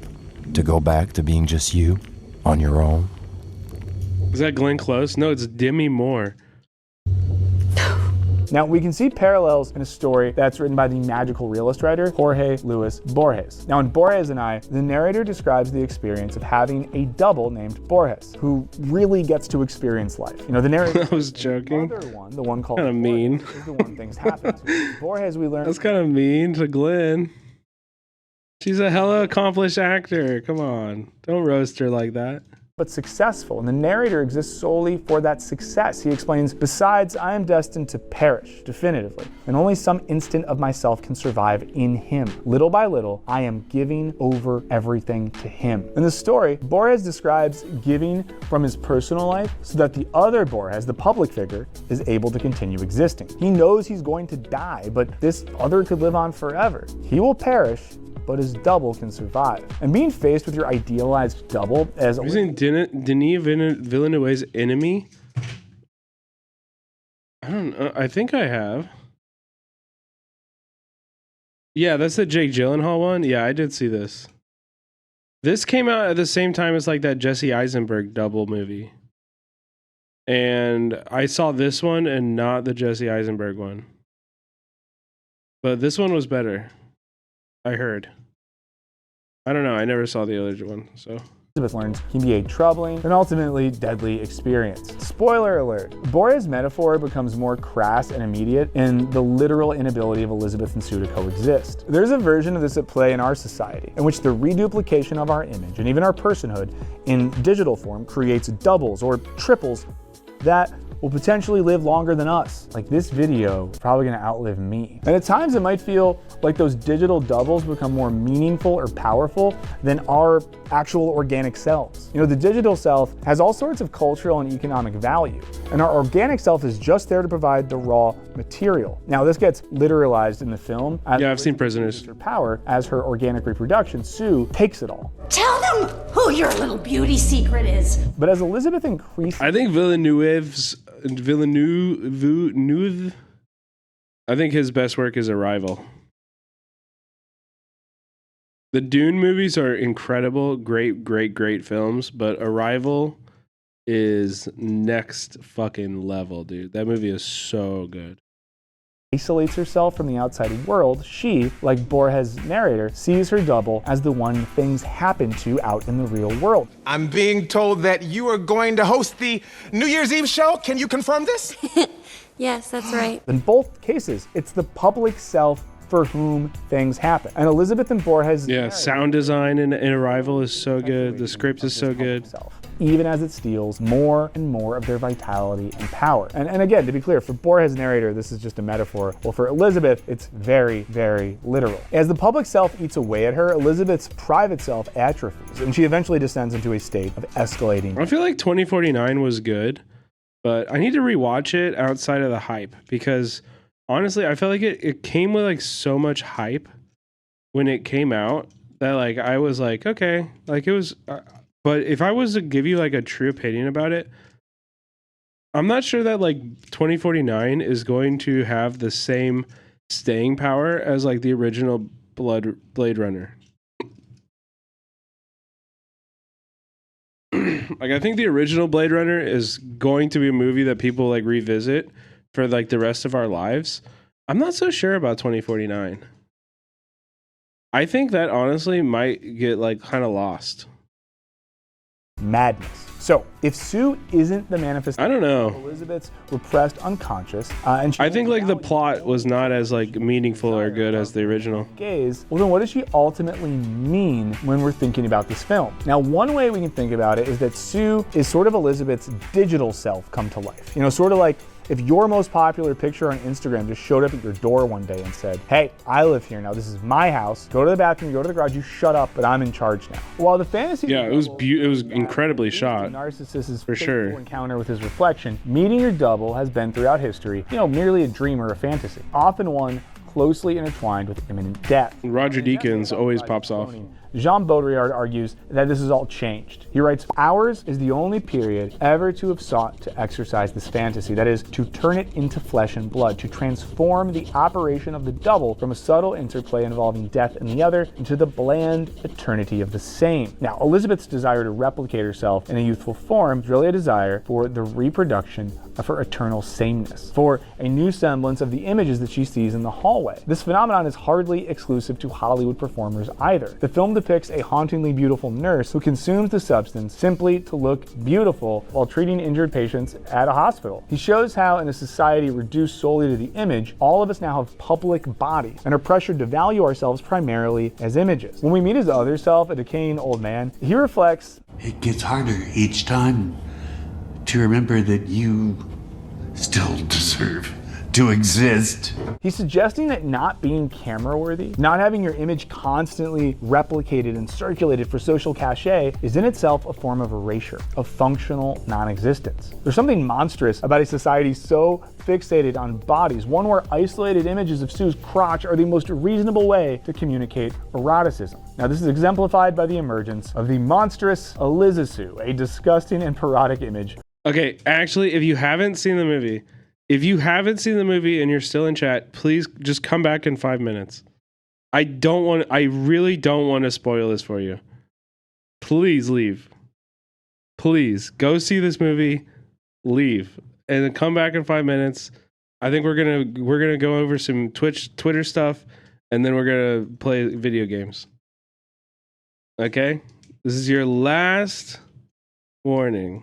Exemplified by the emergence of the monstrous Eliza Sue, a disgusting and parodic image of mismatched body parts. Now, if Sue represented everything idealized about the body, Eliza Sue is the horrific invert, revealing the grotesque lurking beneath Sue's supposedly perfect bodily form. And yet, she still wants to feel pretty. You know, even as a monster, Eliza Sue continues her rigorous beauty. Oh my god, dude. Before the show, straight ironing it's so good. Piece of hair. I feel slightly nauseous thinking about it, guys. The process of making oneself beautiful suddenly looks gross and bizarre. Watching her clip an earring on a randomly placed ear makes a conventional feature of femininity suddenly seem disgusting. Yeah, I said randomly placed ear because they're just a random ear. You know, it shows that there's a lot of ugliness and becoming beautiful. And this echoes what we've seen throughout the film, in which every extension of Sue's glamorous existence requires the further mutilation of Elizabeth's body. Eliza Sue literalizes the extent to which a beauty is a mask with a true hideousness lurking within the body. You know, she glues an image of Elizabeth's face onto herself and in a dreamlike sequence is happily welcomed into a theater. You know, I guess it's like as long as you keep smiling, people will ignore all the other ugliness and all the violence that you're doing to your body.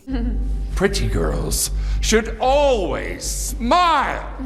Now, she gets on stage, and then one of Elizasu's many orifices pops out a disembodied breast. And when this happens, we're further reminded that even the most fetishized body parts are at the end of the day pretty gross and weird. The disembodiment suggests that treating women's bodies... It's so genius. It's so good. I love it, dude. Assemblages, you know, exactly what the camera's been doing to Sue, is a dehumanizing and even violent thing to do. And speaking of violence, once Elizasu's mask falls off and an audience member attacks her, her slain limb just drenches the audience in a comical amount of blood in a sequence that's reminiscent of Carrie, except that this time it's the people watching. It's us. It's us that get fucking like sprayed with blood and humiliated. It's so good. This moment was when I was like, "Oh my god, I'm doing the Martin Scorsese cinema." At this moment, I was like, "Oh my god!" Like, you're not just blaming Hollywood; you're turning it on us. We are the fucking cretin degenerates that swoon over Sydney Sweeney's bikini pictures on Twitter, taken against her will. You know, we are the people that require this kind of treatment of women in this industry. It's us. We are the problem. Who gets soaked. Director Coralie Fargy said, thematically, to spray that crowd is like, okay, this is what you're doing to us, so now fuck off, enough. You're all complicit in crowd violence, so this is the violence back. Look at the violence, don't shy away. All the violence that you project on me, the monster at some points, is projected back on the audience, which is all of us. The monster's moment of bloody triumph is a condemnation of us all, you know, for our participation in a culture that perpetuates violent beauty standards. It suggests that being spectators makes us complicit in the suffering of women on and off screen. And honestly, we don't need to be Hollywood executives with terrible table manners to be active participants in this very ugly cult of beauty. Okay guys, that's all for this one. Please do leave a comment. Good video. That was cool. Subscribe if you haven't already, and thank you so much to those of you that have. Okay, that was cool. All right, we're done. Chad, did you see this? Oh, they about to kick some shit. Hey, they in the building, y'all. 12 is in the building. They about to kick somebody's shit. They about to kick somebody's shit. Flush that shit. 12 is in the building. Flush that shit, y'all. Flush that shit, y'all. Oh, he look like his name Rodriguez. Get the fuck out of our building. Get the fuck out of our building, dude. True. That's a good one. Also, this was crazy. Peter Thiel got to be the weirdest guy in existence. Oops. And to those who think this shooter is a hero because he did it because he said this healthcare executive was presiding over a healthcare system which kills thousands of Americans by denying them cover, what would you say to them? Why is he so wet?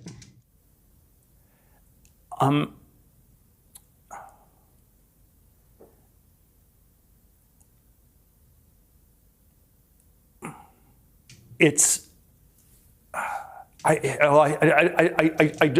don't know what to say. I think I still think you should try to make an argument, and I think this is you should, you know, there may be things wrong with our healthcare system, but what was the question? I got distracted by his moistness. Pierce asked him what he thinks about the internet being excited that a CEO was murdered. And he goes, who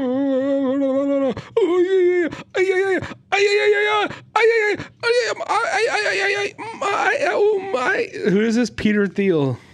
You have to make an argument, and you have to try to find a way to convince people and change it by that. And this is not going to work.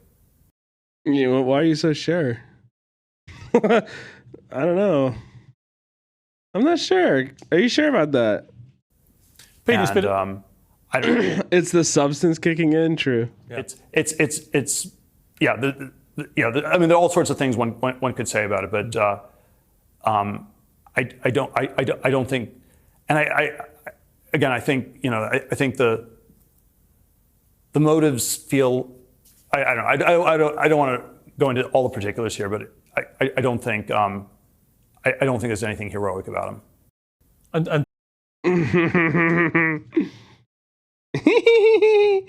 He seems mad. All of the CEOs out there being like, I'm so scared. Violence is not the answer. Gen Z is really sitting here like, oh my God, y'all really raised the school shooter generation and now you're asking us for sympathy. You normalize gun violence to the point where we take days to weeks off of school to practice what to do when an armed gunman comes into our building. We grew up in a generation where our lawmakers look at our dead kids, our dead friends, our dead peers, and they tell us that the solution for that was a bulletproof backpack. And now you're upset. You want us to cry because some man got shot in broad daylight? This happens. Welcome to a regular Tuesday at school in America. Yep. Funds for the One last one. suspected killer, including one online defense fund that has raised One last one. $1,000. News Nation cameras even capturing this expression of support from inmates at the Pennsylvania prison where Mangione is being held.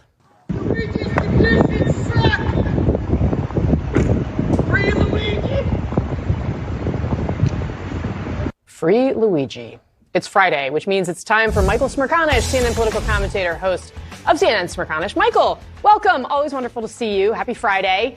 Let's start with what we saw there. The News Nation cameras outside that prison, people yelling, Free Luigi. That makes a real statement. So on Wednesday, I was in New York City to do my radio program at Sirius XM. And in the 6 a.m. hour, I walked on 54th Street between 6th and 7th Avenue, not because of some morbid curiosity, but because that's where I stay when I'm in New York City. That's my route. Bro, don't say that. Do you have no sense of self-preservation? Don't say that out loud. Have you not been watching the news, my friend? Have you not been watching the news? Don't say that out loud on TV. What are you doing? And what I found jarring was the lack of any kind of a memorial where this assassination took place. In other words,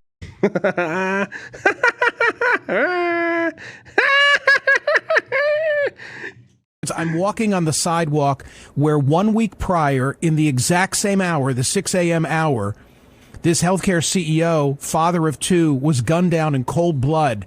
And there's no remembrance. There's no recollection. There's like nothing. People are just going about their business and leading their lives. And I thought, this is so telling of the reversal of sympathies that I find appalling. And by the way, the reversal of sympathies.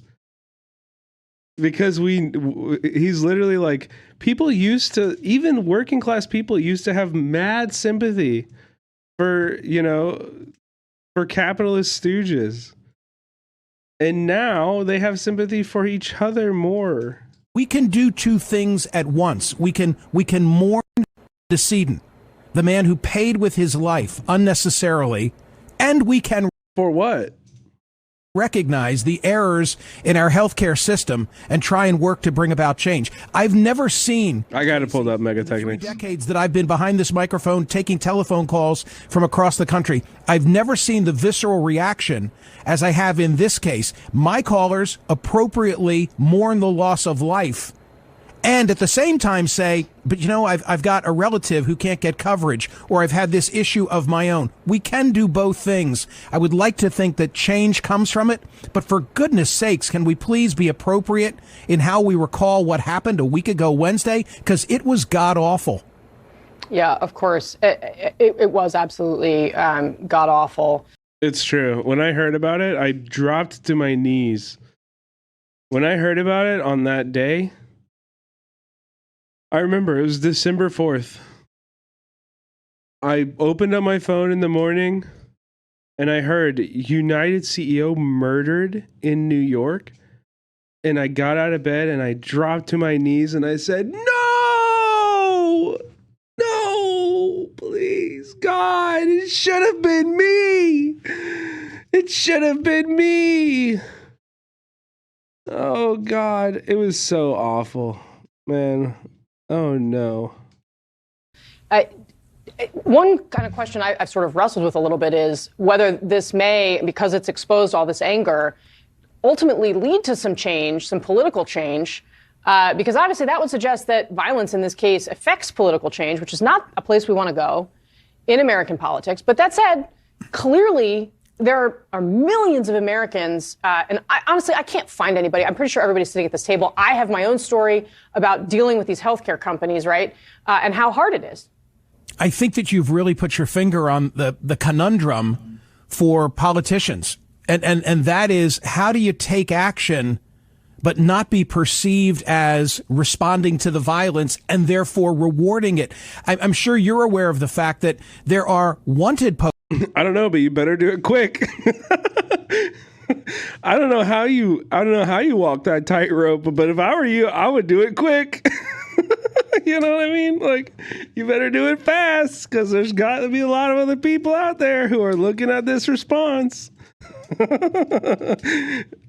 Yeah, I'm glad I'm not a CEO. I'm glad I'm not a fucking congressperson that's against Medicare for all right now.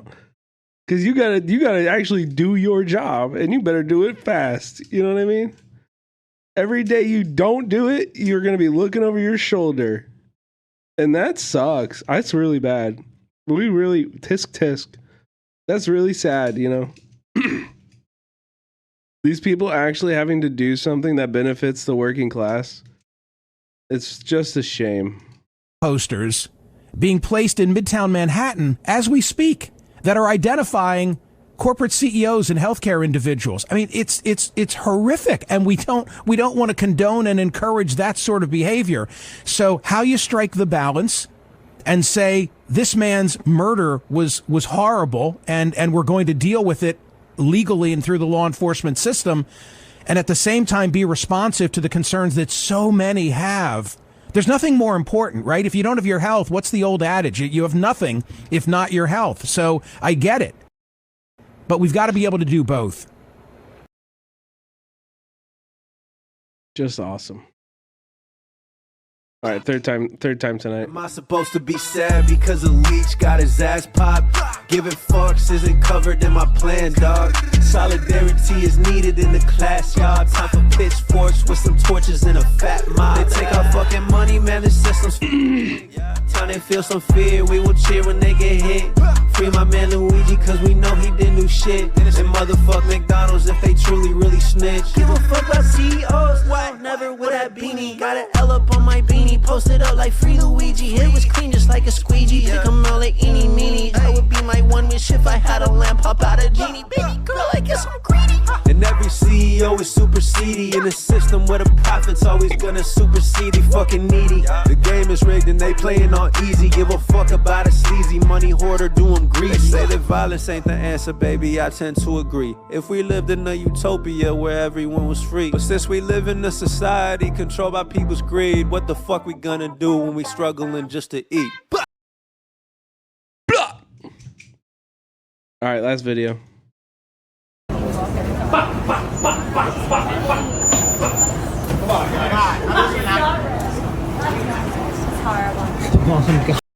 That's horrible.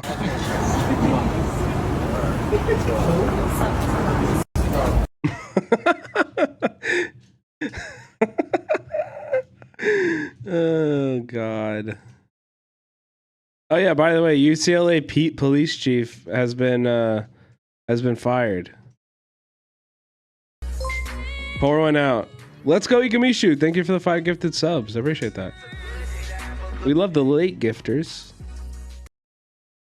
UCLA police chief blasted for security lapses that led to protest violence is out. I'm sure he'll be getting a very nice golden parachute.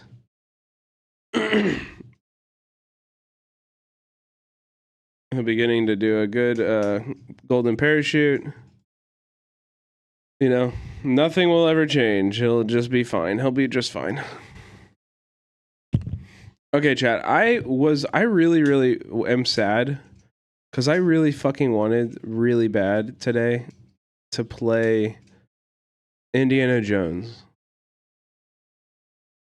And I bought the game. I spent $70 fucking on this game only to find out that my graphics card won't fucking play it because I don't have ray tracing. So I guess I just can't play video games. Yeah. I know, I'm really sad. I have to like buy a new graphics card. I gotta go through all that dumbass shit. I refunded it. I did. I put in the refund already. But it sucks. I actually wanted to play that game. I wanted to spend money and play that game. But no, instead of spending $70, I have to spend fucking $2,000. You know?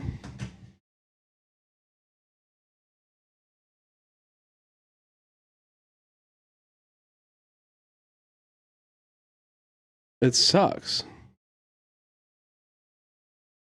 So instead of actual, you know what I mean?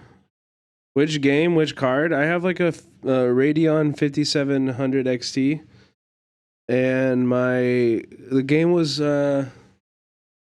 freaking Indiana Jones. Imagine how much better all your other shit will look when you when you get a new card. Probably not that much. Like you really you think it's gonna be that big of a difference? I don't think so. I don't think it will be. Uneven Mars, thank you for the tier 1. Filmmaker in the chat, constantly fucking crying about. Anyway, we're gonna play. Candidates are all they love. I'm still gonna game for you guys. We're gonna play Deadlock though. We're gonna play some Deadlock.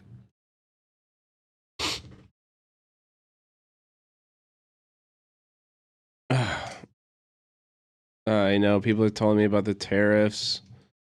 I know. I know. When is that? When is the, what is it? The computer thing? There's like a computer conference that happens where they announce new shit. What's it called? Yo, 200 bits. Thank you so much, Mr. Perry. Mr. Perry, you've been in here from the very beginning of the stream. I appreciate you so much. Thank you. Wait, what is that though? CES? Yeah, so that's happening January 6th to January 10th. So literally I have like 2 weeks? I have 2 weeks between that and Trump's inauguration before I can, to buy this shit. That sucks. And then I have to compete with scalpers and everything. Ugh. Okay, this is Deadlock. This is Valve's new MOBA shooter. I fucking love it. I think this game is awesome. I play it all the time. Unfortunately, it's in alpha, so it's changing a lot, and people are leaving it at en masse. So it's in a private alpha. You have to get an invite to play it. We can stream it, but I think this game is incredible. I think it's going to be the next big thing. Maybe I'm wrong. I don't know. But I love it. I've been playing the fuck out of this game. I play Shiv, who's a bruiser, likes to play up close, high risk, high reward. Sometimes I get 20 kills. I usually at least get 10.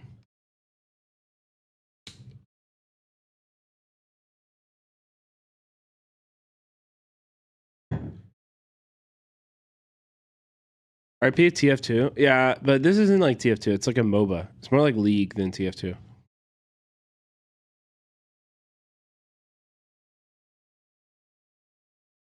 I like Dota.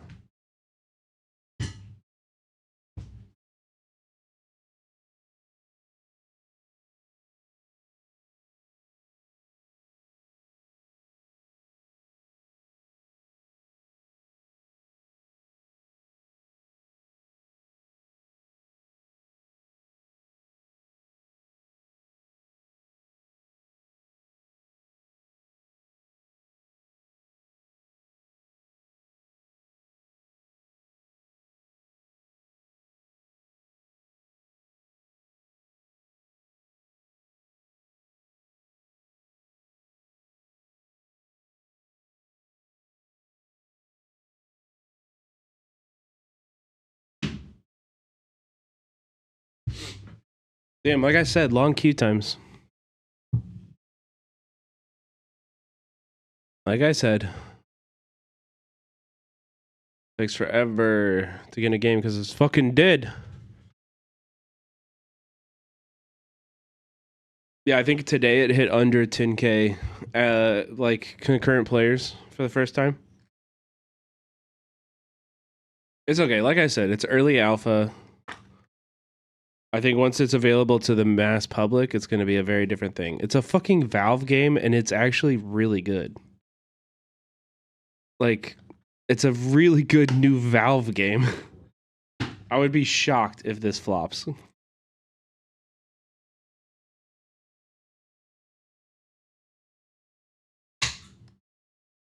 You know what I mean?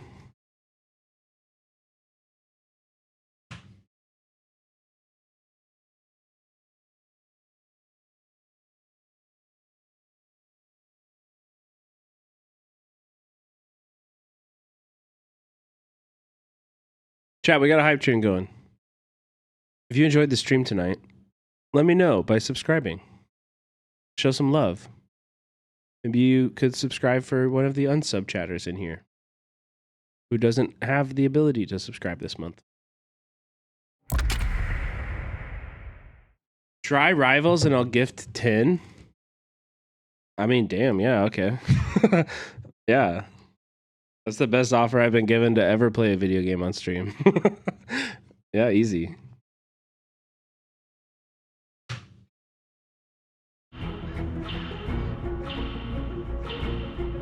Your agency was taken from you, Shiv. But is it free to play? You get it back. Summon me. Oh shit, I'm solo. You got this, bro.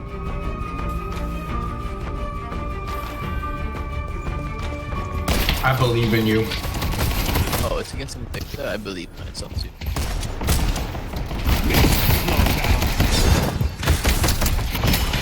Oh, that was the latest parry.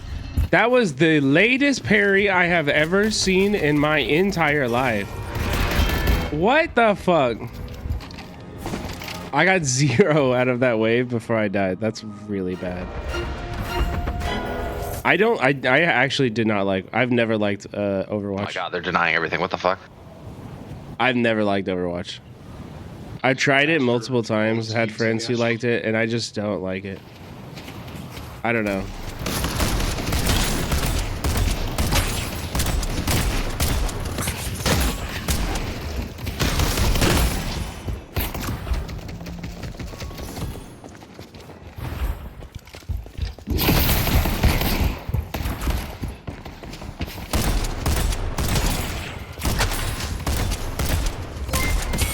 Angry Nimrod, thank you so much for the 5 gifted.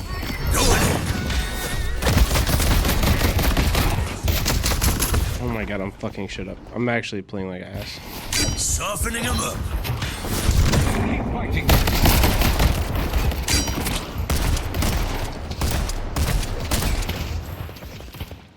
The Hood plays Marvel Rivals now? Yeah, fuck that shit, dude. Just kidding. Give me 10 gifted, I'll do it. Not right now, but I'll play it this week.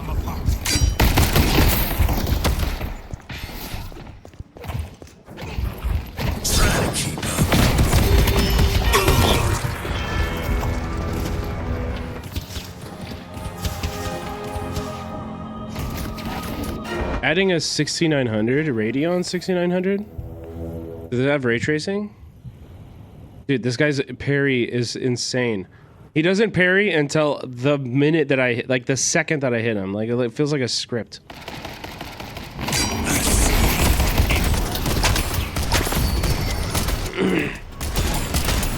I just need to play safe. It's fine.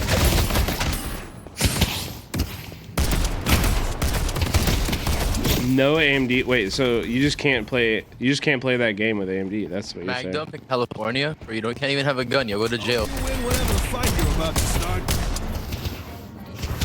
you can't hide forever.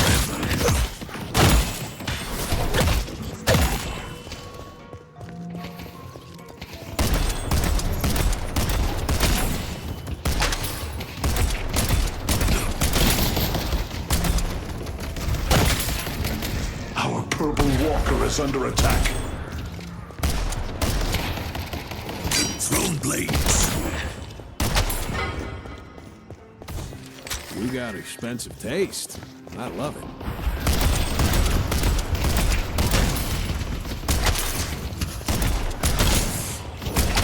Jesus Christ.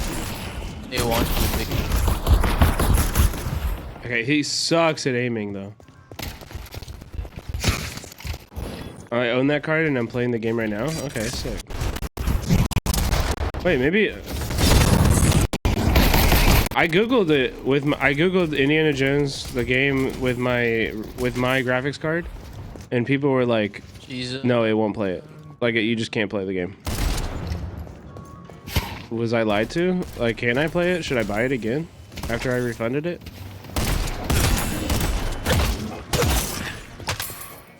Good luck. Krill left. He might be ganking you guys blue. They're just shoving us in. They can't gank us, I think. I don't know where he went. The new Indiana Jones game is on Game Pass?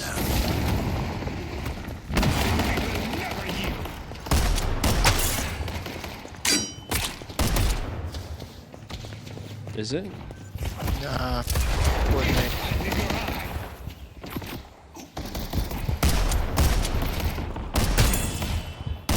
It is? Oh, I don't have Game Pass, but that's cool.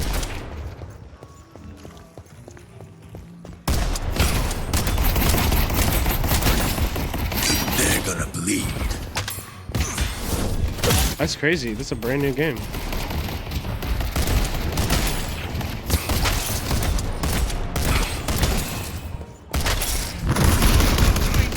I got like 6 months of Game Pass when I had when I first bought this PC, I think, and I played it. I played a few games on it. It was fun. Seemed like a good deal.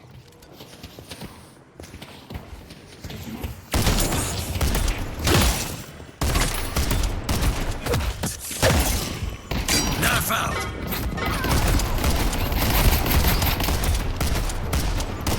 I'm beating this guy in aim, like by a lot.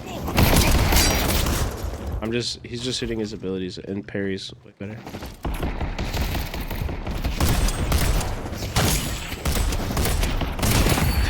I mean, yeah, dude, that is a pretty good deal, especially when it's like games cost $70 now. What's it, like 25 bucks a month for the Game Pass?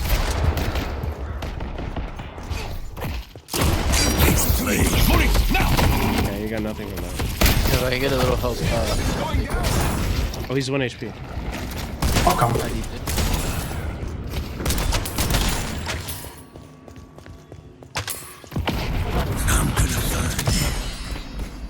Oh no, she stayed.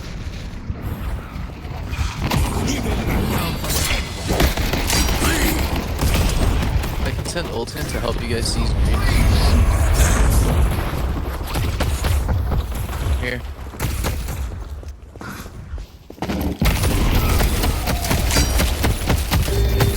Oh my god, I got stuck on those fucking rocks. I'm still living though. Can I stay? You'll be she's the last one standing.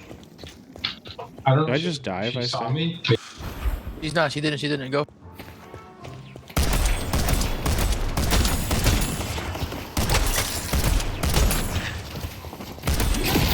Oh, yeah, right. I missed arrows too. I'm dick.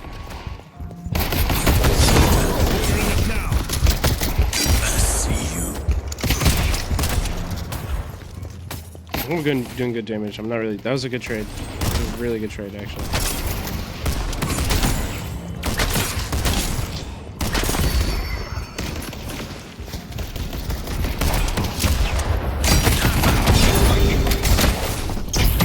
Huh? Chat? What is that? You can out. Dude, that's so stupid. Did you see how far away I wouldn't even have hit him?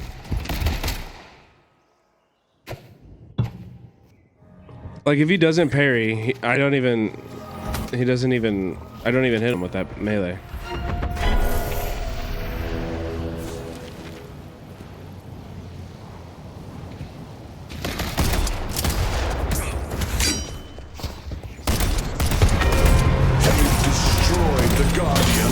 purple.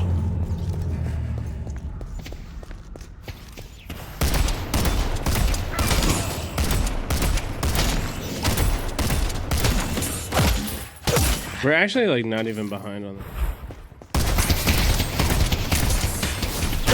Well, I mean, we're 1K behind, but that's not that much.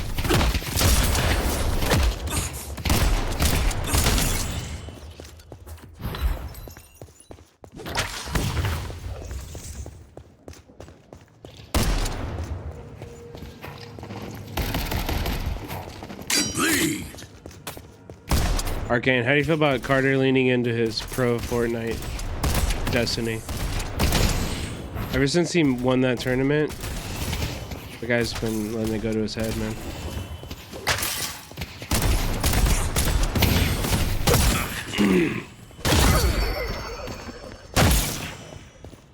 They're far.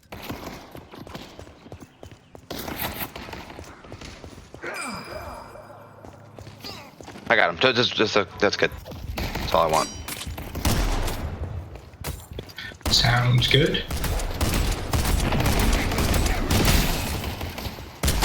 Staking him. Give me a gang. She's gonna take my turret. Mid-boss has arrived. Yeah, I can't.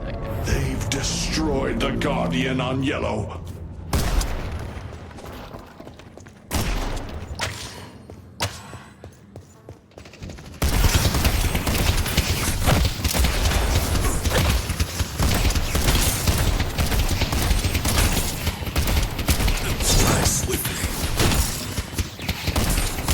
Upside down ping, what do you mean? Turn is waiting to be claimed. What does that mean? I got Mo and Curl here. I got 3, I think, at blue. Yeah, I'm gonna try to take purple turret while he's over here.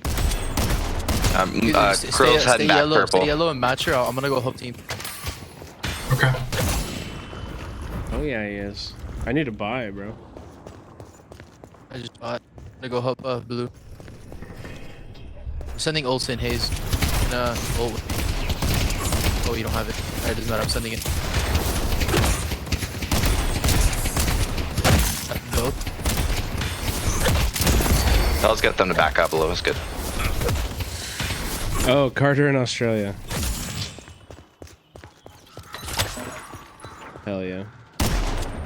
Bro, we've been Carter heads for a long ass time. I see Vindicta. Curl's back over here, blue. He ulted me.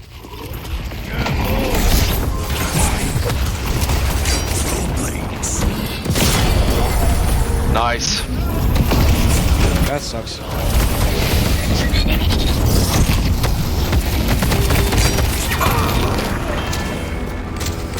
At least I can buy now.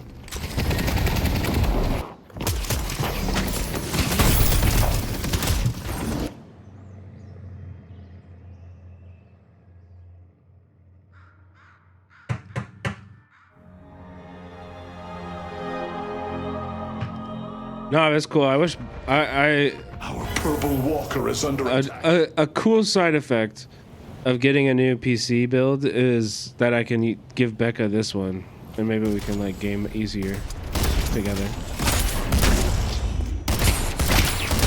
Like honestly, I think like a Baldur's Gate playthrough with Becca, we've been trying to do it. We tried when it first came out, and we just never had like any devices that could do it. Tower for that. Cool. All right, are we fighting here, Great Talon, or no? If you guys help me, I can do something. I just can't do it myself. I mean, I'm here. The Guardian on Greenwich.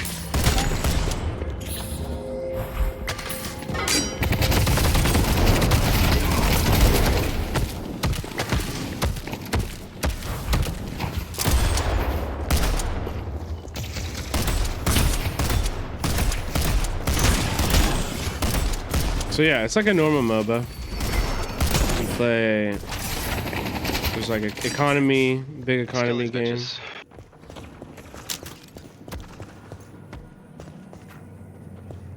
The best build I can. Our yellow walker is under attack. You can see his build. I gotta go get yellow. Biggest tower down.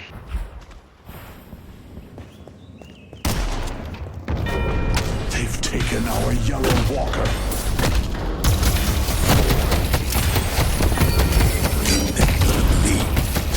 Yo, Vindicta's probably going to you guys.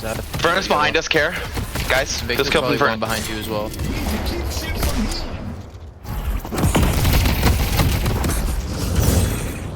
Behind the Furnace here. Mo's chasing me. We could probably just back and get the towers. I feel like it's better than trying to fight right now. Oh, dude, Yeah, this let's bitch back. didn't Let's kill back. me. Dude, what is up with that? You're not gonna regret What that. does she have?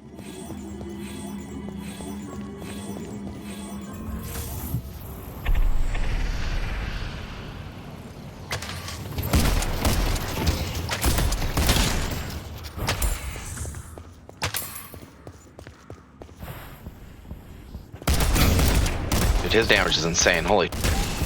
Who? What is that? Damage. Vindicta's there. I'm gonna go yellow. Green Send walker Olsen to help is you guys under out. attack.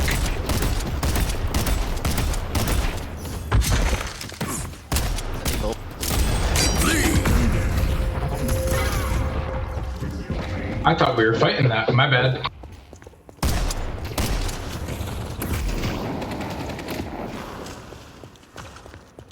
I got two here on blue. I'm gonna go purple. Going to the roof.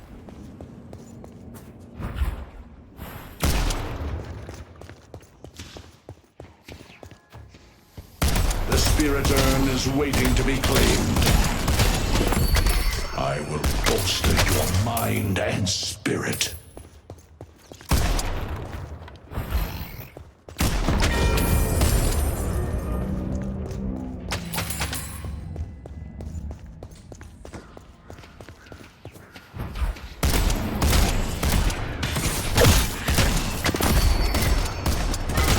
Yo, get her out, bro. Shoot her. What?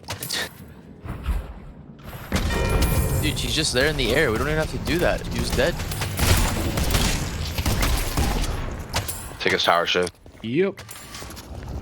Mo's here. Green walker is under attack. I got ulted. Wait, you left? Oh, you're here.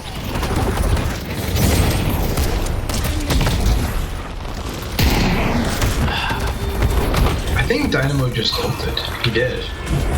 Oh my god, dude, that disarm fucks me. That's so stupid, man. That's like the biggest counter to me. I need to worry about that. That's like an 8-second disarm. Oh, that's what happened. It's all good. Here.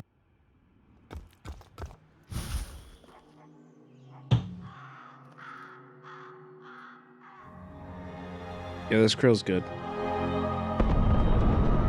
The Vindicta's annoying, but like, you just gotta get her out of the air. She's not even that hard to kill. No, the krill's good. He's parried like every punch I've thrown at him. I mean, Warden's building up. Has been dropped. Has been dropped.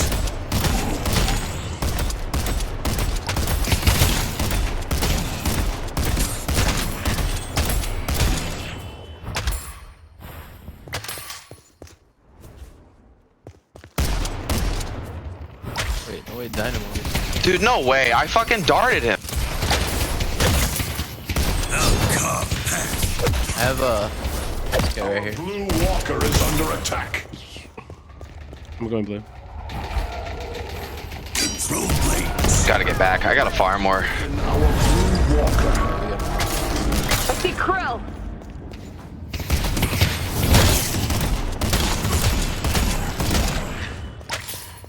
Fuck, I need debuff or reducer. Means I probably have to sell one of my good items. Or sell extra regen. Green walker is under attack. Dude, I'm gonna die. I'm literally behind my turret getting murked.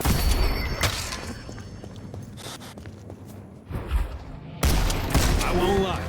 I don't know what that does. But Should I go in on this from behind? No. Unless you're gonna ult yourself somewhere. They won't outrun me.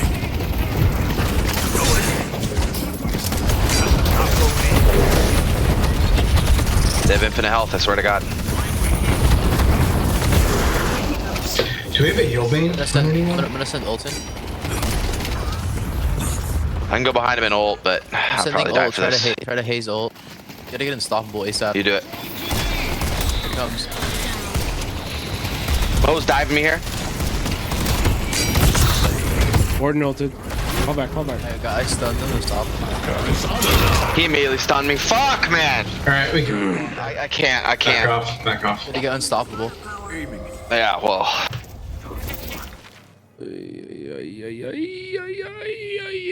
This Mo is like, yeah. Insane. He stunned me immediately. What the fuck?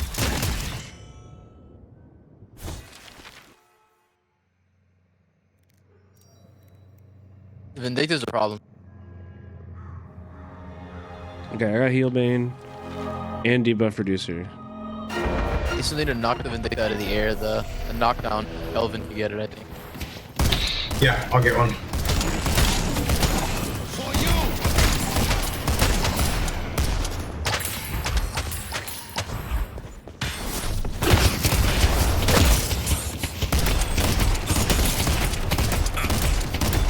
Try to maybe get a earn man souls.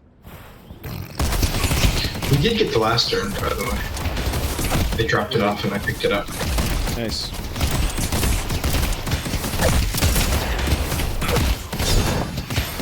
The spirit urn is waiting to be claimed. I'm afraid. Maybe they'll do it again for us.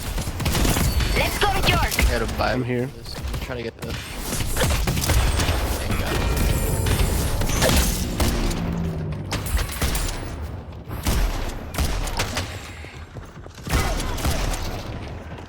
I have Warden on me.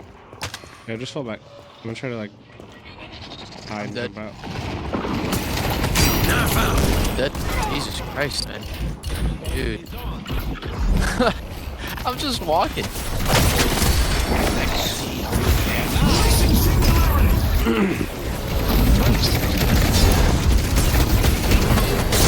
They're just pushing our base at the same time. This game might be over. That's all you, Days. Easy.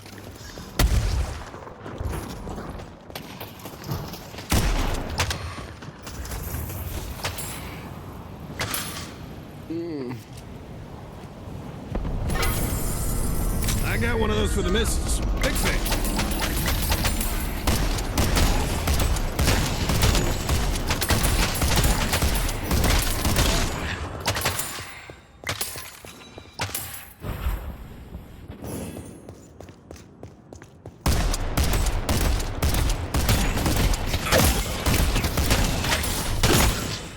I think we do upscale them pretty well, though, if we can make it. Yep. We can win like team fights if we're together. Yeah, I need to flash. We need to keep farming and yeah.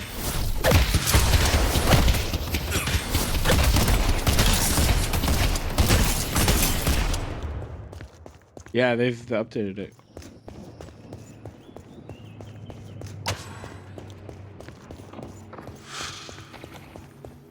There's 2 green, a few blue.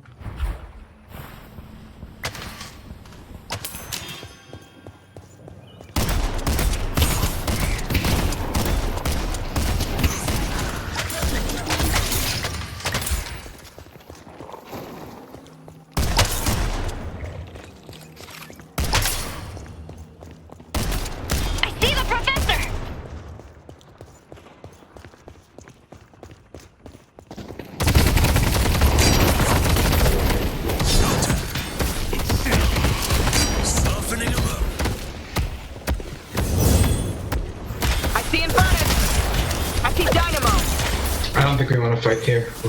No, I don't want to fight on their side of the map. Yeah. Yep, there we go.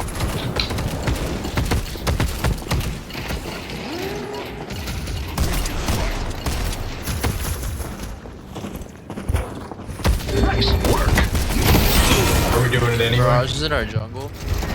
If you're looking for mercy, my friends, I'm afraid it's in short supply. Well, now we're base defense.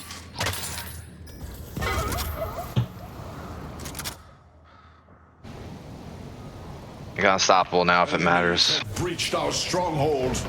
I don't think it does. This game's cooked. Mo's kind of low. I tried my best. I'm like caught up with him on souls, but we need to. I just couldn't win fights, honestly. The stronghold. Firing. Nap time.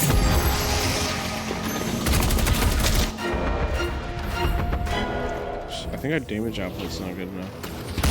Enemies have breached our stronghold. Oh my god. You're doing so much.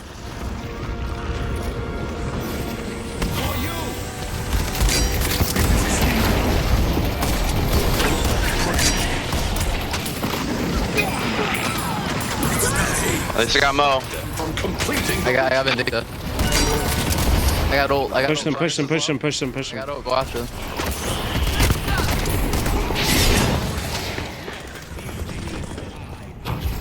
And Purple's getting our walker for the slot. Yeah, we gotta get mid boss too. I see Mirage. They're in store downstairs.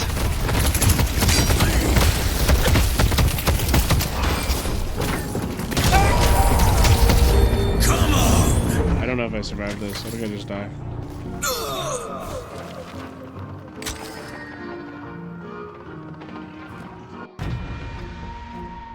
He's here. Other Infernus DC'd after that. Holy shit.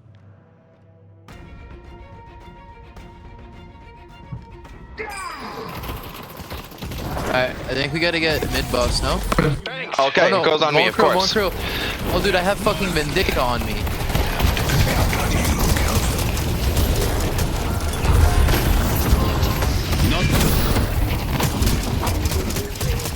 Bro, why is he so tanky?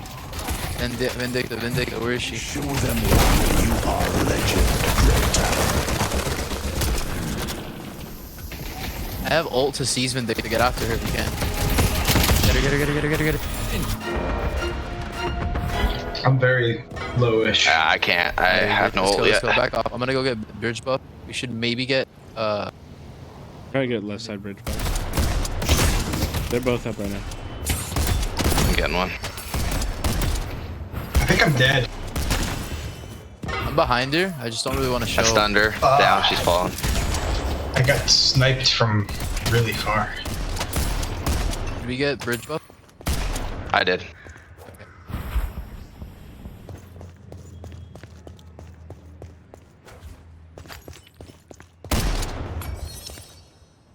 Vindicta's right here trying to get me. I'm gonna teleport and DP push on purple. Mirage is there. There's also minions in our base. Get bridge buff. Can't get him. Vindicta's here in the jungle. Oh, she's on me. Yeah. Oh, I'm just dead.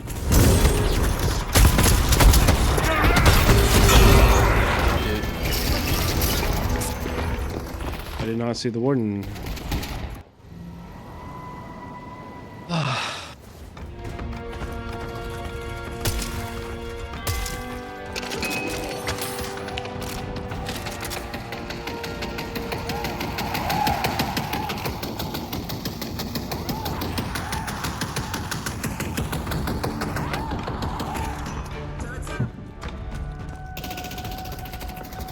I see Warden.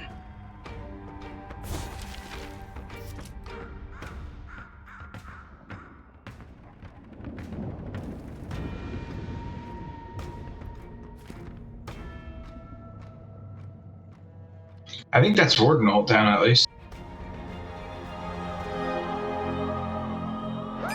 Warden's dead. Okay. Infernus is over there. Or not Infernus, but Mirage. I get Vindicta. I'm gonna send ult into her. Let's play. You can't stun. Missed. I have to get out.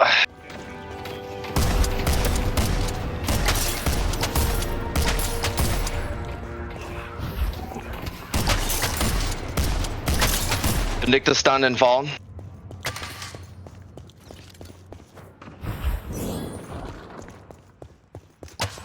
Somebody's gotta go yellow. I'll get yellow. Don't worry about it. Be careful, green. You'll probably pay attention.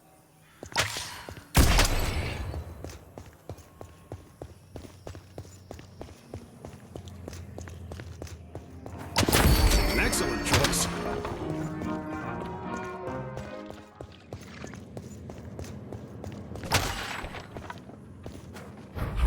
Oh. You're the only one there. I see you.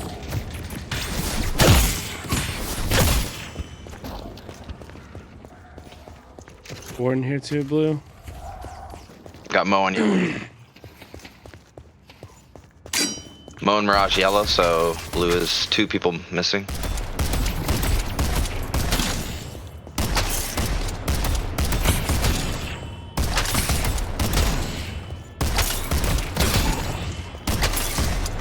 Oh, she's.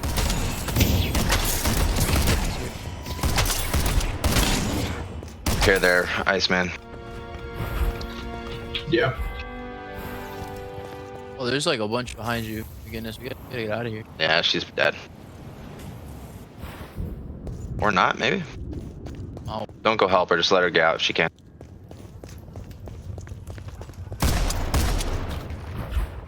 I'm gonna grab her and we're still down by a lot. A courier has arrived. That's where the fight is right now. This could be bad. Yeah, get back, Like, get back. what? They We're just- not there. It's just Mo and Crow ulted. Fucking. Warden Base, ulted. guys, need everyone in base.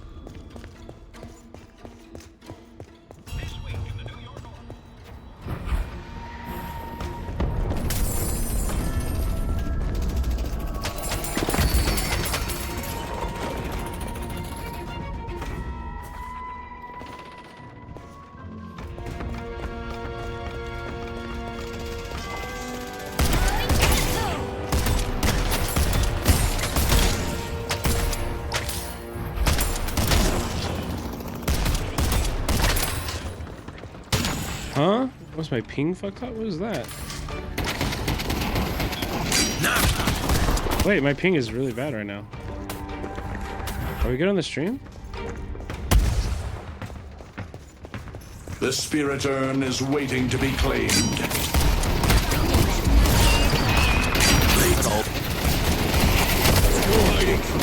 Looks like they're all like this side. No dynamo though, so no black hole. He's coming, he's over here on green. That range is so busted, dude.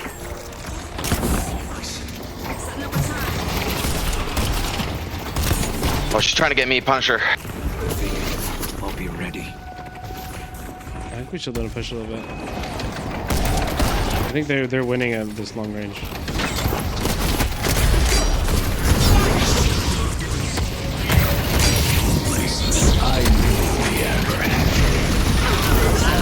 This on forever, bro. What is this? It's insane. It's ridiculous.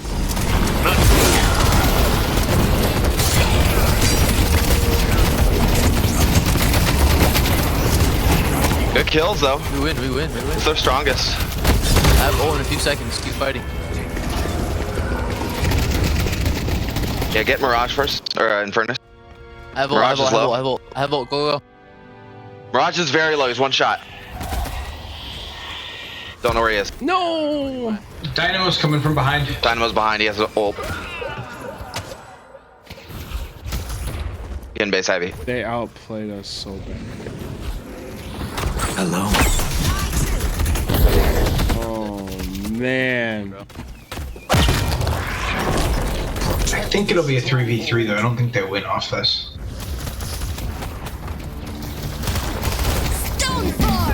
He has ult, care. Alright, we're up. Wait, the South Korean president got impeached, really? Or is it like the start of the impeachment, like, hearings? It's just like that? He's disposed? It's over? were just like deposed 15 minutes ago. It's like he's gone. Fuck yeah, dude. W anti-fascism in South Korea. I know, you're stunned. Then we pull up on Warden after Dynamo.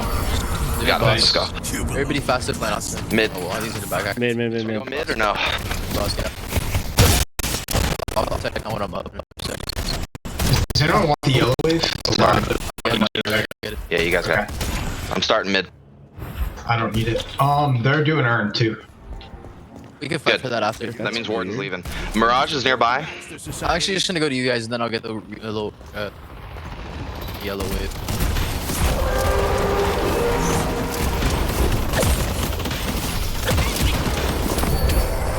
They're gonna fight for this for sure. I'm here. I'm getting outside of it.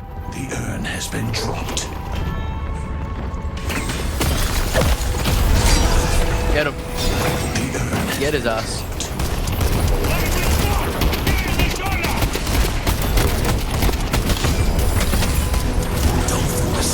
Nice. Mo's leaving. Earn? Did we get earn? I think so. Going back. We're losing yellow stuff, but I mean, yeah, I'm gonna go. I'll go. I can go back and grab that really quick. I said I will. I think we just walk her in back. Go get it.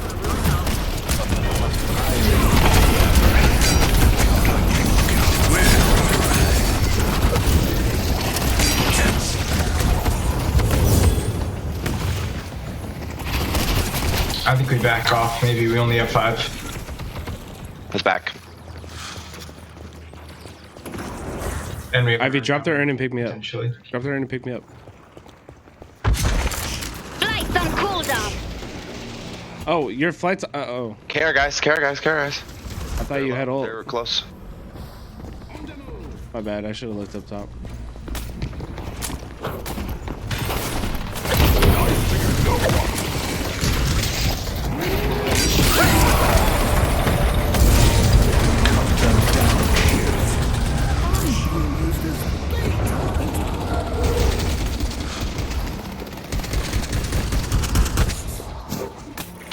Okay.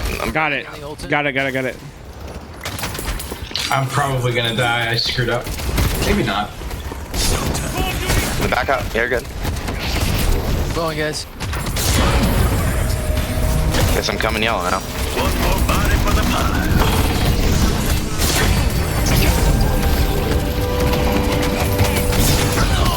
Oh my god. I have 12,000 souls too. I thought I had to buy and I was doing that. Got Medicta here. You gotta get her ass. God damn, that was some gameplay, chat. Are you fucking here for this? I'm carrying the whole team on my back, bro. I delivered the urn. I killed 3 of them. We're about to win. I look, you gotta buy, bro. 15,000 souls.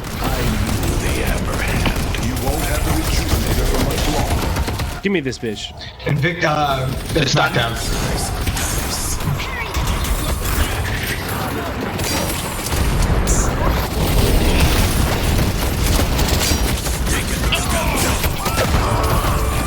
Punch him in the fucking head, dude. Focus objective. Beat this shit. Bonk the cop, dude. 16. Bonk the cop.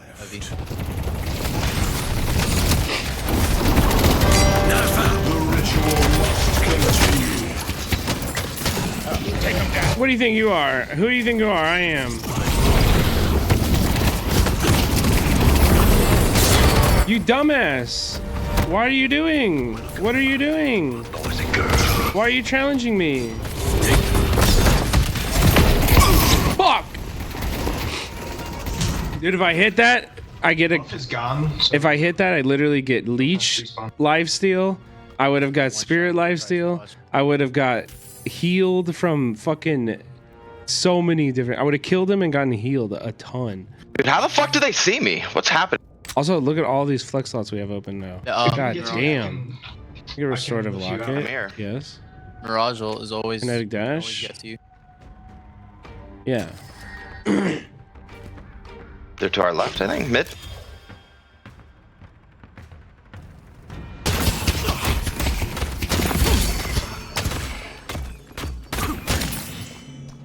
Holy shit, late game. I awoken. I came alive, bro. Let's get back. Target's marked. I need a buy. That's Mirage. We're an ult down. Cool. Yeah. I don't like this. He missed twice. Dude, how did she kill me? I couldn't hit a single arrow. I'm dick. Yeah. Fuck, man. You just caught up on souls because Yeah. Yeah. I got lucky shot. I can kill Mo now. I'm not gonna say anything. I'm not saying anything in chat, but he's right. Everything he said was correct. Yes. You could have killed her. You just missed. Which is really sucky.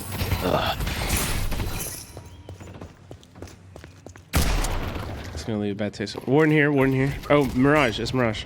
Coming for Mirage, but no. I don't know about this. I've killed him 1v1 like 3 times already. We got this. He fell off.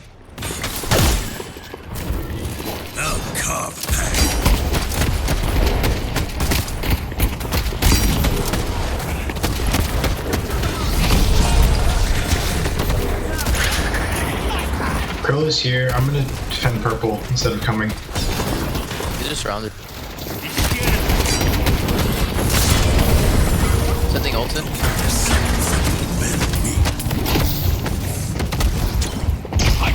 Oh, I got ulted. I think I'm dead. I have to get out. I have to get out.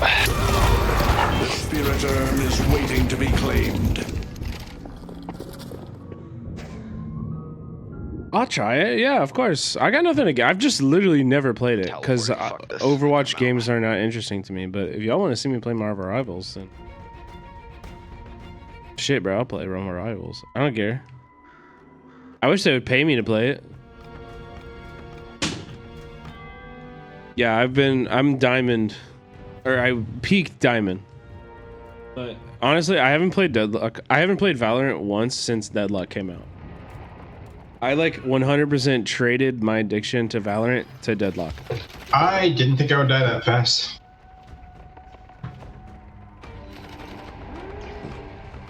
Damn. Who's your main agent? Raze. I couldn't cast my Unstoppable first. Fuck. I play Raze. I play a little bit of Cypher. Hard game, man. Wow, we lost. No. Fuck, bro. I can't. Oh my god, I'm sorry, bro. I'm here too. Nice try. Dude, we lost. 13 kills. I was popping the fuck off. Total souls leader, kill leader. Wow. Okay, wait. Talon was actually doing some work with the damage. But look at that objective damage. What the fuck? You didn't touch an objective the whole game. What the fuck? Wait, that's wild. Wait, okay, how do I get... Is Marvel Rivals on Steam or something? How do I get Marvel Rivals? It was on Steam for free? Okay.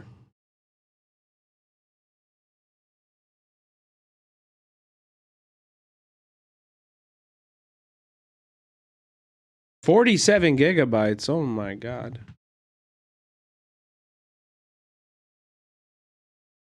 I don't like Overwatch gameplay. That's the thing. I never once got into Overwatch.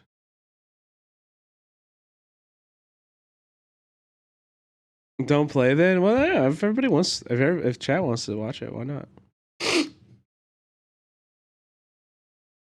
Why didn't Nintendo sponsor my man? That's what I'm saying. People are getting paid to play Marvel Rivals. What am I gonna do? Sit here with my dick in my hand? Play for free? Play it for free, dude? No, thank you. I got Baxter Society business to attend to.